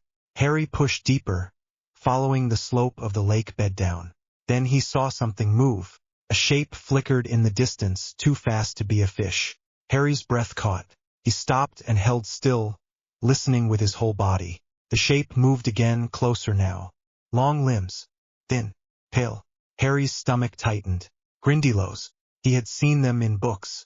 He had never seen them like this. Their eyes glinted in the dark. Their fingers were long and clawed. They moved like spiders in water, jerky and fast. Harry's pulse hammered. The first one lunged. Harry reacted without thinking. He thrust his hand out and pushed. The water shoved forward like a wall. The Grindylow slammed back, flailing, claws scrabbling against nothing. Harry stared at his own hand, shaking slightly. He had not used a wand. He had just told the water no. Two more Grindylows darted in from the sides. Harry's stomach dropped. He twisted, trying to track them. One grabbed his leg. His claws dug in. Pain shot up Harry's calf. Harry hissed, body jerking. The storm inside him surged, but it did not feel like lightning now. It felt like pressure. Harry snarled, "Get off!" The water around his leg boiled. Not with heat, but with force, spinning fast like a current suddenly snapping into existence. The Grindylow's grip broke, tumbled away, limbs flailing. Harry's heart hammered. His calf throbbed. More shapes moved in the dark. Harry swallowed hard. He forced himself to move. He pushed forward hard, body turning into a dart. The water took him and launched him like he had been built for this. Harry shot deeper. The Grindylows chased, their movements jerky and furious. One snapped at his shoulder and missed by inches. Harry's lungs stayed steady. His mind stayed sharp. He could do this. He did not know why, but he could. Harry angled down again, following a darker trench. The deeper he went, the more the water pressed around him, heavy and thick. It should have hurt. It should have crushed him. It did not. Harry's skin prickled anyway, not from cold, but from something else. Something that felt like being watched. The song from the egg whispered in his head again, faint and distant. Not words now, just a pull. Harry's stomach tightened. He slowed, hovering in the dark. The Grindylows had stopped following. They lingered higher up, watching, like they did not want to cross an invisible line. Harry's throat tightened. Boundary, Daphne had said. Harry stared into the deep. It was darker down here. The water looked thicker, like ink. Then he saw it. A faint shimmer ahead, like something moving slowly, huge and quiet. Harry's heart hammered. He moved closer, cautious. As he approached, the shimmer became shapes. Stone, ruins, pieces of something old on the lake bed, half buried in silt.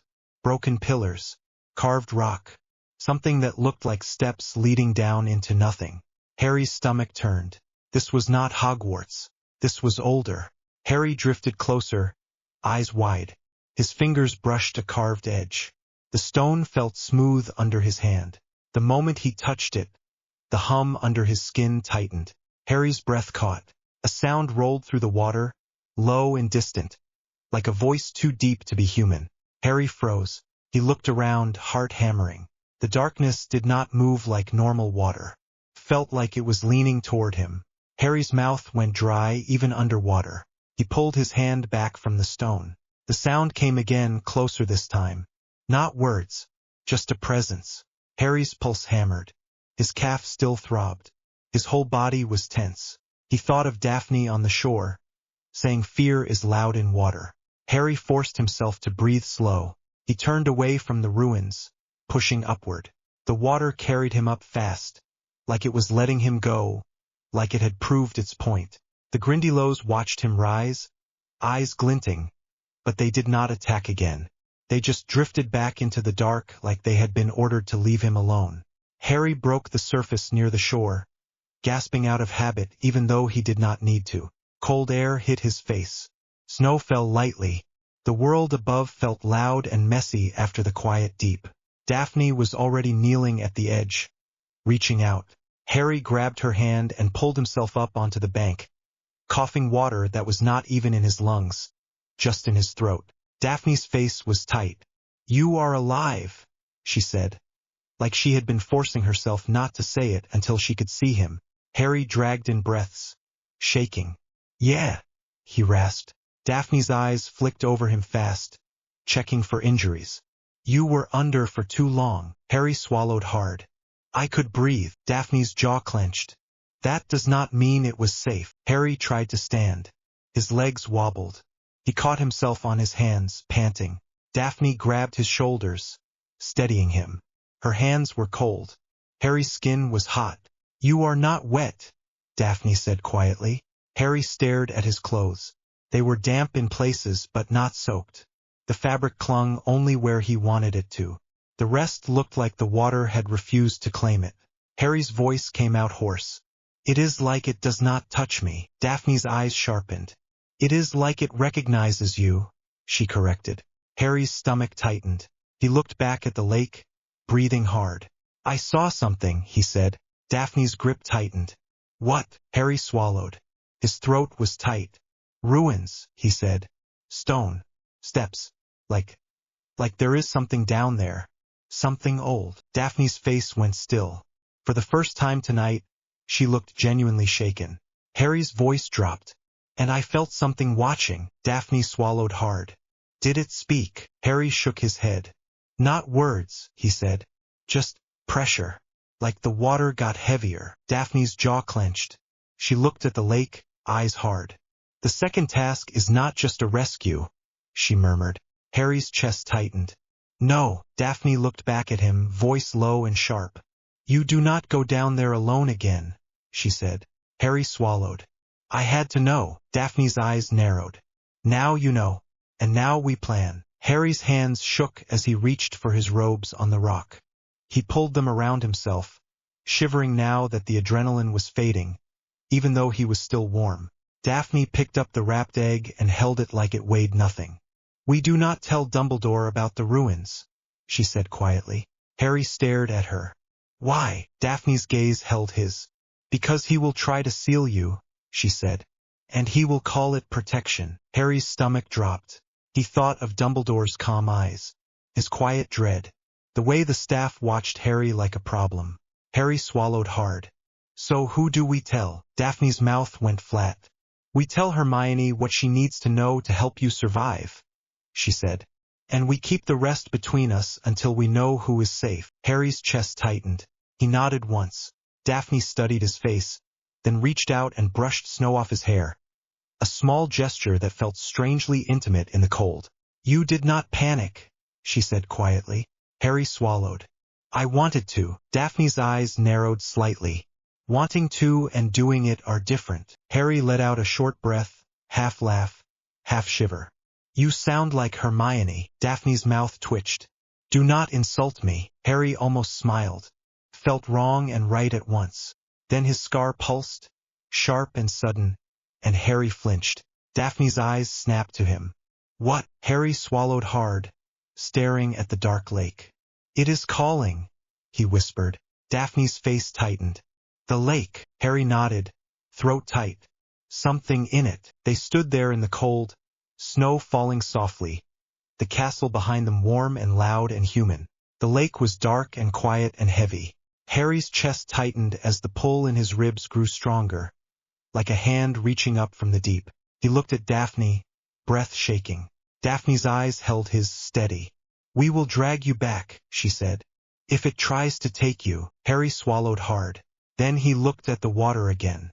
Far out on the surface, a ripple spread in a perfect circle, like something large had shifted beneath. Harry's heart hammered, because he knew, in his bones, that whatever was down there had noticed him, and it was not going to stop. The whistle screamed across the lake, sharp enough that Harry felt it in his teeth, and he was already moving. He hit the edge of the platform in a run, robes snapping against his legs, and the air was so cold it burned his nose. The crowd was a wall of noise behind him, but it blurred into the same distant roar that had followed him all year. He didn't look for faces. He didn't look for Ron. He didn't look for anyone. He jumped. The surface took him like a hard slap, then swallowed him whole. The cold tried to bite through his skin. It didn't get far. Harry opened his eyes in the black water, and nothing hurt the way it should have. His lungs didn't panic. His throat didn't seize. His body didn't scream for air. He just existed down there, as if he'd been born with water in his ears and pressure on his ribs. Above, the light turned into a dull green smear. Below it was just dark. He didn't swim. He didn't need to. He pushed his hand forward, not like a stroke, more like a decision, and the water moved around him. It wrapped his shoulders and shoved him ahead, fast enough that his stomach flipped. He shot forward like he'd been fired from something, robes trailing, hair floating around his face. He should have been terrified. Instead, he felt steady. It was the strangest part. The lake was wrong. It smelled wrong, like old stone and plants that had been dead for years. The water was cold, but he could feel things in it, currents that weren't just water, little tugs and shifts like it was alive. He felt the pressure building as he went deeper. A slow squeeze that should have made his head throb. Didn't. If anything, it felt like the lake was trying to hold him still, like it recognized him and didn't know what to do with him. A shape moved to his left. Harry turned his head and saw a Grindylow first as a shadow, then as a face and then as teeth. It came in fast, claws out, long fingers hooking toward his throat. Harry didn't even think in spells anymore. The wand in his hand felt like a toy. He still had it because it was familiar, because it was his, but this wasn't wand work. This was closer to getting angry and the air responding. The Grindylow grabbed his robe and yanked. Harry's ribs tightened. Not pain, pressure, like the lake was testing him. He opened his mouth and let out a burst of bubbles that didn't matter, and he reached out with his left hand, palm open. The water around his palm heated. Not all the lake, not some massive dramatic thing. Just the water between him and the creature. It warmed too fast, like someone had poured boiling water from a kettle, and the Grindylow jerked back, mouth opening in a silent scream. Its skin went pale in the dark, ugly and blistering. Harry's fingers twitched again, and the current rolled forward in a tight spiral, a little tunnel of heat that shoved the Grindylow away. It spun, limbs flailing, then vanished into the black. Harry didn't chase it. He kept going. The egg clue had been a song, twisted and cruel, but the message was simple enough. Rescue what they've taken. Do it under the lake. Don't die. He pushed deeper, and the pressure finally started to make itself known in smaller ways. His ears popped hard. His jaw ached. His eyes felt dry even though he was in water. It made no sense, but nothing about this did anymore. He forced himself to slow down, not because he couldn't go faster, but because the dark had layers. If he shot past the hostages, he'd waste time turning back, and time mattered here. They'd said an hour. They'd said they wouldn't let anyone drown. They'd said a lot of things this year. Harry didn't trust promises. Something brushed his ankle. Harry spun, instinct sharp, and his foot connected with something solid. He felt it like a thud through water. A second later, A Grindilo face appeared, almost right against his knee, and it snapped at him. Harry's stomach lurched, sudden and hard. For a second he saw teeth, and then he saw Ron at the Yule Ball, red-faced and shaking, shouting things he didn't even seem proud of. He heard Ron's voice in his head, rough and scared. "You glow in the dark." Harry's hand clenched without meaning to. The water surged. It wasn't boiling this time. It was force. The lake tightened around the Grindilo like a fist and slammed it sideways into something unseen.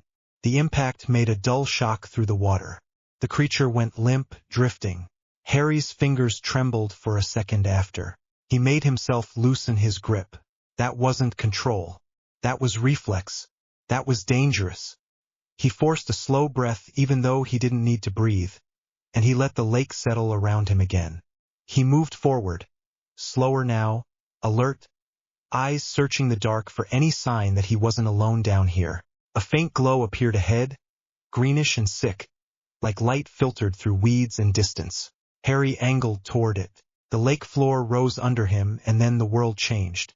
The dark opened into a wide space, and he saw stone structures that shouldn't have been there. Old ruins, half-buried, columns broken and covered in slime. The lake wasn't just a lake. It was a pocket of something else, a place where Hogwarts magic and something older had mixed and never properly separated. He could feel it. He could feel the difference in the water here. It was thicker, heavier, like walking into a room that had been sealed for years. The glow came from torches. They burned underwater. Harry stared for a second, then pushed forward anyway, and as he got closer, he heard it. Not sound the way sound worked above. More like vibration. A low, steady hum, like a chant carried through bone. Merpeople. He saw them next. Shadows in motion at the edges of the torchlight. Long hair drifting, pale faces, eyes that reflected light like an animal's. They moved in slow circles around the center of the ruins, watching him. A spear tip appeared in front of him, close enough that he felt the water shift from it. Harry froze. A merperson drifted into view, a male by the shape of his face and shoulders, holding the spear steady. His mouth opened, and the hum changed, turned into sharper bursts, like words made for water. Harry didn't understand a single one. He lifted his hands slowly, palms open, showing the wand but not raising it. He didn't want to fight them. Not now. Not for this. Not when the hostages were still somewhere in this mess. The merperson's eyes narrowed, and he pointed the spear past Harry, toward the center. Harry followed the direction, and his stomach dropped. The hostages were there, tied to a statue, floating with ropes around their waists, heads lolling back. 4 of them, and they looked like they were sleeping. Their hair drifted around their faces. Their clothes clung to them. Ron's freckles were visible even in the dark. Harry felt something twist in his chest. Not pity. Not love. Not the soft sort of missing that had hurt after first year. Duty. Responsibility. The stupid, stubborn part of him that still cared about doing the right thing even when people spat in his face for it. He pushed forward. The merperson with the spear moved with him, matching his speed, weapon still ready. The others watched, their eyes following Harry like he was prey. Harry reached the statue. Ron was tied on the left. Hermione was there too, hair fanned out, face calm, and Harry's throat tightened in a different way. Hermione had tried to help him. She'd also kept clinging to rules that didn't apply. She'd been frustrated with him like it was his fault the world wasn't neat. But she hadn't walked away. Cho Chang floated on the other side, and Gabrielle Delacour was there too, small and pale, looking like a doll left in water. Harry's head flicked toward Fleur's sister, and his jaw clenched. This was going to get messy. Harry reached for the ropes around Ron first. His fingers closed on the rough cord and pulled. It didn't budge. He pulled harder, and the rope tightened into his fingers like it was fighting him back. Merpeople magic. Or tournament magic. Or both. Harry's heart sped up. He could feel heat building behind his eyes. No, not here. He forced himself to think. Practical. Simple. He put his fingers against the rope and pushed his intent into it. Not like casting a spell, but like ordering something to change. The rope snapped. It didn't unravel. It didn't come loose. It snapped clean in two, like it had been cut with something sharp. Ron jerked in the water, body shifting as the pull of the rope vanished. His head rolled, and his eyes fluttered for a second, not waking, just reacting. Harry caught him by the arm and pulled him closer. The merperson with the spear made a harsh sound, and the spear tip pressed closer to Harry's side. Harry turned his head slowly and looked at him. The merperson's eyes were hard. Harry nodded once, like he understood, even though he didn't understand the words. He understood the point. One hostage. Take yours. Leave the rest. That would be the sensible thing. Harry looked at Gabrielle again. Fleur was proud, sharp, and had looked at Harry like he was something dangerous from the moment the goblet hit him. She'd still stood there. She'd still competed. She'd still been dragged into this. Her sister was just a kid. Harry's jaw tightened. He reached for Gabrielle's rope. The merperson shoved his spear forward, blocking him. Harry didn't flinch. He didn't move away. He just looked at the spear, then at the merperson. He spoke aloud even though sound didn't matter down here. It was instinct, like his voice still belonged to his choices. I'm not leaving her. The merperson's lips pulled back. Not quite a snarl, but close. Harry felt the lake around him shift, like it was listening. He reached for Gabrielle's rope again. Slower, deliberate. The spear pressed harder into his side, enough that it hurt, a sharp point against skin. Harry's eyes narrowed. He made a decision. The water around the spear warmed, just at the tip, not boiling, not violent, just enough that the merperson's fingers twitched. The spear's point drifted away by an inch. Harry snapped the rope. He grabbed Gabrielle the same way he grabbed Ron, careful because she was small, and he turned his body, pulling both of them close. The mare people erupted in movement. Two spears came in from the side. Harry shoved forward with his shoulder, using the current like a hand, and the spears slid off the water around him like they'd hit something thick. He didn't want to hurt them, but he wasn't letting them take her back. He pushed upward. The water above him surged, and he shot up with Ron under one arm and Gabrielle under the other. His shoulders burned from the effort, and his skin tingled like electricity crawling under it. His eyes stung. His chest felt tight in a way that was closer to anger than exhaustion. Behind him, the mare people followed for a few seconds, shadows rising fast, then stopping as if they hit an invisible line. They hovered, watching him go, spears still raised. Harry didn't look back. The ascent was brutal, not because he couldn't do it, but because carrying two bodies changed everything. Ron was dead weight, tall and awkward, limbs floating. Gabrielle was lighter, but she slipped, and Harry had to adjust his grip. He pushed the water harder, forcing it to carry them. It responded. The lake wrapped around them and shoved upward in a tight column. Harry felt pressure slam into his ribs as they rose too fast, and his head throbbed, sharp and sudden. His teeth clenched. His hands shook. He kept going. The surface hit him like a punch.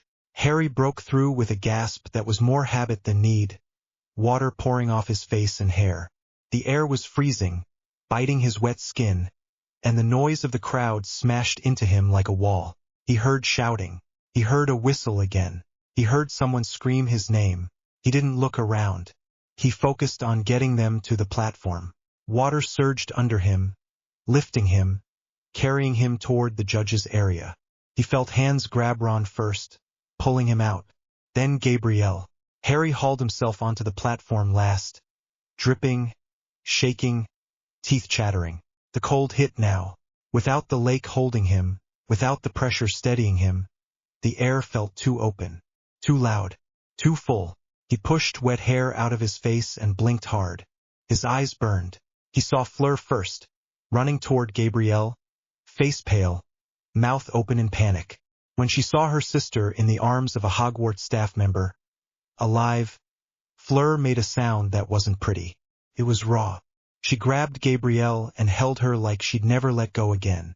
Then Fleur looked at Harry. Her eyes were sharp, still proud, but something had shifted. It wasn't gratitude exactly. It was acknowledgement, like she'd seen him do something that didn't fit the monster story people wanted. Cedric was on the platform too, drenched, breathing hard, holding Cho's hand. Crumb appeared a second later, dragging Hermione up, face tight with effort. Hermione coughed as she came up, eyes wide, and for a second her gaze flicked to Harry. She looked like she wanted to say something. She didn't. Ron was sprawled on the boards, coughing and spluttering, red hair plastered to his forehead. Harry stared at him. Ron's eyes opened. For a second it was just confusion. Then his gaze locked on Harry's face. Ron flinched. It was small. A twitch in his shoulders. A jerk of his chin away. Like his body reacted before his brain could lie about it. Harry felt something cold settle in his stomach. Ron coughed again and pushed himself up on his elbows, eyes darting around, then back to Harry. His mouth opened, closed, then opened again. You? Ron croaked, voice rough from water. He swallowed hard. You're not supposed to. He stopped, staring at Harry's eyes like they hurt to look at. Harry didn't answer. He wasn't sure what to say. I saved you because it was right? I saved you because I'm not what you think? I saved you because I'm still me? None of it sounded true enough. The judges were talking over each other. Bagman was grinning so hard his face looked painful. Karkaroff's eyes were narrow, suspicious. Madame Maxime had one hand on Fleur's shoulder, her expression hard to read. Dumbledore stood at the center, calm as always, eyes bright behind his glasses. But there was something in his posture, something careful, like he was watching a storm and deciding whether to build a shelter or run. Harry's skin prickled. He didn't know if it was the cold or that look. Bagman's voice boomed out, too cheerful. Extraordinary. Absolutely extraordinary, Potter. 2 hostages, not just the one. That's going to be quite something for the scoring. Harry barely heard him. His attention was on Dumbledore. Dumbledore's gaze met his, and Harry felt it like a hand on the back of his neck. Harry, Dumbledore said, voice gentle, carrying even over the crowd. Come with me, please. When you're able. Harry didn't move. Moody was near the edge of the platform, magical eye spinning, watching Harry like he was a puzzle. Snape was beside him, face tight with dislike. McGonagall looked furious and worried at the same time, like she wanted to yell at everyone and also wrap Harry in a blanket. Harry's hands clenched at his sides. He could feel the hum under his skin, that constant buzz that never stopped now. It got louder when he was angry. It got louder when he was scared. Dumbledore took a step forward, still smiling, still kind. Now, Dumbledore added softer. Harry looked down at Ron one more time. Ron's mouth was pressed into a hard line. His hands shook. He looked like he wanted to say thank you and also wanted to run. Harry turned away first. He walked off the platform without waiting for anyone to guide him. Behind him, he heard Hermione's voice, sharp and shaky. Ron, stop staring like that. He saved you. Ron snapped back, voice rough. I didn't ask him to. Did I? Hermione's tone turned colder. No, of course not. Because that would require you to admit you were wrong about him. Ron made a sound that was almost a laugh, bitter. Wrong? Hermione, look at him. Look at what he did. He didn't even need to breathe. Harry kept walking. He didn't look back. The castle corridors felt warmer than the outside, but Harry was still soaked. Water dripped from his hair onto the stone. His robes clung to his skin. His hands were red from cold, but the deeper ache was inside, like his bones were vibrating. Dumbledore walked beside him, not rushing, not pushing too hard. It was almost polite, almost normal, almost. They climbed stairs. Portraits murmured. A suit of armor clanked as they passed.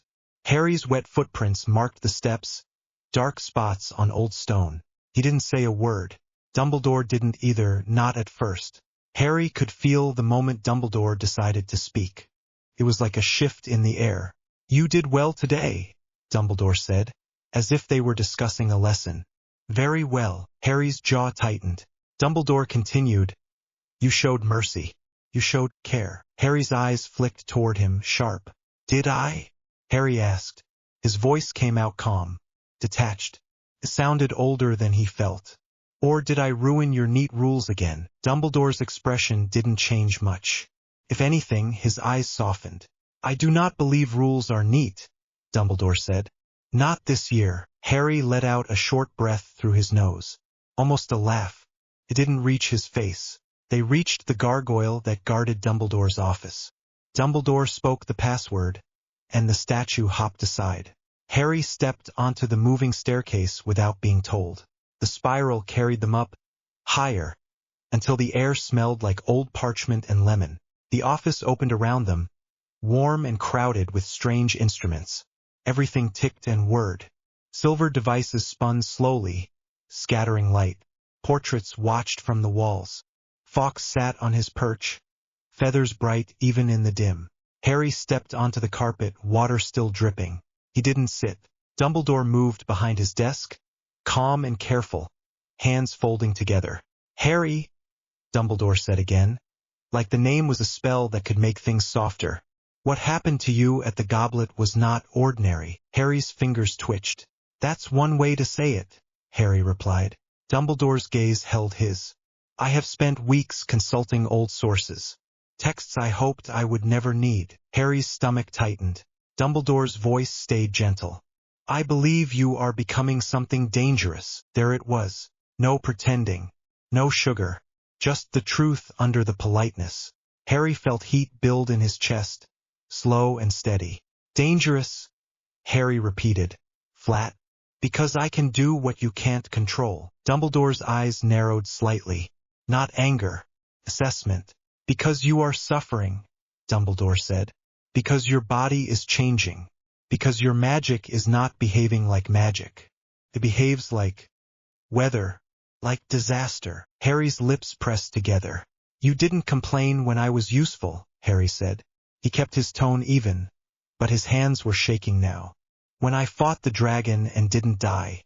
When the crowd shut up for once because they were scared instead of laughing. Dumbledore's gaze flicked to Harry's wet robes, to the water pooling on the carpet. He didn't comment. I have watched too many gifted young people become weapons, Dumbledore said quietly. And I have watched what happens when no one stops them early. Harry's throat tightened. You mean like Tom Riddle, Harry said. Dumbledore's expression tightened for the first time. The smallest sign of pain. Yes, Dumbledore admitted. Harry took a step forward, water squelching under his shoes. So you're going to stop me early? Dumbledore didn't answer right away. Instead, he reached into a drawer. Harry's whole body went alert. Dumbledore drew out a thin strip of parchment, covered in neat lines of ink. The ink wasn't normal. It shimmered faintly, like it had metal in it. The edges of the parchment looked slightly burned, as if it had been tested and repaired again and again. Harry's eyes narrowed. What's that? Dumbledore held it between two fingers. A binding seal. Harry's stomach dropped, sharp and cold. He didn't move, but everything in him tightened. The hum under his skin got louder. No, Harry said. Dumbledore's voice stayed soft. It will not harm you. Harry barked a short laugh. You're already lying. Dumbledore's eyes sharpened. Harry's voice didn't rise. That was the worst part. He didn't shout. He didn't slam the desk. He didn't do anything dramatic. He just spoke like he'd already decided how this ended. You're not putting that on me. Dumbledore stood slowly, parchment still held out. I am responsible for this school, Dumbledore said. For every child under its roof. For every secret this world depends on. Harry's hands clenched into fists. And I'm one of those children, Harry said, voice flat. Or did I stop being that when your goblet decided I wasn't normal enough? Dumbledore's gaze didn't waver. I do not know what the goblet decided. I know what I see. Harry felt heat crawl up his neck. His skin prickled. The air in the office felt suddenly too tight. Fawkes shifted on his perch, feathers ruffling. I see you suffering, Dumbledore said. I see you isolating yourself. I see you drifting away from the boy you were. Harry's jaw clenched. And you think chaining me fixes that? Dumbledore's voice hardened just a little. I think containing you keeps you alive. Keeps others alive. Harry's eyes flashed. Say it, Harry said, voice low. Say the part you're avoiding. Dumbledore didn't blink. I think you could become a catastrophe. Harry's breath came out slow. He stared at the parchment like it was a knife. Then he looked back at Dumbledore. You don't want to help me, Harry said. You want to own the problem before it ruins your plans. Dumbledore's gaze sharpened. My plans. Harry nodded once. The greater good. The same excuse you always hide behind. Dumbledore's face went still. For a second, the office was silent except for the ticking of instruments. Then Dumbledore lifted the parchment and stepped around the desk. Harry didn't move. His body felt heavy and light at the same time, like the lake pressure had followed him up here. The hum under his skin rose, louder, and his vision sharpened until he noticed tiny details. Water drops sliding down the desk leg, dust motes drifting in the air. The way Dumbledore's fingers were steady but his shoulders were tense. Dumbledore stopped a few steps away. I am asking you to trust me, Dumbledore said softly. Harry stared at him. You lost that, Harry said. A long time ago. Dumbledore's voice tightened. Harry, please. Harry's lips pulled back slightly, not a smile. You cannot bind what you do not understand, Professor. The words hit the office like a slap. One of the silver instruments on the desk spun faster, clicking wildly. Another began to rattle. A thin line of smoke rose from something in the corner. Dumbledore's eyes flicked toward the instruments, then back to Harry, but his hand didn't lower. The parchment still hovered. Ready. Harry felt the air pressure shift. It was subtle at first. A tightness behind his ears. Pop in his jaw. The same feeling from Charms class when he'd lost control, like the room was dropping deeper into itself. Fawkes let out a sharp cry. The phoenix's wings spread, wide and sudden, and heat rolled across the office in a wave. Not normal fire. It felt alive, defensive, like a creature protecting its nest. Dumbledore's beard fluttered in the sudden heat. He didn't look at Fawkes. He reached forward with the parchment. Harry's chest snapped tight, sudden and hard, and his body reacted before his mind did. The floor trembled. It was small, like a warning, like the castle shifting its weight. Dumbledore froze for a fraction of a second, eyes widening. Harry felt it too. The vibration didn't stop. It grew. The office shook again, harder. Books on a nearby shelf rattled. A portrait yelped and grabbed the frame. The instruments on the desk spun out of control, clattering, sparks snapping from one of them. Dumbledore's voice sharpened. Harry, stop. Harry's eyes burned. I'm not doing anything. It was true and not true at the same time. He wasn't choosing to break the castle. He wasn't raising his wand. He wasn't casting anything. But the power in him didn't care about the difference. It reacted to threat. It reacted to violation.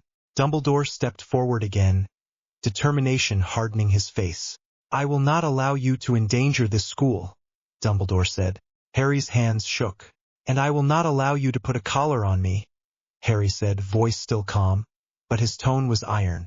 Dumbledore moved. Fast. For an old man, he moved too fast. His hand reached out, parchment glowing, and Harry felt it like a hook aimed at his skin. Harry's instinct snapped. The air in the office thickened, pressure slamming down, and Dumbledore's robes whipped around his legs. The parchment wavered in his grip. Fawkes screamed again, and a burst of fire shot out, wild and bright, curling through the air between Dumbledore and Harry. Dumbledore jerked back, fire licking too close. Harry felt the floor shift under his feet like the castle was trying to roll away from the conflict. A loud crack echoed, sharp and ugly. One of the stone tiles near the desk split. A thin line like a vein in rock, and then another. Dumbledore's eyes widened for real now. Enough! Dumbledore snapped, voice loud, losing its softness. Harry's heart slammed in his chest. His skin burned. His vision blurred at the edges, not from tears, but from heat and pressure. He didn't want to hurt anyone. He didn't want to break Hogwarts. But he also couldn't stand still and let Dumbledore mark him like property. Harry stepped back. The floor trembled again, and one of the portraits shrieked as the frame swung crooked. Dumbledore's jaw clenched. He lifted his wand, quick, and the fire from Fawkes bent away as if pushed by invisible hands. Fawkes screamed, furious. Harry's eyes locked on Dumbledore's wand. That was the other part. Dumbledore still thought in wand shapes. Wand solutions. Wand control. Harry's fingers curled. The air pressure shifted again, and Dumbledore's glasses rattled slightly on his nose. "Harry," Dumbledore said, voice lower now, controlled again, but with strain under it. "This is exactly what I feared." Harry laughed once, short and sharp. "You feared I wouldn't let you," Harry said. Dumbledore's expression hardened. He flicked his wand, and something invisible slammed toward Harry's chest. Harry didn't even see it. He felt it. A binding force like ropes made of air, grabbing his arms and shoulders. Harry's body jerked.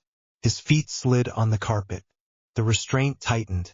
For a second, panic flashed through him, hot and ugly. Then the lake in him woke up. The air around the bindings turned wet, like the room suddenly held water that wasn't there. Harry's skin prickled with cold, then heat, then cold again. The invisible ropes snapped.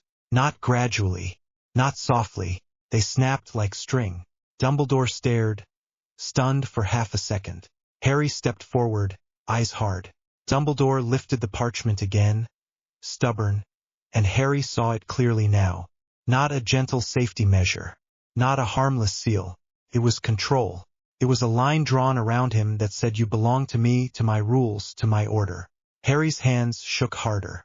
His voice came out low. "Put it away." Dumbledore didn't. Harry felt something in the castle answer his anger.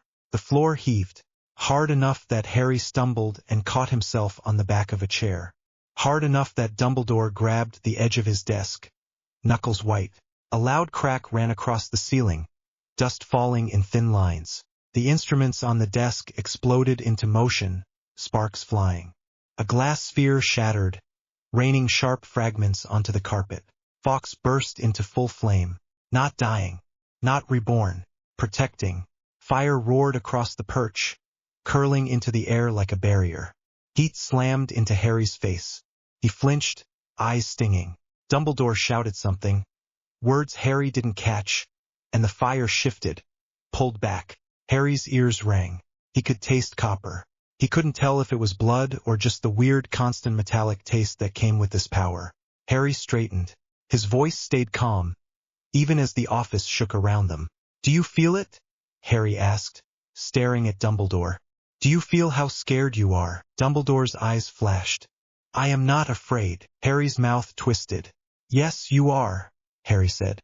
"You're terrified I won't fit into your story." Dumbledore's jaw clenched. "Harry, you are 15. Harry took a slow breath. "And you're trying to bind a 15-year-old, Harry said. The words landed heavier than the magic did. For a second, Dumbledore's face flickered. Something like regret, something like shame. Then it vanished behind calm again. "I am doing what I must," Dumbledore said. Harry stared at him, and in that moment, something in him snapped clean. Not rage, not grief, trust. Harry nodded once. "Then so am I," Harry said. He turned. He didn't run. He didn't sprint. He just walked toward the door like the office wasn't shaking and portraits weren't screaming and instruments weren't exploding. Behind him, Dumbledore's voice sharpened. Sudden. "Harry, do not leave." Harry didn't stop. Dumbledore took a step, and Harry felt the shift. Felt the wand aim at his back. Harry's spine went cold. He didn't turn around. The air behind him thickened. Harry lifted his hand without looking, palm open.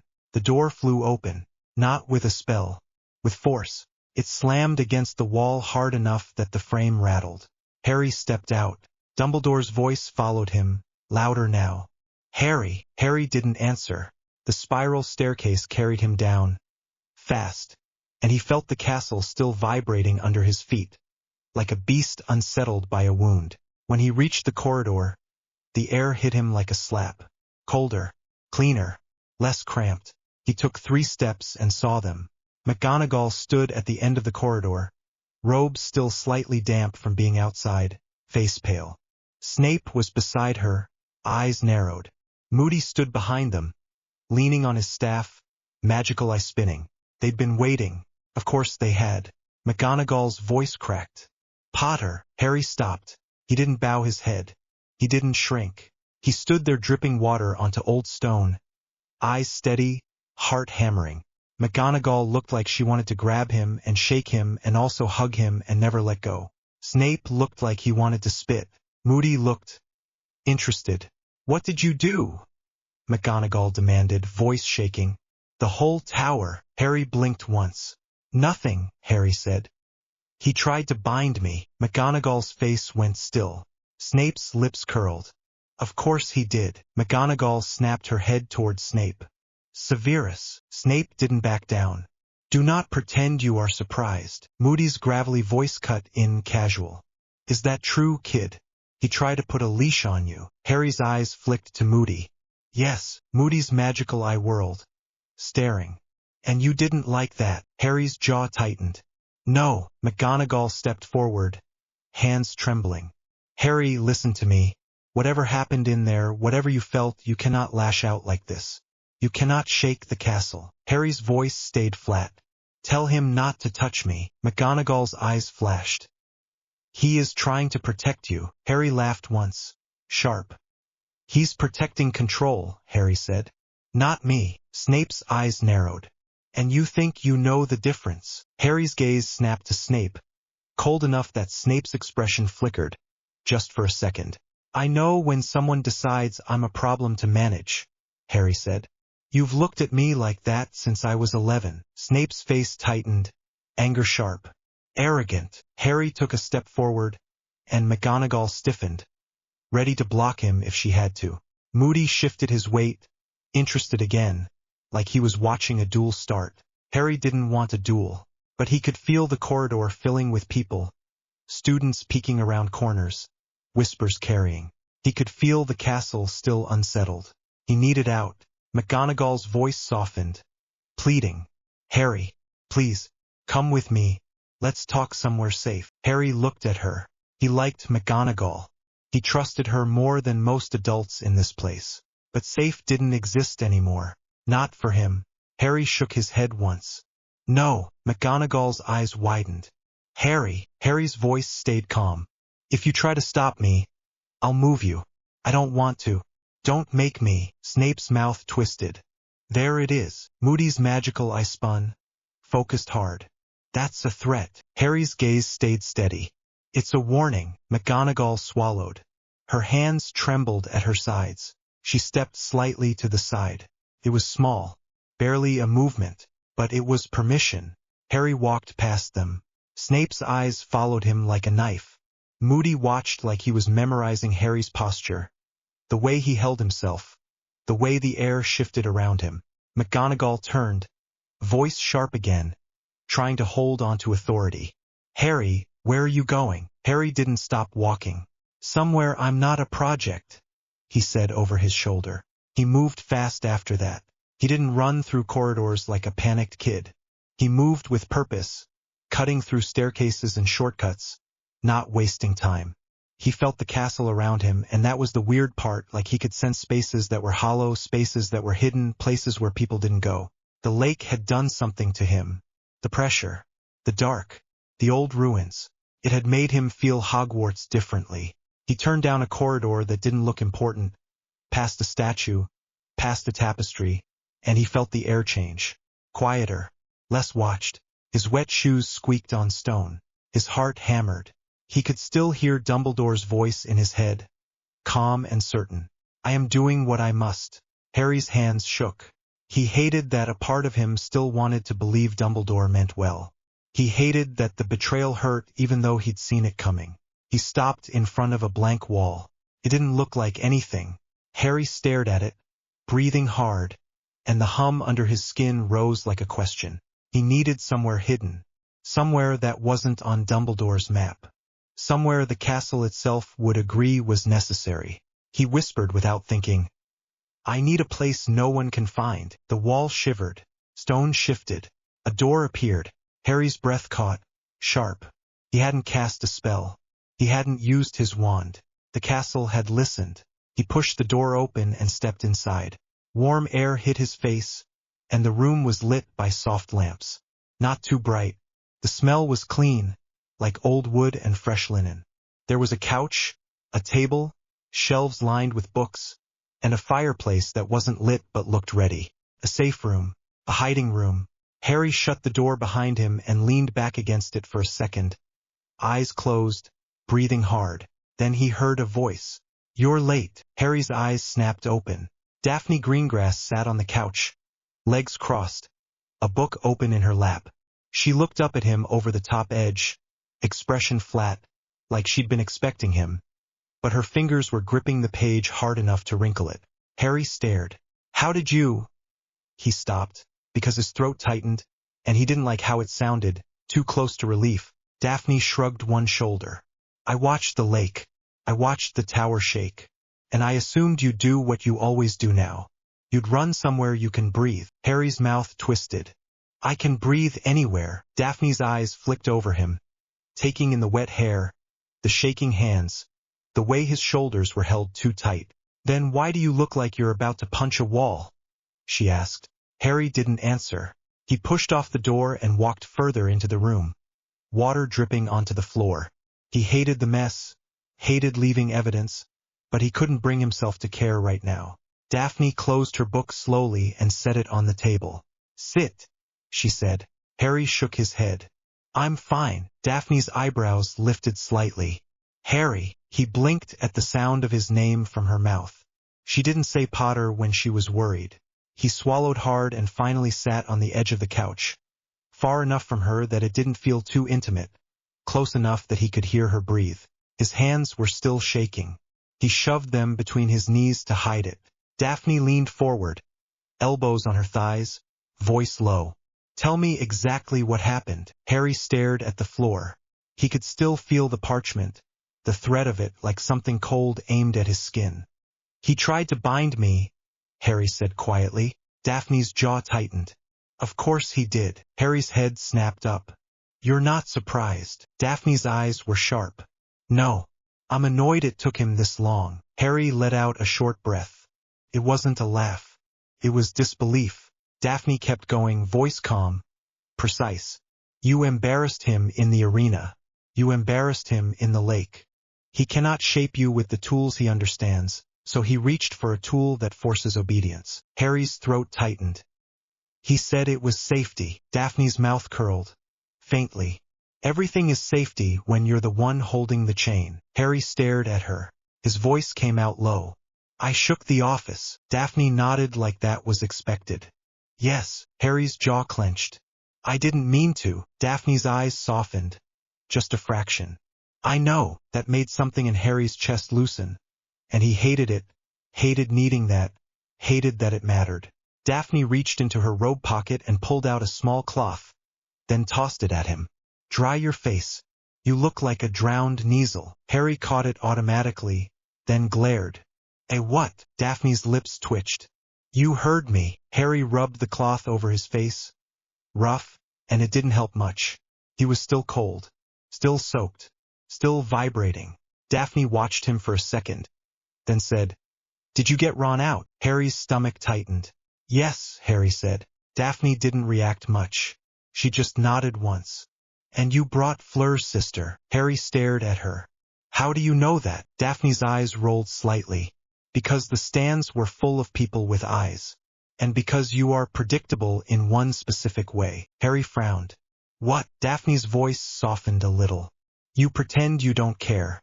And then you do something stupidly decent anyway. Harry felt heat creep up his neck. It wasn't for him. Daphne lifted an eyebrow. Of course it wasn't. That's the point. Harry's fingers tightened on the cloth. The image of Ron's flinch flashed in his head again. I saw his face, Harry said quietly. Daphne's posture shifted, attention sharpening. Ron. Harry nodded once. He looked at me like I wasn't human. Daphne's voice stayed calm. He has been doing that for months. Harry's jaw tightened. It's different when he's the one I dragged out of the lake. Daphne leaned back against the couch, studying him. Did he say anything? Harry's mouth twisted. Not really. Hermione did. They argued. Daphne's eyes narrowed slightly. Hermione defended you. Harry nodded. Small. Sort of. Daphne hummed. Thoughtful. That will complicate things. Harry stared at her. Why? Daphne's eyes met his steady. Because she will keep trying to pull you back into the world that is hurting you. And she will do it because she cares. Not because she understands. Harry swallowed hard. He didn't want to lose Hermione too. Not completely, but he also couldn't keep pretending things were normal. His hands shook again. He hated it. Daphne's gaze flicked to his hands, then back to his face. Are you in pain? Harry blinked. What? Daphne's voice stayed even. The lake, the pressure, the fight, the office. Your magic reacts when you're pushed. It does damage. Are you in pain? Harry hesitated. Then he nodded, small. My head, my ribs, my skin feels like it's buzzing, like I'm full of static. Daphne nodded as if that confirmed something. She leaned forward and held out her hand. Give me your wrist. Harry stared at her hand. He didn't move. Daphne's expression sharpened. Harry, he swallowed hard and held out his wrist. Daphne's fingers closed around it, cool against his skin. She pressed 2 fingers against his pulse point like she was checking something medical, but her eyes were focused, almost distant, like she was listening to something under his skin. Harry watched her face. He hated how much he wanted her to say he was okay. Daphne's mouth tightened. It's louder. Harry's throat tightened. What is? Daphne released his wrist and sat back. Whatever is in you, the stronger after each task. The tournament isn't testing your wand skill. It's pushing that power forward. Harry's stomach dropped. So it's not just me getting worse, Harry said, voice low.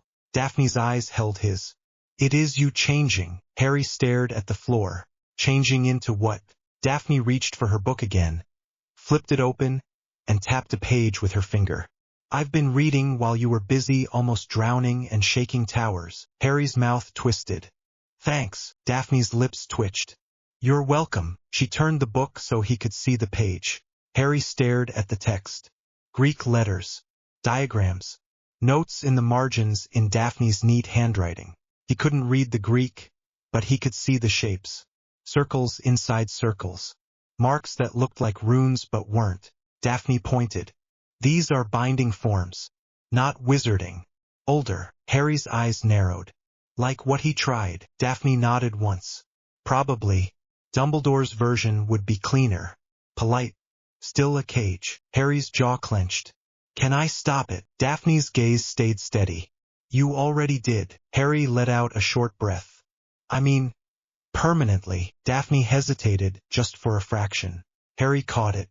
His stomach tightened. Daphne. Daphne's voice stayed calm, but her eyes were sharper now. I can't promise anything. I can only tell you what's likely. Harry's hands clenched. Tell me. Daphne took a slow breath. He will try again. Harry's chest tightened. Daphne continued, tone precise. You publicly destabilized his authority today. Not in front of students, but in a way that the staff will feel. People will talk. He will frame it as concern. He will gather allies. He will push you into a corner where the binding seems reasonable. Harry stared at her. His voice was low. He'll make me the villain. Daphne nodded slightly. Yes. Harry's throat tightened. And if I refuse? Daphne's eyes held his. Then you become his problem. Harry's heart slammed in his chest. He leaned forward, elbows on his knees, hands gripping each other hard. His voice came out quieter than he wanted. I don't want to fight him. Daphne's voice softened. I know. Harry swallowed hard. But I also can't let him do that to me. Daphne nodded once. Then you need leverage. Harry blinked. Leverage. Daphne's mouth tightened. Information. Something he can't dismiss. Something that forces him to treat you like a person instead of a threat. Harry stared at her. And what do I have? Daphne's eyes flicked toward the door, then back. The lake. Harry's brow furrowed. What? Daphne tapped the book again. The Black Lake is not just water. The myths connect it to underworld currents. You felt it, didn't you? The difference. Harry's stomach tightened. He remembered the ruins. The torches burning underwater. The way the water felt thicker.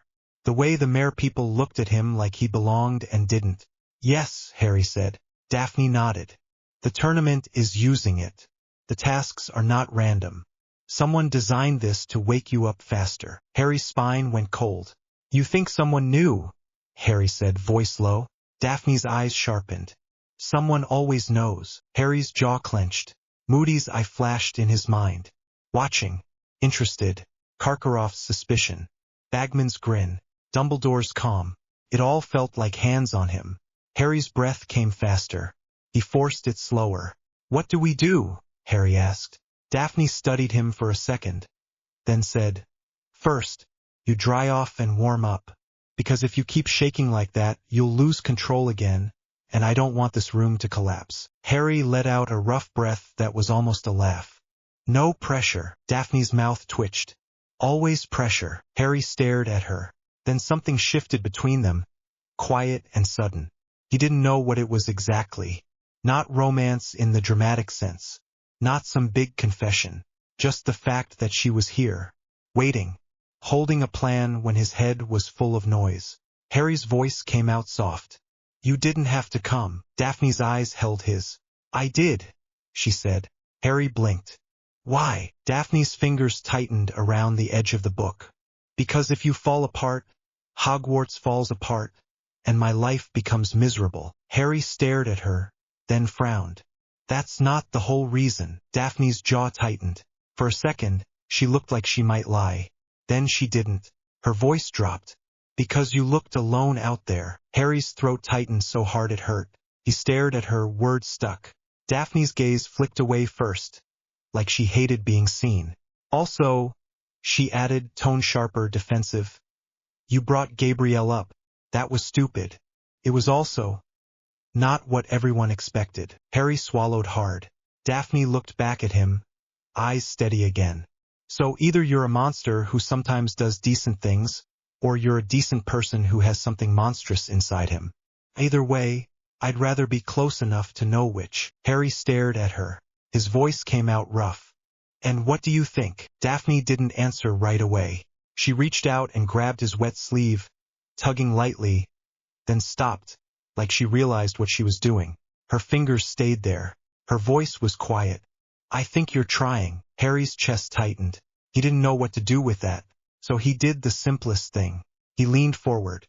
Not fast. Not dramatic. He leaned forward until his forehead touched her shoulder. Just barely. Like he needed something solid. Daphne went still. Harry's breath shook. "I hate that he looked at me like that." Daphne's voice stayed low. "Dumbledore." Harry nodded once, forehead still against her shoulder. "Like I was already gone." Daphne's hand moved slowly, then settled on the back of his head, fingers threading lightly into wet hair. It wasn't gentle in a motherly way. It was careful, like she didn't want to scare him off. "You're not gone," she said. Harry's eyes burned. He pulled back before he did something embarrassing like cry. He sat upright again, staring at the floor, jaw clenched hard. Daphne watched him. Then she did something that made his breath catch. She leaned in and pressed a quick kiss to the corner of his mouth. It wasn't deep. It wasn't dramatic. It was quick, like she was testing something, then pulling back before she regretted it. Harry froze. Daphne's face was still calm, but her ears were red. Her voice came out sharp, defensive. "Do not make that face." Harry blinked. "What face?" Daphne narrowed her eyes. "That stunned one." Harry swallowed hard. He wasn't used to anyone doing something kind without expecting something back. He wasn't used to anyone touching him without fear. He stared at her, voice quiet. "Why did you do that?" Daphne's jaw tightened. She hesitated, then said, "Because you look like you're about to break something, and I'm trying to prevent property damage." Harry let out a shaky laugh. Daphne's lips twitched. Harry's laughter died quickly, replaced by the weight of everything again. He rubbed his hands over his face, then looked at her. "We can't stay here forever." Daphne nodded. "No." Harry's jaw clenched. "He'll come looking." Daphne's eyes sharpened. "Yes." Harry's throat tightened. "Can he find this room?" Daphne hesitated. "Not easily. But if he believes you're dangerous enough, he will try every method he has, including forcing the castle." Harry felt cold sink into his stomach. "So we need another plan," Harry said. Daphne nodded once. "Yes." Harry stared at her. "And what is it?" Daphne's gaze held his. "We find out who made the tournament a trigger. We find out what the lake is connected to. And we prepare for the third task as if it is designed to push you past a point of no return." Harry's hands clenched. "That's cheerful." Daphne's mouth tightened. It is realistic. Harry swallowed hard. He looked around the room, finally really seeing it. The shelves, the couch, the quiet. Felt safe. It also felt temporary. His voice came out low. If he tries again, I might not be able to stop myself from hurting him. Daphne's eyes narrowed. Do you want to hurt him? Harry shook his head fast. No. Daphne's voice stayed calm. Then we build your control. Not his. Harry stared at her. How? Daphne tapped the book again. Old magic is not polite. It responds to intent and cost.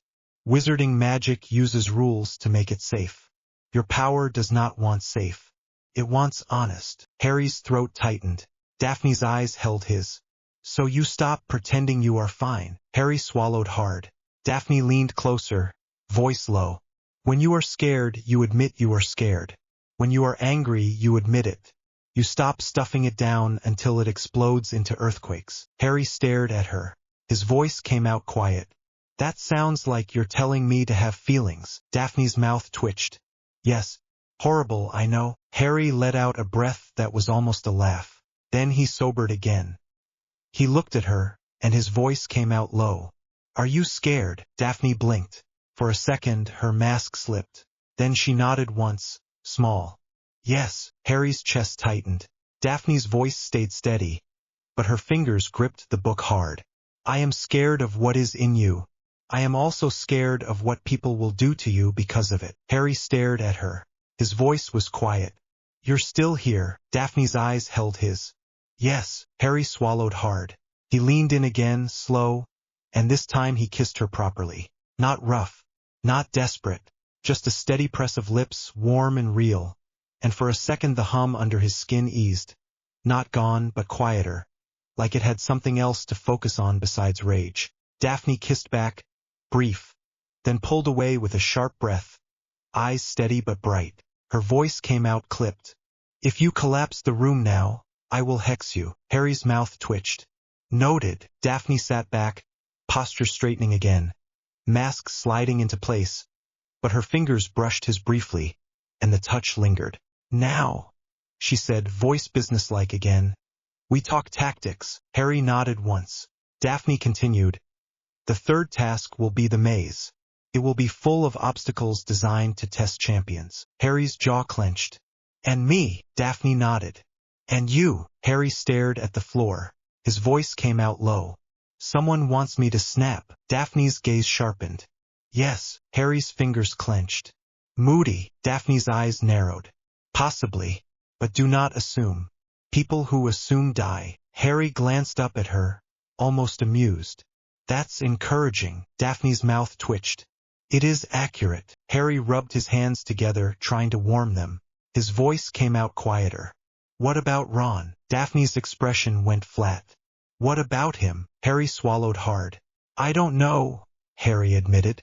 He was terrified. I could see it. Daphne's tone stayed cold. He chose that. Harry's jaw clenched. He's still Ron. Daphne studied him for a second. Do you miss him? Harry's throat tightened. He didn't answer right away. Then he said, honest. I miss who he was. Daphne nodded once. That is not the same as missing who he is now. Harry stared at his hands. His voice was low. He might do something stupid. Daphne's eyes sharpened. Yes. Harry looked up. Like warn people about me. Daphne's mouth tightened. He already has. Harry's stomach dropped. Daphne continued, voice precise. You are a story in this school now. Problem. A threat. A spectacle. Ron has been feeding that story because it makes him feel safer. He will not stop unless something forces him. Harry's jaw clenched. Like what? Daphne's eyes held his. Like consequences. Harry stared at her. His voice was low. You want me to hurt him? Daphne's expression hardened. No. I want you to protect yourself. Harry looked away. He didn't want to be the kind of person who punished Ron. He didn't want to be the kind of person who decided fear deserved pain. But he also couldn't keep letting Ron stab him and then act surprised when there was blood. Harry swallowed hard. He looked back at Daphne. If the maze is designed to break me, what happens if it succeeds? Daphne's eyes didn't flinch. You become what they are afraid you are, she said quietly. Harry's chest tightened. Daphne leaned forward again, voice low. Which is why we do not let it succeed. Harry nodded once. His voice came out steady.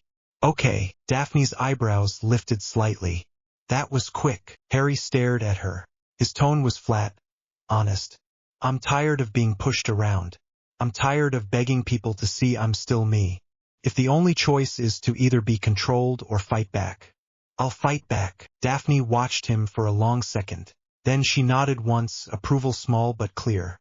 Good. Harry swallowed hard. He glanced toward the door again, nerves prickling.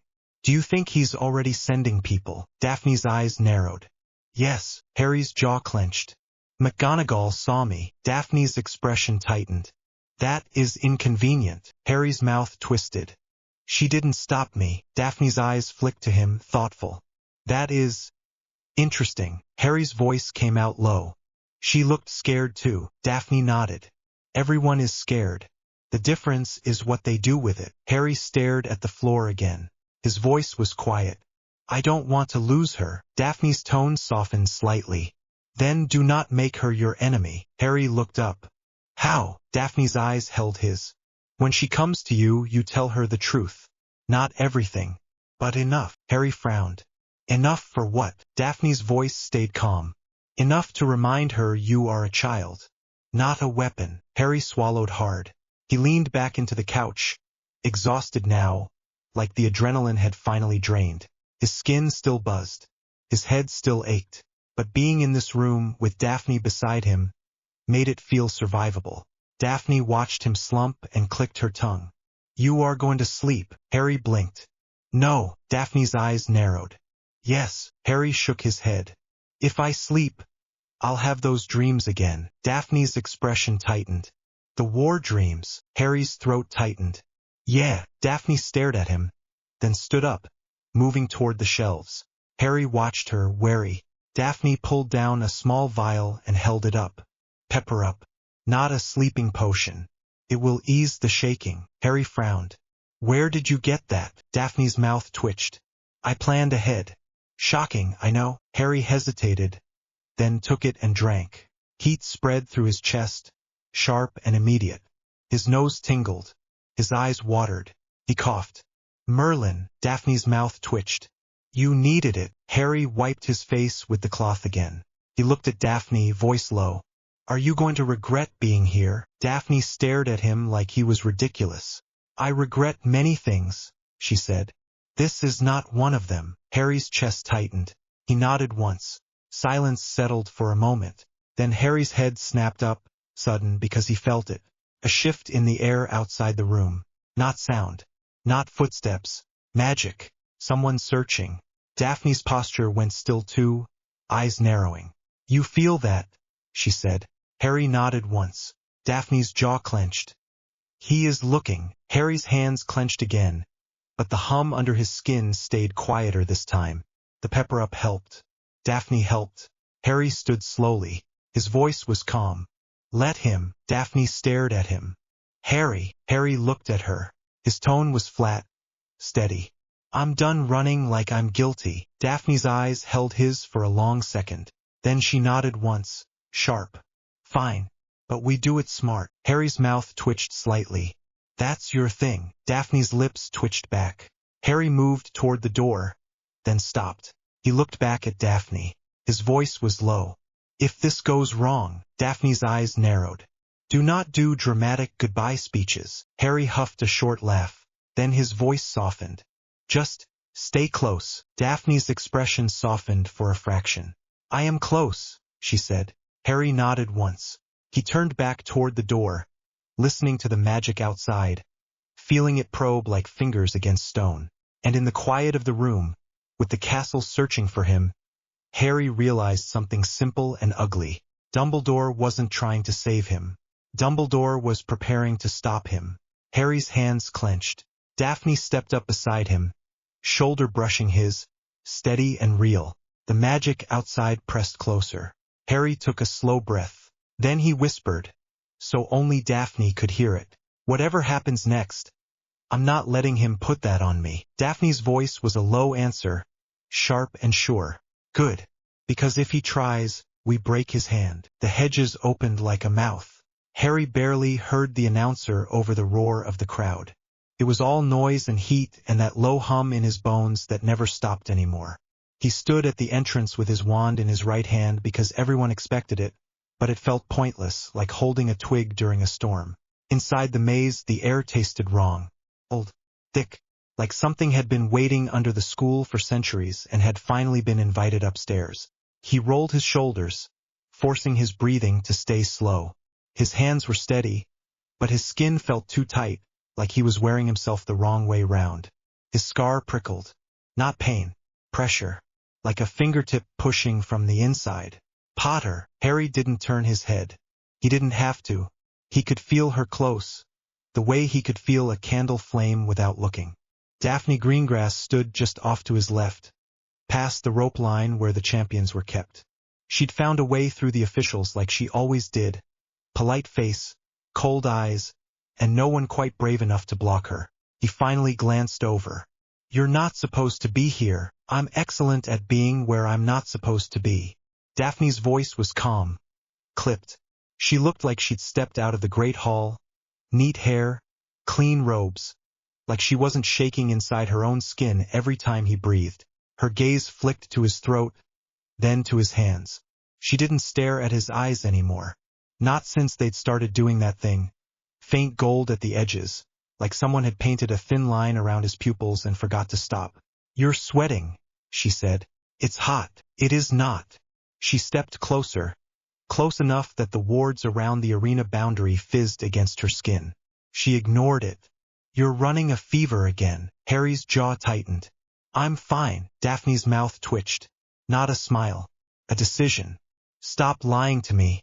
Save that for the adults who want to pretend you're still a normal student." Harry's fingers flexed around his wand. The wood creaked. Daphne noticed, of course. She always noticed. "Don't snap it. You'll regret it later." "I don't even use it." "You use it because it reminds you you're still you," she said, flat as a fact. "And because it keeps people from screaming quite as fast." He didn't answer. His throat felt tight. He hated that she could see him that cleanly. Daphne leaned in, voice lower now. "There's something wrong with the maze. Not just tournament wrong. Old magic wrong. It's layered. Like someone built it, then something older crawled into it and went to sleep." Harry stared at the hedge gap. The shadows inside looked thicker than shadows should. "I know," he said. "You can feel it?" "I can hear it," Harry corrected. And his voice came out rougher than he meant. "It's loud." Daphne's eyes softened for half a second. Then she put the wall back up, because she was Daphne, and she didn't let softness sit on her face for long. "Listen to me. If it tries to trap you, don't fight it with wand spells. It'll eat them. Use your will. Use the pressure. Use what you did in the lake." Harry swallowed. The lake. The crushing dark. The way the water had felt like home and a warning at the same time. "And if you see Cedric," Daphne went on, "help him. He's the only one in this entire mess who hasn't tried to use you or fear you." Harry's lips pressed into a thin line. Crumb is not acting like himself," Daphne said. "And Fleur would rather be anywhere else. Cedric is the only one who might still be, I don't know, a person about this." Harry huffed a breath. "You're being sentimental." Daphne looked offended. "Don't spread that rumor." The corner of Harry's mouth lifted, almost by accident. It vanished as fast as it came. Daphne's fingers caught the sleeve of his robe. Just a pinch of fabric, a quiet anchor. "When you get to the cup, don't touch it alone." Harry's eyes snapped to hers. "What?" "It's too neat," she said. "All of it. The tasks have been dangerous, but they've been controlled. The maze is not controlled. It feels like a trap." Harry felt his pulse thud in his ears. His hand started to shake, just a tiny tremor. Not fear. Something worse. The sense that the ground was about to drop away and he'd already seen it coming. He forced his voice steady. "If it's a trap, I can't exactly refuse. The contract, the goblet, whatever it did to me, it drags." Daphne nodded once. "I know. That's why you do it smart." Harry stared at her hand on his sleeve. He could feel her warmth through the fabric. Human warmth. Normal. A thing he kept forgetting was real until she touched him. "You're shaking too," he said quietly. Daphne blinked. For a second, the mask slipped. "I'm not. You are." She exhaled through her nose, annoyed at herself more than him. "Fine. I am happy." "No," Harry said. "I hate that you're scared because of me." Daphne's eyes narrowed. "Don't do that." "Do what?" "Try to push me away by being noble. It's boring." She stepped even closer, close enough that he could smell her perfume. Something clean and sharp, like crushed herbs. "If I was scared of you, I'd have been like everyone else. I'd have stared at you from across a room and whispered, 'I'm here.'" Harry's throat bobbed. His heartbeat was too loud. He could feel the air pressing against his skin, like it was waiting for him to decide what to do. Daphne's fingers slid up from his sleeve to the side of his neck, just under his jaw. Her touch was cool, like she'd been holding a glass of water. "You're burning," she murmured. "I told you." Daphne tilted her head. "This is going to sound ridiculous." Harry's eyes flicked to the officials, to Dumbledore in the stands, to Moody's scarred face. No one was looking closely at them. Everyone was watching the maze like it was entertainment. "Say it," Harry told her. Daphne's thumb brushed his skin. "Come back." Harry stared at her. Something in his chest shifted, heavy and sharp.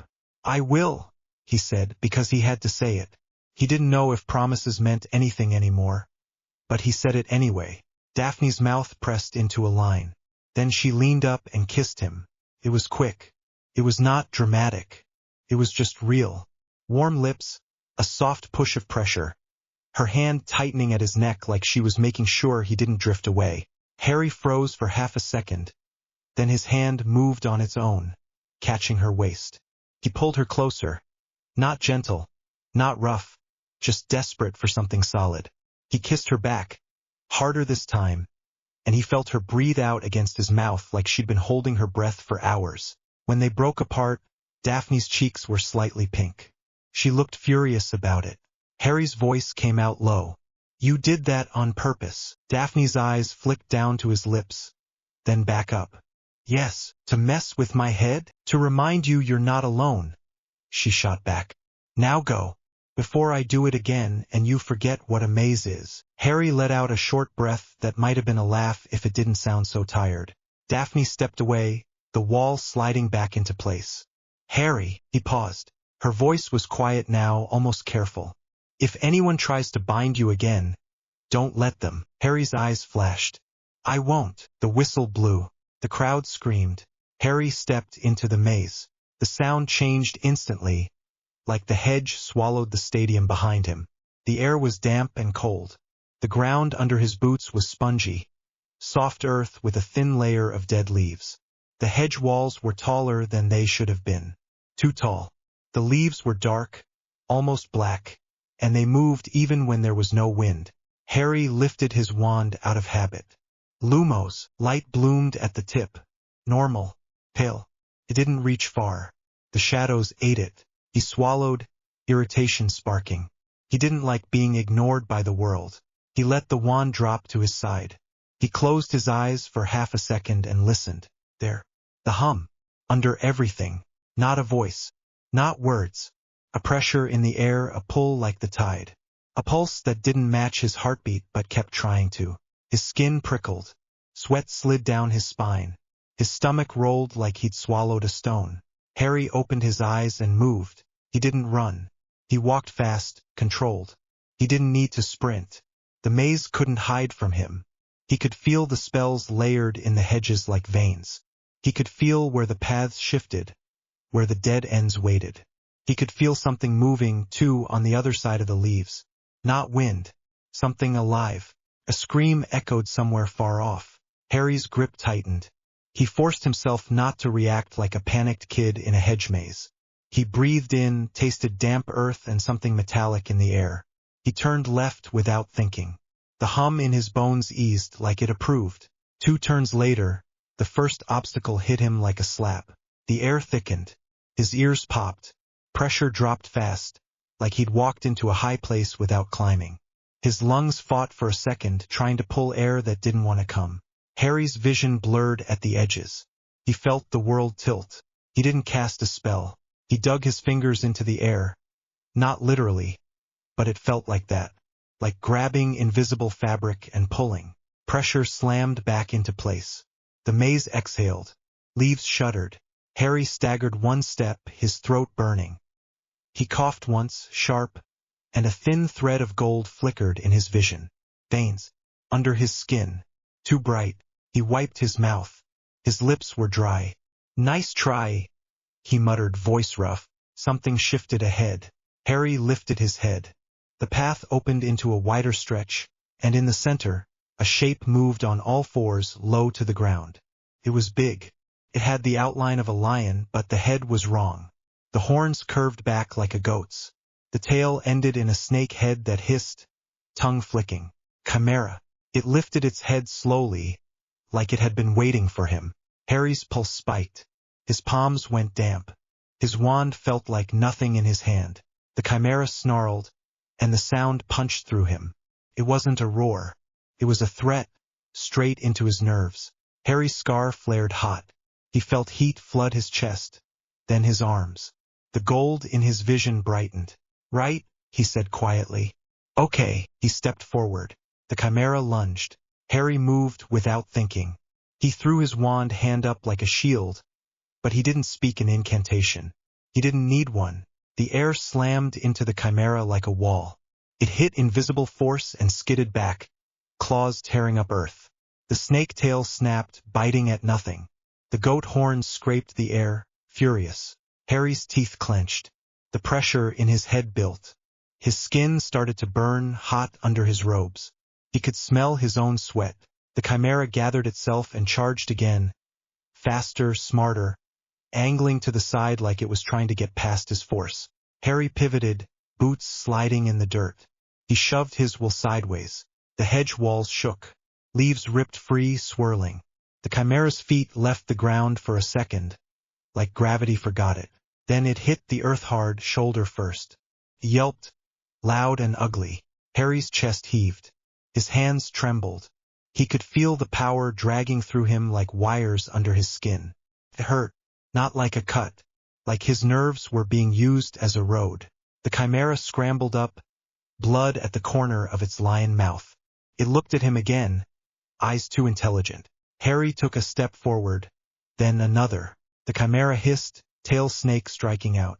Harry reacted late. The snake head latched onto his forearm through his sleeve. Pain flared sharp, immediate. He sucked in a breath through his teeth. He could feel fangs in his skin, venom burning. He didn't scream. He didn't even flinch much. His eyes narrowed. The gold in his veins surged. The snake head jerked, like it had bitten a live wire. It released him fast, thrashing. Smoke curled from its mouth. Harry's arm throbbed. He could see blood seeping through the fabric. But it wasn't red. It was gold. Not bright like a coin. More like thick paint with light inside it. Harry stared at it for half a second, anger rising. Not at the creature. At the fact this was his life now. "Not today," he said, voice low. He reached out with his left hand, palm open. The chimera froze for a second. His body tensed, like it sensed the shape of what was coming. Harry clenched his fingers. The ground under the chimera split. Earth cracked open in a jagged line, not wide, but deep enough that the chimera's front legs sank. It snarled, fighting to pull free. Harry's head pounded. His stomach lurched. He felt sweat roll down his ribs. He forced it anyway. The earth closed again, trapping the chimera's legs up to its chest. The creature thrashed, claws scraping dirt, tail whipping, head snapping. Harry stepped closer, breathing hard. He could have crushed it. He could have snapped its spine with a thought. He didn't. Instead, he knelt, close enough to feel the hot breath from its lion mouth. The chimera's eyes locked on his, wild and furious. Harry spoke softly, not kind, not cruel, just tired. "You're not my enemy. You're just in my way." The chimera hissed. Harry flicked his fingers. The pressure around its head tightened, like an invisible hand holding it still. It fought, then slowly stopped when it realized it couldn't win. Harry stood. His arm throbbed where the venom had burned. He could feel the poison moving, trying to work, He pushed back, forcing his blood to run hotter. The pain spiked, then faded into a dull ache. He let the chimera go. The earth loosened enough that it could pull free, limping back into the shadows, tail dragging, head low. It didn't attack again. It watched him with something that looked like hatred and fear, then vanished into the hedge gaps like smoke. Harry swallowed bile. His legs felt heavy. He started walking again, not giving himself time to stop and think. He turned a corner and nearly tripped over a body. Victor Crumb was on his knees, wand in hand, breathing hard, eyes wide and empty. He looked up at Harry like he didn't recognize him. Harry's shoulders tensed. Crumb stood too fast. His wand snapped up. Crucio. Pain hit Harry like a bolt. It wasn't normal pain. It wasn't even just pain. It was his nerves lighting up, all of them at once. A full-body scream that made his vision go white. He choked on a sound, half a gasp, half a growl. His knees buckled. Sweat exploded out of him. His hands shook so hard his wand clattered to the dirt. The curse tore at him, trying to break him down into nothing but agony. Harry's fingers dug into the soil, nails scraping. His teeth clenched so hard his jaw ached. Then the gold in him surged, not gentle. The pain didn't vanish, but it changed. It stopped being something happening to him and became something he could grab. Harry forced his head up. His eyes burned. He stared at Crumb's wand, at the thin line of magic connecting it to his body. Harry reached, not with his hand, with his will. The line snapped.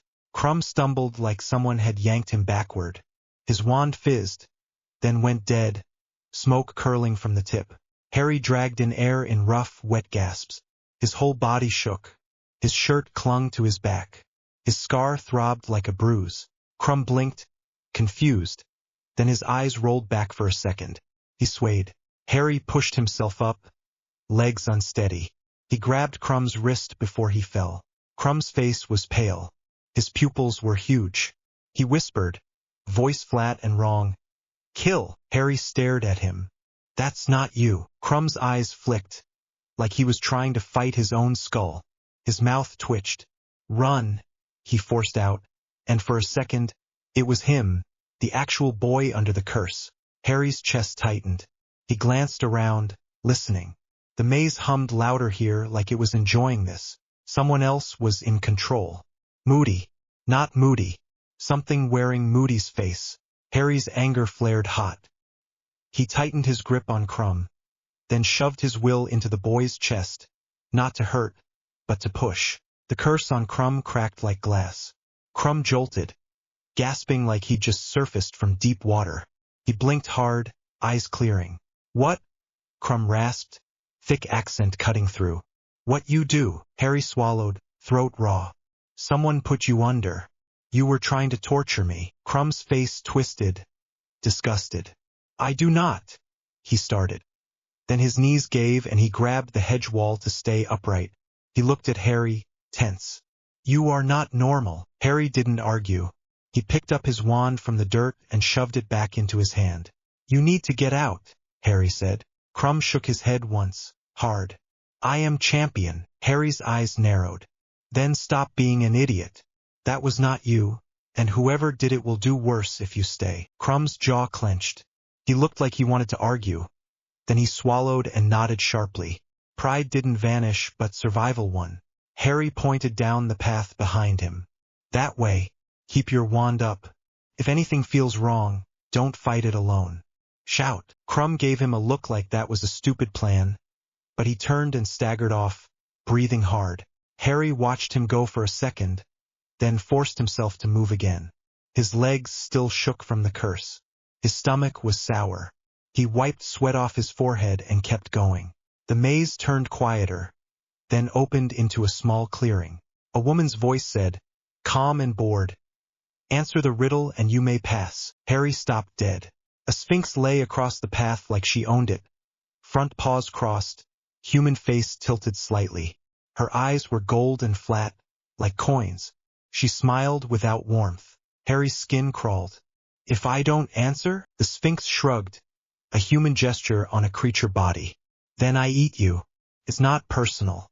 It's tradition." Harry's grip tightened. His head still pounded from the cruciatus. The hum in the maze pressed in. The Sphinx's tail flicked. "Ready, just ask," Harry said, voice low.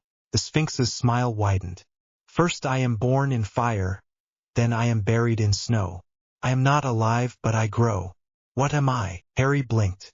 His mind wanted to snap to wand logic, to spells, to textbooks. He forced it away. He thought of the dragon fight, the arena sand turned to glass, the smell of ozone. He thought of the lake, cold water pressing, his own heat pushing back. "An ember," he said. The Sphinx hummed. "That's not it." Harry's jaw tightened. The pressure in his skull built, irritated. "Fire," he said. The Sphinx sighed. "No." Harry's fingers twitched. He wanted to shove her aside and keep going. He could. He knew he could. He didn't. He forced himself to breathe. "Fire. Buried in snow. Not alive but grows. Grows under snow. Fire that grows under snow." He thought of winter, of something burning beneath. "A volcano," he tried. The Sphinx's eyes narrowed. "Closer." But not. Harry's stomach turned. Sweat slid down his side. The venom bite on his arm throbbed again. Then Daphne's voice echoed in his head, cool and sharp. "Do it smart. Fire buried in snow. Grows. Not alive." He pictured something small, a flame, covered in ash that looks like snow. A coal. Harry's eyes lifted. A coal. A spark. Under ash. The Sphinx stared at him for a long beat. Then she smiled properly, like she respected him. "Coal." She moved her body aside, letting the path behind her open. Harry didn't relax. "You could have just eaten me anyway." The Sphinx laughed, low and amused. "I could. I won't. I like you. You look like trouble." Harry exhaled once and walked past her, keeping his wand ready, even though he still didn't feel like a wizard. Behind him, the Sphinx called, "Tell your gods they have poor manners." Harry didn't look back. He took 2 turns and heard a grunt, then a thud. Harry broke into a run. Cedric Diggory was half-pinned under a tangle of thick vines that had whipped around his legs and waist. He was breathing hard, face sweaty, wand clenched in his hand. The vines kept tightening, pulling him toward the hedge wall like they wanted to feed him into it. Cedric's eyes snapped to Harry. Fear flashed, then something steadier. "Potter." Harry didn't waste time. He threw his hand out. The vines froze mid-pull. Leaves shuddered. The air around them sparked. Cedric stared. Are you doing that without a spell?" Harry's jaw clenched. "Stop talking." He clenched his fingers. The vines snapped. Not neatly. They tore, wet and sharp like breaking muscle. Cedric tumbled forward, catching himself on his hands, panting. Harry stepped closer and hauled him up by the sleeve. Cedric winced. "Thanks." Harry's eyes flicked over Cedric's face, his arms. Blood on his forearm, red, normal. Good. He wasn't already changing too.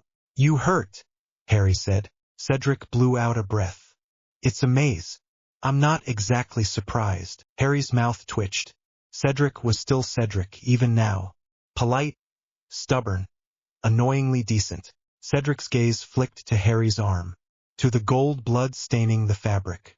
His eyes widened, but he didn't recoil. He just looked uncomfortable, like he didn't know where to put his hands. "Are you?" Cedric started, then stopped, like he realized how stupid the question was. Harry answered anyway. "No." Cedric nodded once. "Right. Okay." They stood for a second, both breathing hard. Somewhere in the maze, something screamed, high and animal. Cedric's wand lifted instantly. Harry's shoulders tensed. Cedric swallowed. "You want to, team up?" Harry stared at him. Cedric held up his free hand quickly. "Not because I think you need help. I mean, you clearly don't. But because this is wrong. The maze is acting like it's hunting us." Harry could feel it too. The hum had gotten louder since he'd entered. Like the maze was learning him. Harry exhaled. "Fine." Cedric's shoulders loosened a fraction. "We go together to the cup. Then we decide." Harry's eyes narrowed. "Decide what?" Cedric hesitated, then spoke carefully. "If we touch it together. Or if we, I don't know, take turns. Or something. I don't want to be stupid about it." Harry's stomach tightened. remembering Daphne's warning. Together, Harry said. Cedric blinked. What? Touch it together, Harry repeated, voice flat. If it's a trap, it takes both of us. Cedric stared at him like he wasn't sure if that was brave or insane. Then he nodded. Okay, they moved. Cedric took point with his wand. Harry stayed slightly behind and to the side, not because he was protecting Cedric like some hero, but because he could feel the maze better from there. He could sense shifts, pressure changes, places where the hedges were too still. They turned a corner and walked into mist. Cedric hissed, waving his wand. Point me, he said, and the wand spun, pointing left, then right, then straight ahead like it couldn't decide. That's not helpful, Cedric muttered. Harry's skin prickled. The mist smelled like wet stone and something rotten. He held his hand out. The mist didn't feel like air. It felt like a wall of thin needles, pressing against his palm. It's not mist, Harry said. Cedric's eyes flicked to him. What is it then? Harry's jaw tightened. It's a charm. It's trying to get in my head. Cedric swallowed. Can you push it away? Harry tried. The pressure built in his chest, the gold in his vision flickering. He shoved forward. The mist recoiled like something alive. It ripped backward, sucked into the hedge gaps, leaving the path clear. Cedric stared, breathing hard. Merlin. Harry didn't answer. His head pounded. His stomach lurched. He tasted copper like he'd bitten his own tongue. Cedric's gaze flicked to Harry's mouth. You're bleeding. Harry wiped his lip with the back of his hand. There was a smear of gold. He swallowed bile. Keep going. Cedric didn't argue. He just nodded and moved faster. A shape dropped from the hedge above them. Cedric shouted, wand up. Stupefy. The spell hit the shape midair. It jerked, then kept moving like the spell had bounced off. A blast-ended scroot slammed into the ground between them. Claws digging, tail stinger whipping. It was bigger than the ones Hagrid had shown them. The shell looked thicker. His eyes were wild. Cedric backed up fast. Harry stepped forward. The scroot launched at Harry. Harry caught it, not with his hands, with his will. It froze mid-lunge, legs kicking in empty air. It hissed, steam puffing from its mouth. Harry's veins burned. His hands shook, fingers curling as if he was physically holding it. Cedric stared. Potter, what are you doing? Harry gritted, sweat dripping off his brow. Holding it. Cedric blinked like that was obvious. Yes, I can see that. I mean, how? Harry's patience snapped. Cedric, shut up. Cedric, shut up. The scroot thrashed, tail snapping toward Harry's face. Harry shoved it down hard. It hit the ground with a wet crunch. Dirt flew. The scroot spasmed, then tried to rise again. Harry's chest heaved. His heart hammered. He felt heat crawling up his neck, into his scalp. He could smell burnt earth. He lifted his hand and forced the air to compress around the scroot. The scroot's shell cracked, sharp sound, like breaking thick pottery. The creature let out a thin scream. It went still. Cedric's face went pale. He swallowed hard. Harry stared at the dead creature. His stomach rolled. He bent forward, gagging once. Nothing came up, but his throat burned. Cedric stepped closer, voice careful. You didn't have to, Harry straightened, eyes hard. It would have killed you. Cedric flinched. I know. I'm not used to seeing someone do that without even a spell. Harry's hands shook. He clenched them into fists to hide it. Get used to it. Cedric's jaw tightened.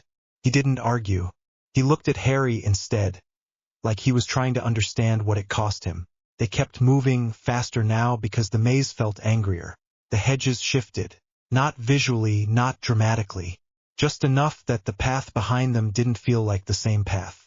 Cedric glanced back. Did it just move? Harry's skin crawled. Yes. Cedric's breathing sped up. Great. They turned right, then left, then straight, and Harry felt the hum spike like a warning. He grabbed Cedric's sleeve and yanked him back just as a section of ground ahead gave way. A pit opened, deep and dark, lined with spikes that looked like bone. Cedric stumbled, eyes wide. Thanks. Harry stared down into the pit. He could hear wine down there, low and cold. It didn't feel like a pit charm from Hogwarts.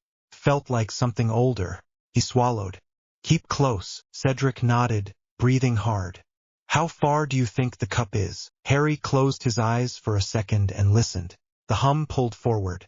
The maze wanted him to go there. That was the problem. Close, Harry said. Cedric's face tightened. That's not comforting. Harry didn't pretend it was. They rounded another corner, and the hedge opened into a clearing with the Triwizard Cup sitting in the center on a small stone pedestal. It looked wrong. Too clean. Like it hadn't been touched by dirt or leaves. It gleamed faintly even in the dim maze light. Cedric's breath caught. There it is. Harry didn't move. His stomach dropped. The pressure in the air around the cup was heavy. Pressed against his skin.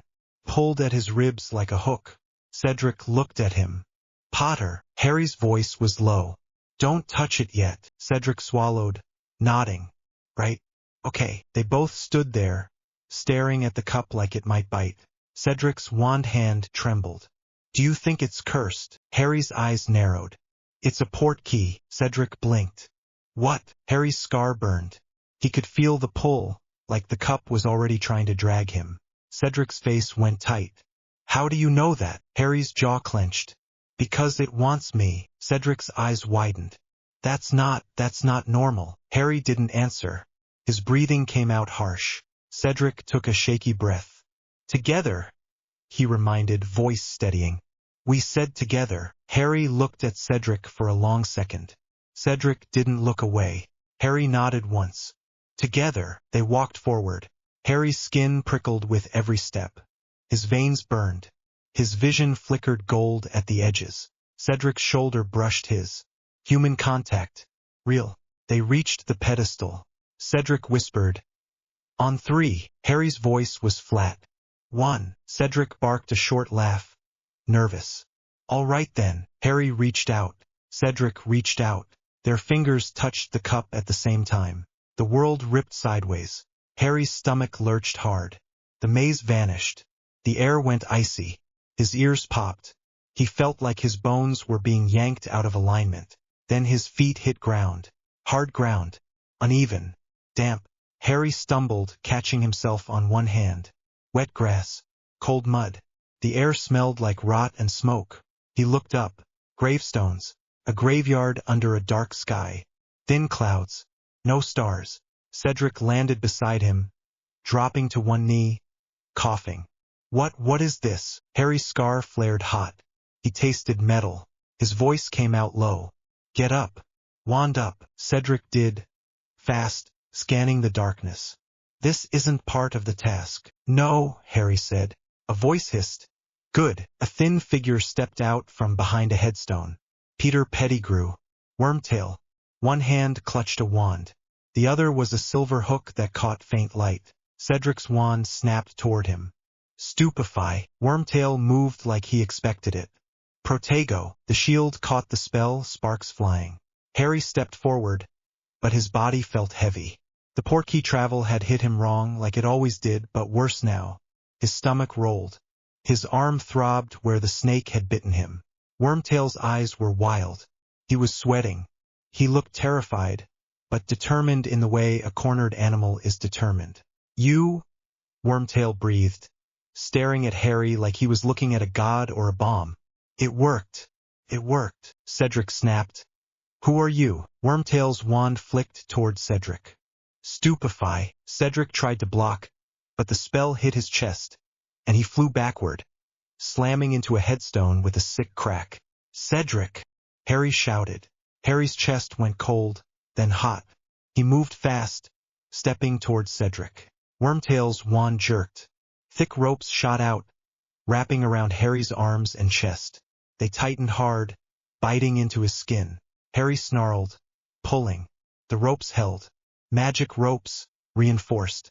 Wormtail's breath came in ragged gasps. Don't, he wheezed. Don't fight. Please. Just let it happen. Harry's eyes burned.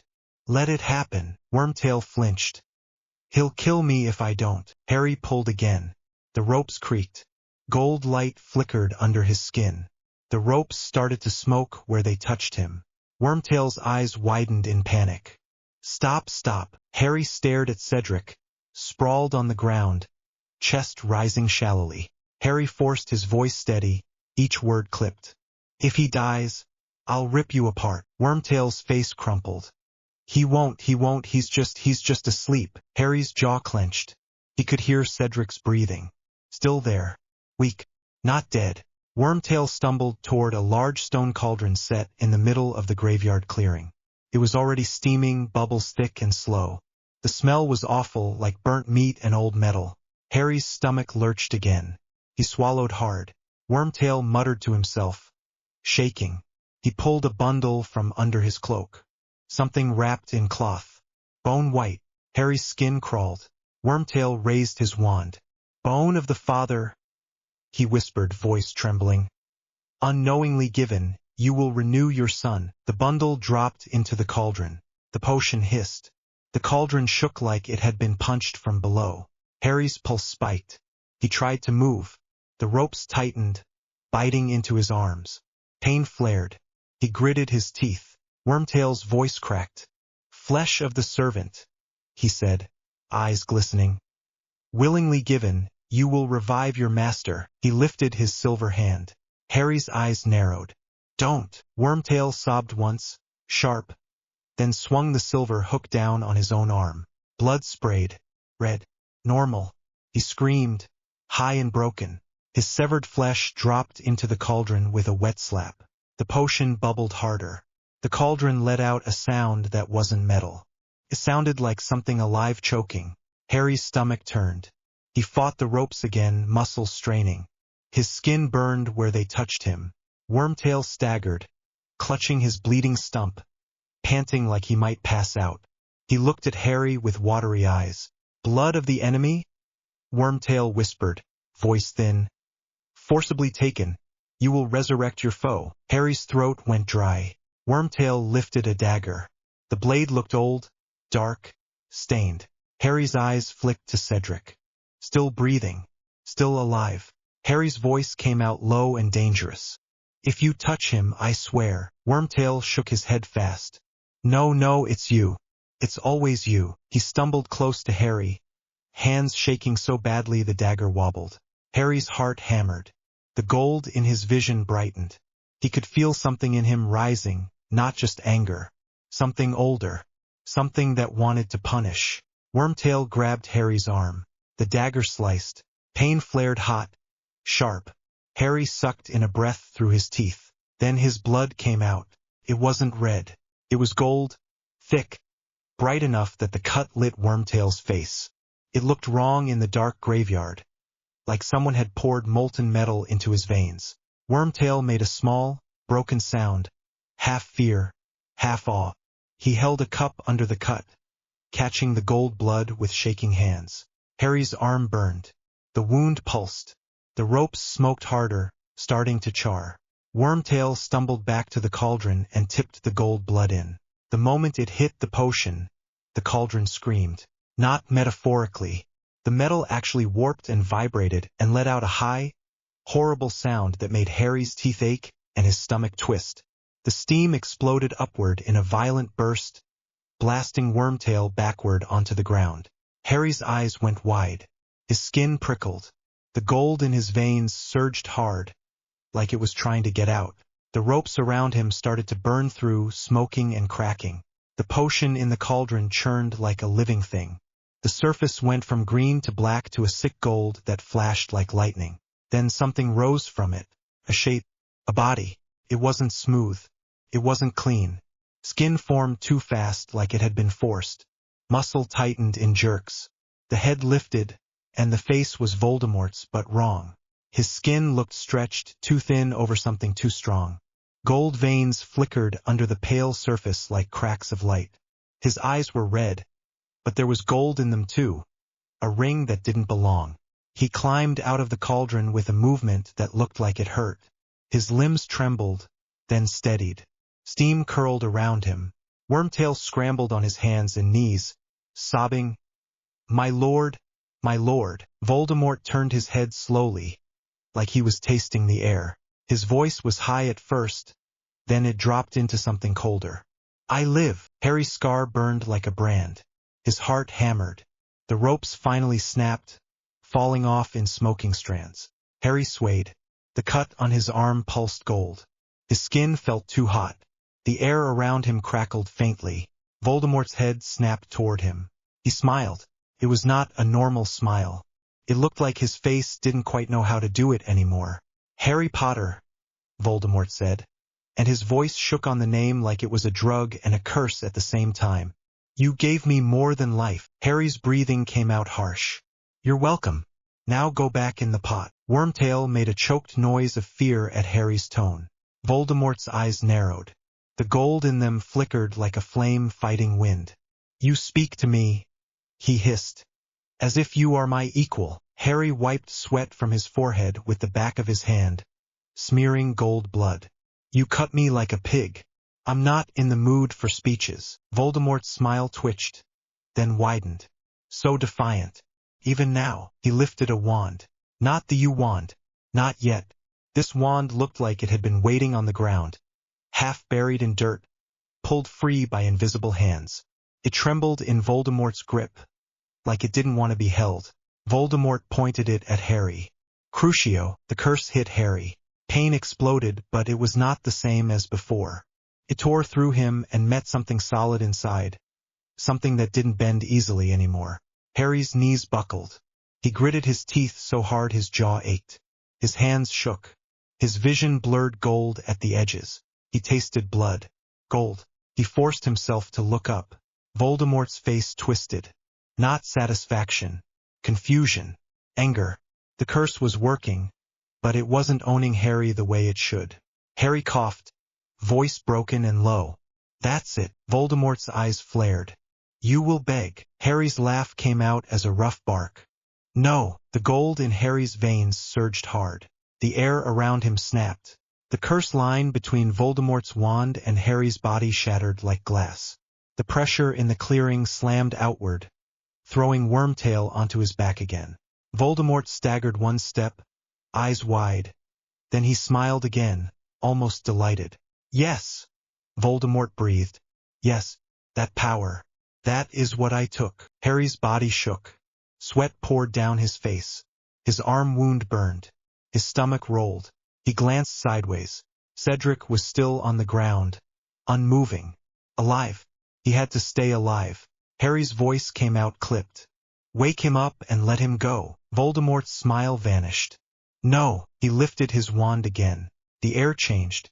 Before Voldemort could speak, there was a crack like thunder. Masks appeared. Figures in black robes, circling the clearing, popping into existence like they'd been waiting just outside the world. Death Eaters. Harry's skin crawled. He could feel their fear before he even saw it. A tight, ugly thing under their confidence. One of them stepped forward, silver mask gleaming. Lucius Malfoy. Harry recognized the hair even under the hood, pale and neat. Lucius dropped to one knee instantly. "My lord." Others followed. A chorus of kneeling bodies and murmured devotion. Voldemort lifted his arms slightly, like he was soaking it in. "My faithful," he said softly. His voice shook again, like the gold in his blood was fighting his control. "Look at me." They looked. Then Voldemort's eyes snapped to Harry, and his voice sharpened. "And look at him. This is the boy who has haunted us. This is the boy whose blood made me whole." Some of the Death Eaters shifted. Harry could feel it, the moment their fear turned into something else. Uncertainty. They were staring at the gold blood on Harry's arm, at the faint crackle in the air around him. Lucius's voice was careful. "My lord, is he restrained?" Wormtail scrambled up, clutching his bleeding stump, shaking. "He broke free, my lord. The ropes burned." Voldemort's lips curled. "Of course he did." Harry's breathing was heavy. He looked from face to face, masks hiding expressions but not hiding the way their bodies held themselves. Some leaned back without realizing. Some gripped their wands too tightly. Harry's voice came out low, almost conversational. "You lot picked a bad night." A Death Eater laughed, sharp and forced. "It's still just a boy." Harry tilted his head. "Is it?" The Death Eater's laugh died. Voldemort's eyes gleamed, delighted again. "Show them," he whispered. Harry's stomach rolled. He didn't want to be a show. But Cedric was still on the ground. Voldemort was still there. The Death Eaters were still circling. Harry's hands shook. He clenched them. His veins burned. His skin felt like it might split. He lifted his left hand slowly. The air in front of him bent. One Death Eater jerked, like something grabbed his throat. He clawed at his mask, choking, feet lifting off the ground. The circle broke. Wands snapped up. Avada! Someone started. Harry flicked his fingers. The wand snapped in half in the caster's hand with a loud crack. The spell fizzled, sparks hitting the dirt. Silence hit hard. Harry's breathing came out harsh. His arm throbbed. His head pounded. He could feel the cost of holding the Death Eater in the air, like someone was pulling his nerves through his spine. He looked at Voldemort. Call them off. Voldemort's smile widened, and the gold in his eyes flickered like madness. No. Then Voldemort moved. He didn't just cast. He lunged. Fast. Inhumanly fast. Wand slashing through the air. A curse hit Harry's chest. Harry felt it like a punch. He flew backward, slamming into a headstone. Pain exploded in his ribs. He gasped, lungs refusing to work for a second. Dirt filled his mouth. He coughed, spitting. Voldemort laughed, high and sharp. You bleed like a god, but you still break like a boy. Harry's vision blurred. Gold light flickered under his skin. He pushed himself up, shaking. His ribs screamed. He could feel something cracked. He wiped his mouth again. Gold. Harry's voice came out quieter now, stripped. All right. He stopped pretending. Harry lifted both hands. The ground shook. Not a polite tremor. A violent jerk that made the Death Eater stumble. Gravestones rattled. Dirt cracked. Wormtails screamed and fell. The Death Eaters shouted, voices overlapping, panic cutting through their masks. Harry's veins burned like fire. His skin felt like it was going to split open. Sweat poured down his face. His stomach lurched and he gagged once, sharp. Then he forced the earth up anyway. A ridge of dirt and stone rose between him and the Death Eaters like a wall. Not smooth, jagged. Broken chunks of grave markers embedded in it. The Death Eaters slammed to a stop, wands up. Voldemort stood on the other side, eyes bright. His hairless head tilted slightly like he was listening to music. You, Voldemort whispered, almost reverent. You are what I should have been. Harry's chest heaved. His ribs hurt. His throat burned. I'm not you, Harry snapped. Voldemort's smile twisted. Not yet. The wall of earth shuddered as spells hit it. Exploding dirt. Harry's head pounded harder. The hum in the air screamed now, loud and cruel, like the world itself was excited. Harry stumbled toward Cedric. He could hear Cedric's breathing, still there, shallow. He dropped to one knee beside him, fingers shaking. He pressed his hand against Cedric's chest. Cedric, Harry said sharply. Cedric, wake up. Cedric didn't move. Harry's panic spiked. Hot. He forced his will into Cedric, not to control, just to jolt. Cedric gasped, eyes snapping open. He sucked in air like he'd been drowning. Cedric's eyes focused on Harry, then widened. Where, what? Don't talk, Harry said. Grab my sleeve. Cedric's hand fumbled, then latched onto Harry's robe. Harry stood, dragging Cedric up with him. Cedric stumbled, barely steady. Behind them, the earth wall cracked, pieces exploding outward as curses hit it. Voldemort's voice cut through, sharp. Do not let him leave. Harry's teeth clenched. He looked around for the cup.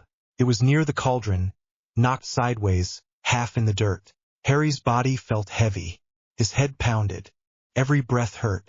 The gold in his veins flickered like a dying light. He shoved forward anyway. Spells tore through the air, hitting the earth wall, hitting gravestones, blasting chunks of stone and dirt into the air. Cedric stumbled, half-dragged.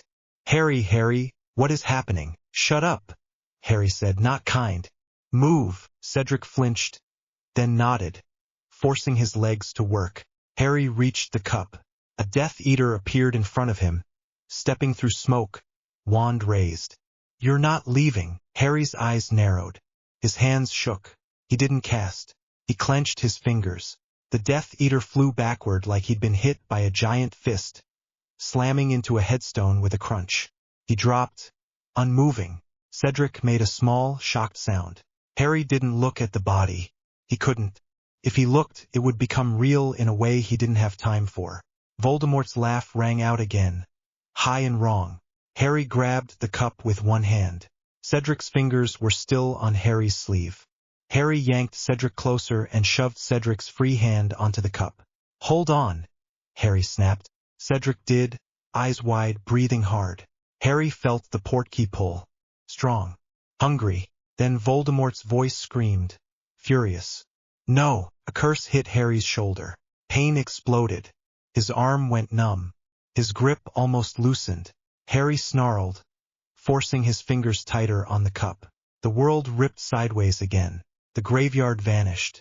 Harry slammed onto grass hard. He tasted dirt. He heard screaming. He looked up. The maze. The stadium lights beyond the hedges. The crowd was on its feet, roaring, confused. Cedric landed beside him, coughing, then immediately rolling over like he expected another curse. Harry tried to push up, but his shoulders screamed. His ribs screamed. His head pounded. His arm wound burned. He saw gold blood staining the grass. Cedric's eyes were huge. He stared at Harry, then at the crowd, then at the maze walls like he couldn't believe any of it. Officials were running. Professors. Madame Pomfrey, robes flapping, face pale. Dumbledore was moving faster than Harry had ever seen him move. And Moody was there too, limping toward them, face tight. Harry's scar flared. His gut clenched. Not Moody. Not him. Dumbledore reached them first. He dropped to his knees beside Harry, hands hovering like he wanted to touch but wasn't sure if he should. "Harry," Dumbledore said, voice low, urgent. "What happened?" Harry's throat burned. He forced the words out. "Portkey." Dumbledore's eyes sharpened. "Where did it take you?" "Graveyard," Harry said, each syllable heavy. "Voldemort." The stadium noise shifted. Whispering exploded. Pomfrey shoved in, hands already glowing with healing magic. "Out of the way, Headmaster. He's bleeding." She grabbed Harry's arm, then froze when she saw the gold blood. Her face went white. "What?" she whispered. Harry's voice was flat. "That's mine." Pomfrey looked like she wanted to faint and slap someone at the same time. "Of course it is." Cedric pushed himself up, shaking. "Professor," he rasped, looking at Dumbledore. "It's true. He was there. He's back." Dumbledore's eyes flicked to Cedric, then back to Harry. His face went still, controlled, but something in his gaze looked like fear. Not fear of Voldemort. Fear of the power sitting in front of him. Moody's voice cut in rough. "Get him out of here. Now." Harry's eyes snapped to Moody. The hum in Harry's bones surged, warning. Moody stepped closer, reaching for Harry's arm. "Come on, Potter. We need to talk." Away from the crowd. Harry's skin crawled. His veins burned. Dumbledore's gaze sharpened, and for a second, he and Moody stared at each other like two wolves deciding who gets the kill. Harry's voice came out low. "Don't touch me." Moody's eye narrowed. "Don't be stupid, boy." Harry's hand lifted. Not a spell. Not a wand flick. Just his fingers curling. Moody froze mid-step, like an invisible chain snapped tight around him. His wooden legs scraped the ground. His real leg strained. Moody's face twisted. "Potter." Harry's breathing came out rough. His shoulder screamed. His ribs felt like knives. He still forced it. Moody's flask, tucked in his coat, jerked like it was yanked by a string. It flew out, spinning through the air, and landed near Dumbledore's knee with a hard thud. Silence hit for half a second. Dumbledore stared at the flask like he'd just been slapped. Harry's voice was hoarse. "He drinks it all the time." Moody's face went tight. "That's none of your business." Dumbledore's hand moved fast. He grabbed the flask, uncorked it with a sharp twist, and sniffed. His eyes flashed. "Barty," Dumbledore said softly. Moody's face twisted into something ugly. Then his voice changed just a fraction. The act slipped. "Oh," he said, almost amused. "Clever." The crowd noise blurred. Professors moved, wands up. McGonagall's voice snapped, furious. Snape's eyes narrowed, cold. Moody tried to move, but Harry's invisible grip still held him. Harry's hands shook hard now. Sweat poured down his face. He could feel his power flickering, unstable, like a fire with too much wind. Dumbledore stood, wand out, voice calm but deadly. "Release him, Harry. I have him." Harry's jaw clenched. He didn't want to. He didn't trust control anymore. Then he saw Daphne. She was at the edge of the chaos, pushed back by the crowd and the teachers, face pale, eyes locked on him. Her hands were clenched so tight her knuckles looked white. Harry swallowed. He forced his fingers to loosen. Moody staggered forward, instantly trying to bolt, but Snape's spell hit him, and McGonagall followed, and then he was on the ground, struggling. Dumbledore moved in, swift. His voice was low. "Bind him." Harry's vision blurred. His body finally gave up. Pomfrey caught him, swearing under her breath, dragging him toward the edge of the maze. Harry's head rolled to the side. He saw Cedric being pulled up by Hufflepuff students and a teacher, shaking, eyes wide. He saw Ron in the stands, face white, staring like he was watching a nightmare he'd been right about. He saw Hermione pushing through, tears on her cheeks, mouth open like she wanted to say something but couldn't find the words. And he saw Daphne still watching him, face tight, jaw set, like she was holding herself together by pure spite. Harry tried to speak. His throat didn't work. Then the world went dark. When Harry came back, it was to the smell of potions and clean sheets. The hospital wing lights were too bright. His eyes burned. His skin felt wrong, tight and sore. His shoulder throbbed. His ribs were wrapped. His arm was bandaged, and the bandage was stained faintly gold. He tried to sit up.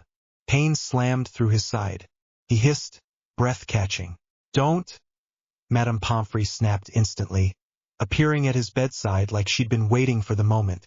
"Merlin's sake, boy. You have cracked ribs, a shoulder injury, and enough exhaustion to drop a troll. Lie down." Harry swallowed, throat dry. "Cedric." Pomfrey's expression softened a fraction. "Alive. Shaken. Loud. That one has lungs." Harry exhaled, relief hitting so hard his chest hurt. He closed his eyes for a second. "Good," he rasped. Pomfrey sniffed. "You're not allowed to die either, in case you were thinking about it." Harry's mouth twitched. "Wasn't." "Liar," Pomfrey muttered, then moved around the bed, adjusting his bandage with brisk hands. Her touch was firm, no nonsense. Harry stared up at the ceiling. The hum in his bones was quieter now, but it was still there. It always was. The curtains around his bed rustled. Hermione slipped in, face pale, eyes red. She looked like she'd been crying and then got angry about crying.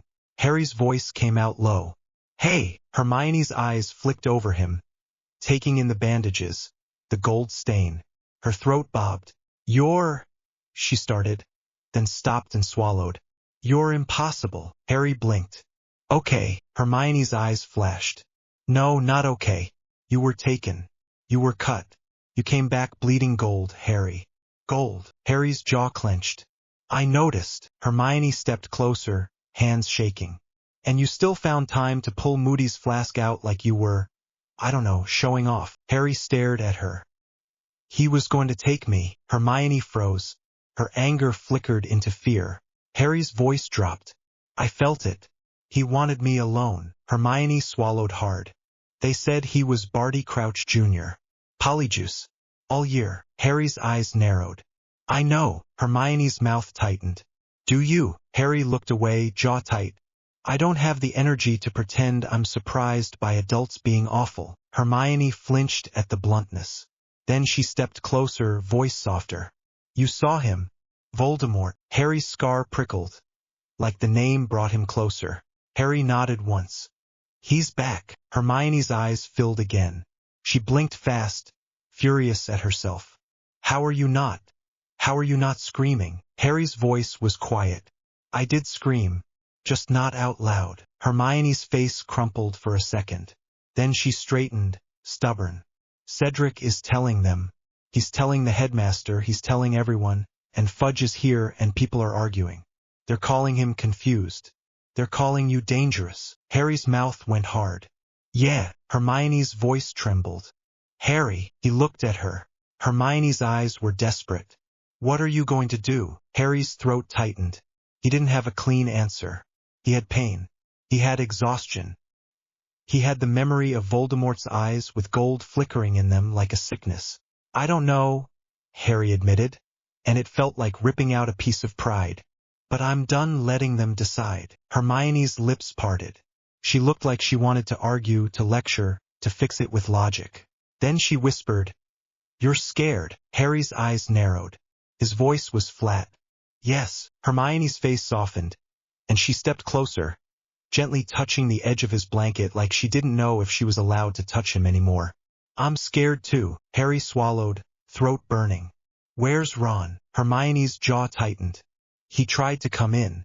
I told him to leave. Harry's chest tightened. He didn't know if that hurt or relieved him. Hermione's voice turned sharp again, defense snapping back up. He doesn't get to look at you like you're a monster and then come in here acting like he's your best friend. Not after all year. Not after the lake. Not after... Her voice broke. Not after this. Harry stared at her, something heavy in his chest. Thank you, he said quietly. Hermione's eyes flicked away. Don't make it weird. Harry's mouth twitched. Too late. Hermione huffed a shaky breath that was almost a laugh. The curtains rustled again. Daphne stepped in. Hermione stiffened instantly, eyes narrowing. Oh, Daphne's expression didn't change. Hello, Granger. Hermione crossed her arms. I didn't realize this was a cue. Daphne's gaze flicked to Harry's bandages. Her jaw tightened. For half a second, she looked like she might actually break. Then she stepped closer, voice controlled. You're alive. Harry's voice came out low. Told you. Daphne's eyes flashed. Don't. Harry blinked. Don't what? Don't act like this is normal.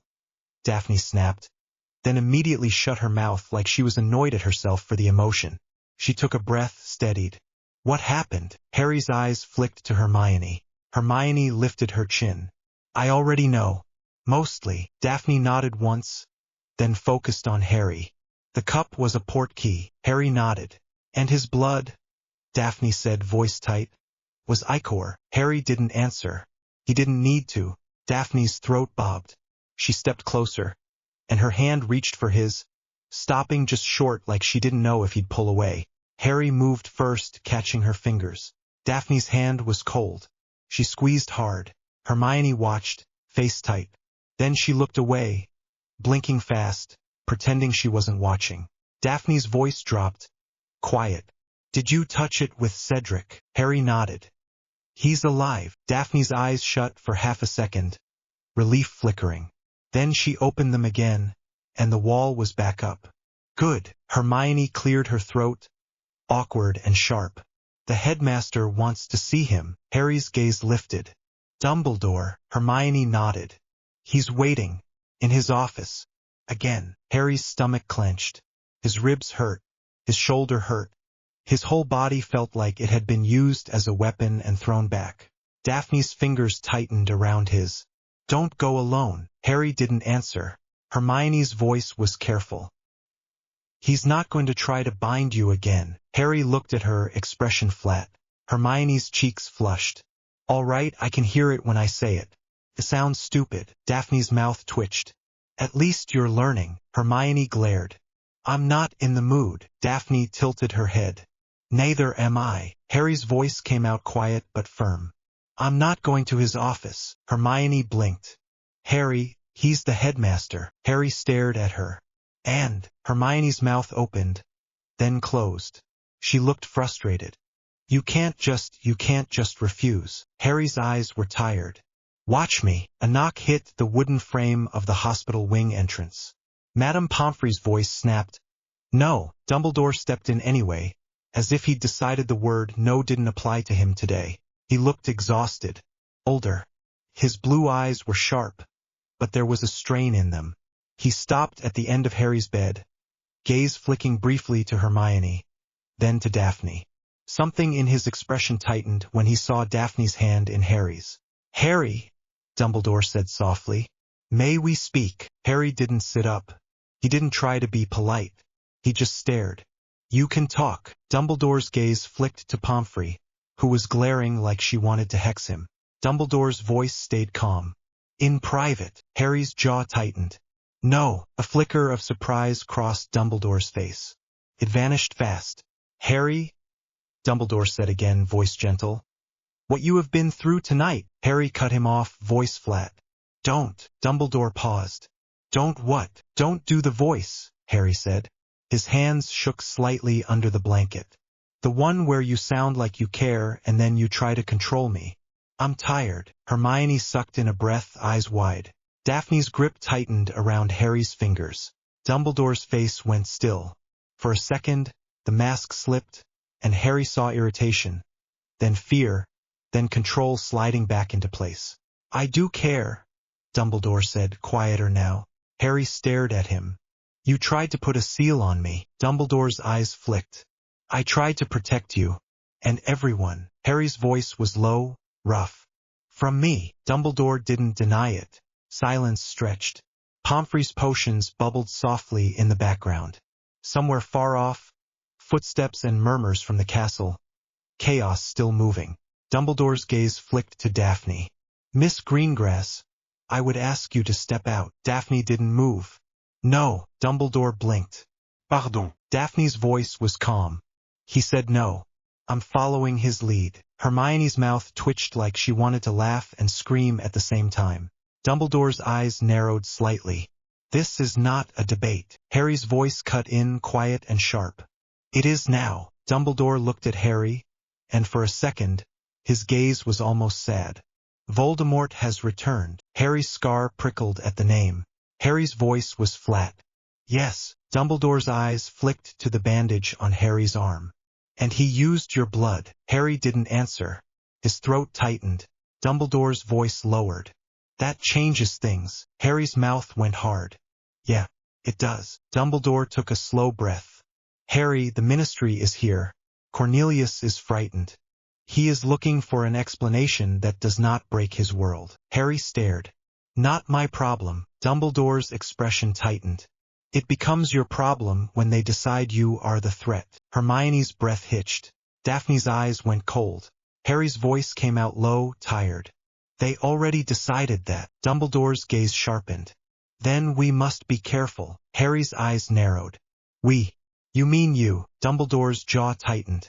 Harry, I am asking you to trust me. Harry's laugh came out short and ugly. You tried to bind me in your office. Dumbledore's face flickered. Because I saw you changing, and I did not know what else to do. Harry's voice rose slightly, anger cutting through exhaustion. You could have asked. Dumbledore's eyes flashed. And you would have said no. Harry stared at him. Yes. Dumbledore held his gaze. Then you see. Harry's hands shook under the blanket. He could feel heat building in his chest, pushing against his ribs.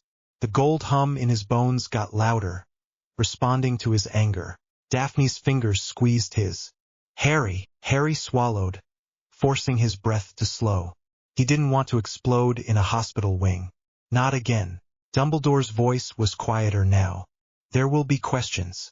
There will be fear. There will be consequences. I need to know where you stand. Harry's eyes were hard. I stand with the truth. Dumbledore's gaze flicked to Hermione, then back. And if the truth makes the school panic. Harry's jaw clenched. Then let them panic. Dumbledore's expression tightened. Harry's voice dropped. Calm in the way storms go calm right before lightning. You don't get to decide what's safe anymore. Silence hit hard. Pomfrey made a small, satisfied sound, like she'd been waiting years to hear someone say that. Dumbledore's eyes flicked to Pomfrey, then back. His voice was careful. You are still a student of this school. Harry's voice came out clipped. I'm a weapon you tried to lock in a cupboard. Dumbledore's face went pale. Hermione flinched. Daphne didn't. Dumbledore swallowed once, then straightened, the headmaster returning. Very well. Rest. We will speak again in the morning. Harry didn't answer. Dumbledore turned to leave, then paused at the curtain, voice low. The castle is full of eyes, Harry. Not all of them friendly. Harry's eyes narrowed. Then stop playing games. Dumbledore's shoulders tightened. He left. The curtain rustled as he went. Hermione let out a shaky breath. That was, Harry looked at her. Stupid, Hermione huffed, eyes still wet. Yes, that. Daphne's voice was quiet. He's scared. Harry's mouth twisted. Good. Daphne's gaze sharpened. Harry's eyes flicked to her. The anger in him softened a fraction. I know. It's just... He swallowed, throat burning. I'm tired of being polite while everyone tries to decide what to do with me. Daphne nodded once. Then don't be polite. Hermione stared at Daphne like she wasn't sure if she wanted to agree or hex her. Pomfrey clapped her hands sharply. All right, enough politics in my ward. Potter, you will sleep. Granger, you will stop hovering like a mother hen. Greengrass, you will stop looking like you want to stab the headmaster. Daphne blinked. I don't want to stab him. Pomfrey's eyebrow lifted. Daphne sighed. Fine, Hermione muttered. This is ridiculous. Pomfrey waved them out. Go, both of you. I'll call you back in when he's less likely to die from talking. Hermione hesitated, then leaned in, voice soft. I'll be outside. Harry nodded once. Hermione stepped out. Daphne stayed. Pomfrey's eyes narrowed. 5 minutes. Daphne nodded, not even looking at her. Pomfrey huffed and walked away. Daphne moved to Harry's bedside, and her hands slid over his, fingers threading through his gently. Harry's throat tightened. You look like you haven't breathed since the maze. Daphne's mouth tightened. I'm breathing now. Harry's mouth twitched faintly. Good. Daphne's gaze flicked to his bandages. Does it hurt? Harry stared at the ceiling. Yes. Daphne's fingers tightened. Does it hurt when you use it? The power. Harry swallowed. Yes. Daphne's voice dropped. How much? Harry hesitated. Like being burned from the inside. Like my body's not built for it. Like it's forcing new space into me. Daphne's jaw clenched. And you still did it. In that graveyard. Harry's voice was flat. I had to. Daphne's eyes flashed. You didn't have to save Cedric. Harry looked at her, eyes tired. Yes, I did. Daphne stared back. Then her expression softened. You're still you. Harry's chest tightened. He didn't trust it. He didn't trust that he could stay him. Daphne leaned closer, voice quiet. When you stood there in front of the whole stadium, bleeding gold, and you still grabbed Cedric, and you still stopped that man, you weren't a monster. You were a boy who refused to let them take what was left. Harry's throat burned. He swallowed hard. I killed someone. Daphne went still. Harry's voice was low. In the graveyard. I threw him. He didn't get up. Daphne's face tightened, but her grip didn't loosen. Did you mean to kill him? Harry shook his head once, small. No. Daphne's voice was steady. Then you carry it. You don't pretend it didn't happen. And you don't let it turn you into Voldemort. Harry's eyes shut for a second. He looked wrong. Daphne's brow furrowed. Wrong how? Harry's voice was hoarse. Like he was too strong and it didn't fit. Like his body was trying to tear itself apart. Like he was excited and scared at the same time. Daphne's jaw tightened. Because of your blood. Harry nodded. Daphne's voice went colder. Then he's going to come for you again. Harry's eyes opened. Gold flickered faintly. Let him. Daphne leaned in, close, her forehead almost touching his. That's not bravery. That's you being angry. Harry's breathing hitched. Daphne's voice softened. Come back to me. Not by dying. By living. Harry stared at her. His chest hurt. His ribs hurt. His heart hurt. He whispered, I don't know how. Daphne's mouth pressed into a line. Then she kissed his forehead, quick and fierce. We'll figure it out. Harry's throat tightened. He squeezed her hand. Daphne's eyes flicked to the doorway. They're going to gather everyone. Harry's jaw tightened. Good. Daphne's voice was low. Harry, if you say something in front of the whole school, there's no undoing it. Harry stared. I'm done undoing. Daphne nodded once, like she'd expected that. Pomfrey appeared again like a ghost. Time. Daphne let out a slow breath, then leaned in, brushing her lips against Harry's. Quick. Not hidden. Sleep. Harry's mouth twitched faintly. Bossy. Daphne's eyes narrowed. Effective. Then she stepped away, leaving the curtain swaying. Harry lay back, staring at the ceiling. The hum in his bones was still there. The gold under his skin flickered faintly when he blinked. He didn't sleep for long. The next time he stood, it was because the castle was vibrating with voices. Harry pulled on his robes slowly, pain sharp in his ribs. Pomfrey hovered, muttering about stupidity, but she didn't stop him. Maybe because she knew she couldn't. Hermione was waiting outside the hospital wing curtain, face set. She looked at him, then at Daphne, who stood a step behind him like she belonged there. Hermione's jaw tightened. Then she forced herself to breathe. There in the great hall, Harry's scar prickled. Of course they are. They walked. Not slowly, not with a dramatic procession. Just steps through corridors that felt too narrow, too full of whispers. Students pressed against walls, staring. Some looked scared. Some looked fascinated. Some looked like they wanted to run. Harry didn't look away. He didn't lower his head. Daphne walked at his side, her shoulder brushing his now and then like a reminder. Hermione walked on his other side, tense, protective in her own way, like she hated all of this but would still stand in it with him. Ron was in a corridor near the entrance to the Great Hall. He stood half-hidden behind a suit of armor, face pale, eyes red. He looked like he hadn't slept in days. Harry stopped. Ron froze like prey. Hermione's eyes flashed. No, Harry's voice was quiet.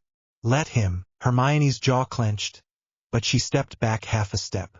Ron swallowed hard. Harry. Harry stared at him, expression flat. The old anger was there, but it was tired now, layered under everything else. Ron's voice cracked. I saw you come back. I saw the blood. Harry didn't answer. Ron took a shaky step forward. I was right. Hermione's breath hitched, furious. Harry's eyes narrowed. Right about what? Ron's hands shook. That something was wrong. That it wasn't just the tournament. That you weren't. He swallowed, eyes flicking over Harry's face like he was afraid to look too long. You're not normal. Harry's voice was low. Neither are you. You're a wizard. Stop acting like that's normal either. Ron flinched. You know what I mean. Harry stepped closer, pain biting his ribs, but he didn't show it. Say it. Ron's throat bobbed. You feel like a storm about to hit, like standing next to the lake during lightning. His voice dropped, scared and honest. You're scary. Harry's jaw clenched. So you left. Ron's eyes filled. I panicked. Harry's voice was flat. You let everyone call me a liar. You let them put badges on. You watched. Ron's face twisted. I didn't know what to do. Hermione snapped. You could have been his friend. Ron flinched. Hermione's eyes were blazing. No, don't. Harry lifted a hand slightly, stopping her. He looked at Ron. Voldemort is back. Ron's face went white. Harry's voice was quiet. He used my blood to come back. Ron's lips trembled. Bloody hell. Harry stared. So now what? Ron swallowed hard. I don't know. Harry's eyes hardened. Then get out of my way. Ron flinched like he'd been hit. Harry's voice dropped. Not cruel, just final. I'm done being something you run from. Ron's eyes squeezed shut. Harry, I'm sorry. Harry didn't answer. He turned and walked into the Great Hall. The Great Hall was packed. Students were standing between tables. Teachers were clustered near the staff table. The champions were there, Fleur pale and furious, Crumb tense, Cedric sitting stiffly with his head bandaged and his eyes still too wide. Cornelius Fudge stood near the staff table, face blotchy, looking like he wanted to be anywhere else. He kept glancing at Harry like Harry might explode. Dumbledore was standing at the center of the staff table, hands folded, face calm but eyes sharp. Whispers surged as Harry entered. The sound hit him like a wave. Harry felt his power respond, a flicker under his skin, the air tightening. He forced himself to breathe, slow, controlled. Daphne stepped in beside him. Hermione stayed close. Cedric's head snapped toward Harry. Cedric stood up.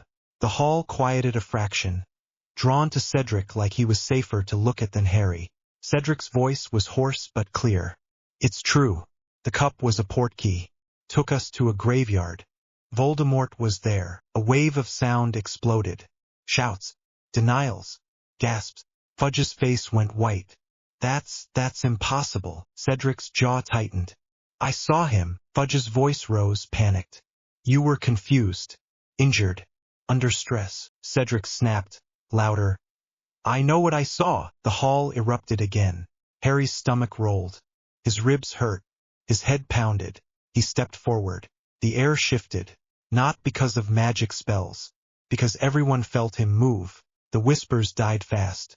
Harry stopped near the center of the hall, between the tables, facing the staff table. He looked at Dumbledore. Dumbledore's gaze held his, steady. Harry's voice came out low, carrying. He's back. Fudge's face twisted. You, he started, voice shaking. You are not helping. Harry's eyes flicked to Fudge. You're going to pretend this didn't happen. Fudge's voice snapped. Defensive. I am the Minister for Magic. Harry's mouth went hard. You're a coward. A collective gasp hit the hall. Hermione's eyes widened. Then she swallowed, standing her ground. Daphne didn't move. Fudge's face went purple. How dare you? Harry's voice stayed flat. You'll deny it because it scares you. You'll blame me because it's easier than admitting you're not in control. Fudge pointed a shaking finger. Dumbledore, say something. Dumbledore's voice was calm. Cornelius, we will discuss this privately. Harry's eyes narrowed. No, not privately. Dumbledore's gaze flicked. Harry's voice was quiet, controlled, and it carried anyway. You've been deciding things privately for years. Dumbledore's face tightened. Harry stepped forward again. Pain stabbed his ribs. He ignored it. He looked around the hall, at faces staring back, scared, curious, hateful, confused. He saw Ron at the back, half hidden, looking like he might throw up. He saw Hermione's chin lifted, stubborn, eyes bright. He saw Daphne beside him, cool as stone, but her hand brushed his sleeve lightly like a private message. Harry's voice dropped. You all want to know what I am. The hall went still. Harry's throat tightened. He forced the words out anyway. I don't know, but I know what I'm not. I'm not your weapon. I'm not your secret. I'm not your thing to lock up because it's convenient. Fudge's voice came out shrill. You're a child. Harry's eyes snapped to him. Then stop treating me like a problem you can manage. Dumbledore's voice cut in low. Harry, this is not the place. Harry's gaze locked on Dumbledore. His voice was quieter now but sharper. You tried to bind me. A wave of whispers hit. Teachers shifted. McGonagall's eyes widened. Snape's mouth tightened. Dumbledore's face went still. I did what I thought was necessary. Harry's jaw clenched. For you. Dumbledore's eyes flashed. For everyone. Harry's power stirred. Heat under his skin. Gold flickering at the edges of his vision. He forced it down, but not completely. The air in the great hall tightened. Candles flickered. Some students flinched, instinctive. Harry's voice stayed calm, and that made it worse. The old games are over. Silence hit like a slap. Dumbledore stared at him, expression unreadable. Harry didn't look away. Daphne stepped forward, standing fully at Harry's side, shoulder to shoulder. Her voice was cool, clear. If you want him, you go through us. Hermione's eyes widened. Then she stepped closer too, jaw tight. And me. A ripple went through the hall. Harry's throat burned. He looked at Hermione, surprised. Hermione glared at him like he'd better not make it emotional. Harry looked back at Dumbledore. His voice was low, final. You don't get to contain me. Dumbledore's face tightened. His voice was soft, but there was steel under it. Harry, you are walking into a war. Harry's mouth went hard. I've been in one since I was one. The hall stayed silent. Fudge looked like he couldn't breathe. Cedric stood frozen, still staring. Some students looked terrified. Some looked like they wanted to cheer but didn't dare. Harry's body shook from exhaustion, pain biting his ribs, his shoulder throbbing. He didn't move. He refused to give them the satisfaction of seeing him break. Dumbledore held his gaze for a long moment. Then his eyes shifted, just slightly, to Daphne at Harry's side. Something in Dumbledore's expression changed. Not fear. Calculation. Harry saw it. He hated it. Harry's voice dropped, quiet enough that only the front rows would catch it. But the hall was so silent it carried anyway. Don't! Dumbledore's jaw tightened. Harry turned away first. He walked down the aisle between tables, the crowd parting like water. Daphne stayed with him. Hermione stayed with him. The air felt tight around Harry's skin, like the castle itself was holding its breath. Behind him, the great hall stayed silent for a beat too long. Then whispers exploded again, louder than before, frantic, excited, terrified. Harry didn't look back. He kept walking until the hall doors closed behind them and the sound muffled. In the corridor, Harry finally let out a shaky breath. His knees threatened to buckle. Daphne's hand caught his elbow instantly, steadying him without making a fuss. Hermione looked at him, eyes bright. You just declared war. Harry swallowed, throat raw. No, Daphne's mouth twitched. Yes. Harry stared at the stone floor, breathing hard. He could feel the hum in his bones, louder again, like it was awake and hungry. He lifted his head slowly. The castle felt different, like it was looking at him. Harry's voice came out low, exhausted. He's going to come. Daphne's grip tightened. Then we get ready. Hermione swallowed, voice shaking but stubborn. We're not leaving you. Harry looked at them both, chest tight. For the first time in months, the pressure in his ribs wasn't only pain. It was something else, something close to human. He nodded once, slow. And somewhere deep under Hogwarts, something old shifted in its sleep, like it had heard his words and smiled.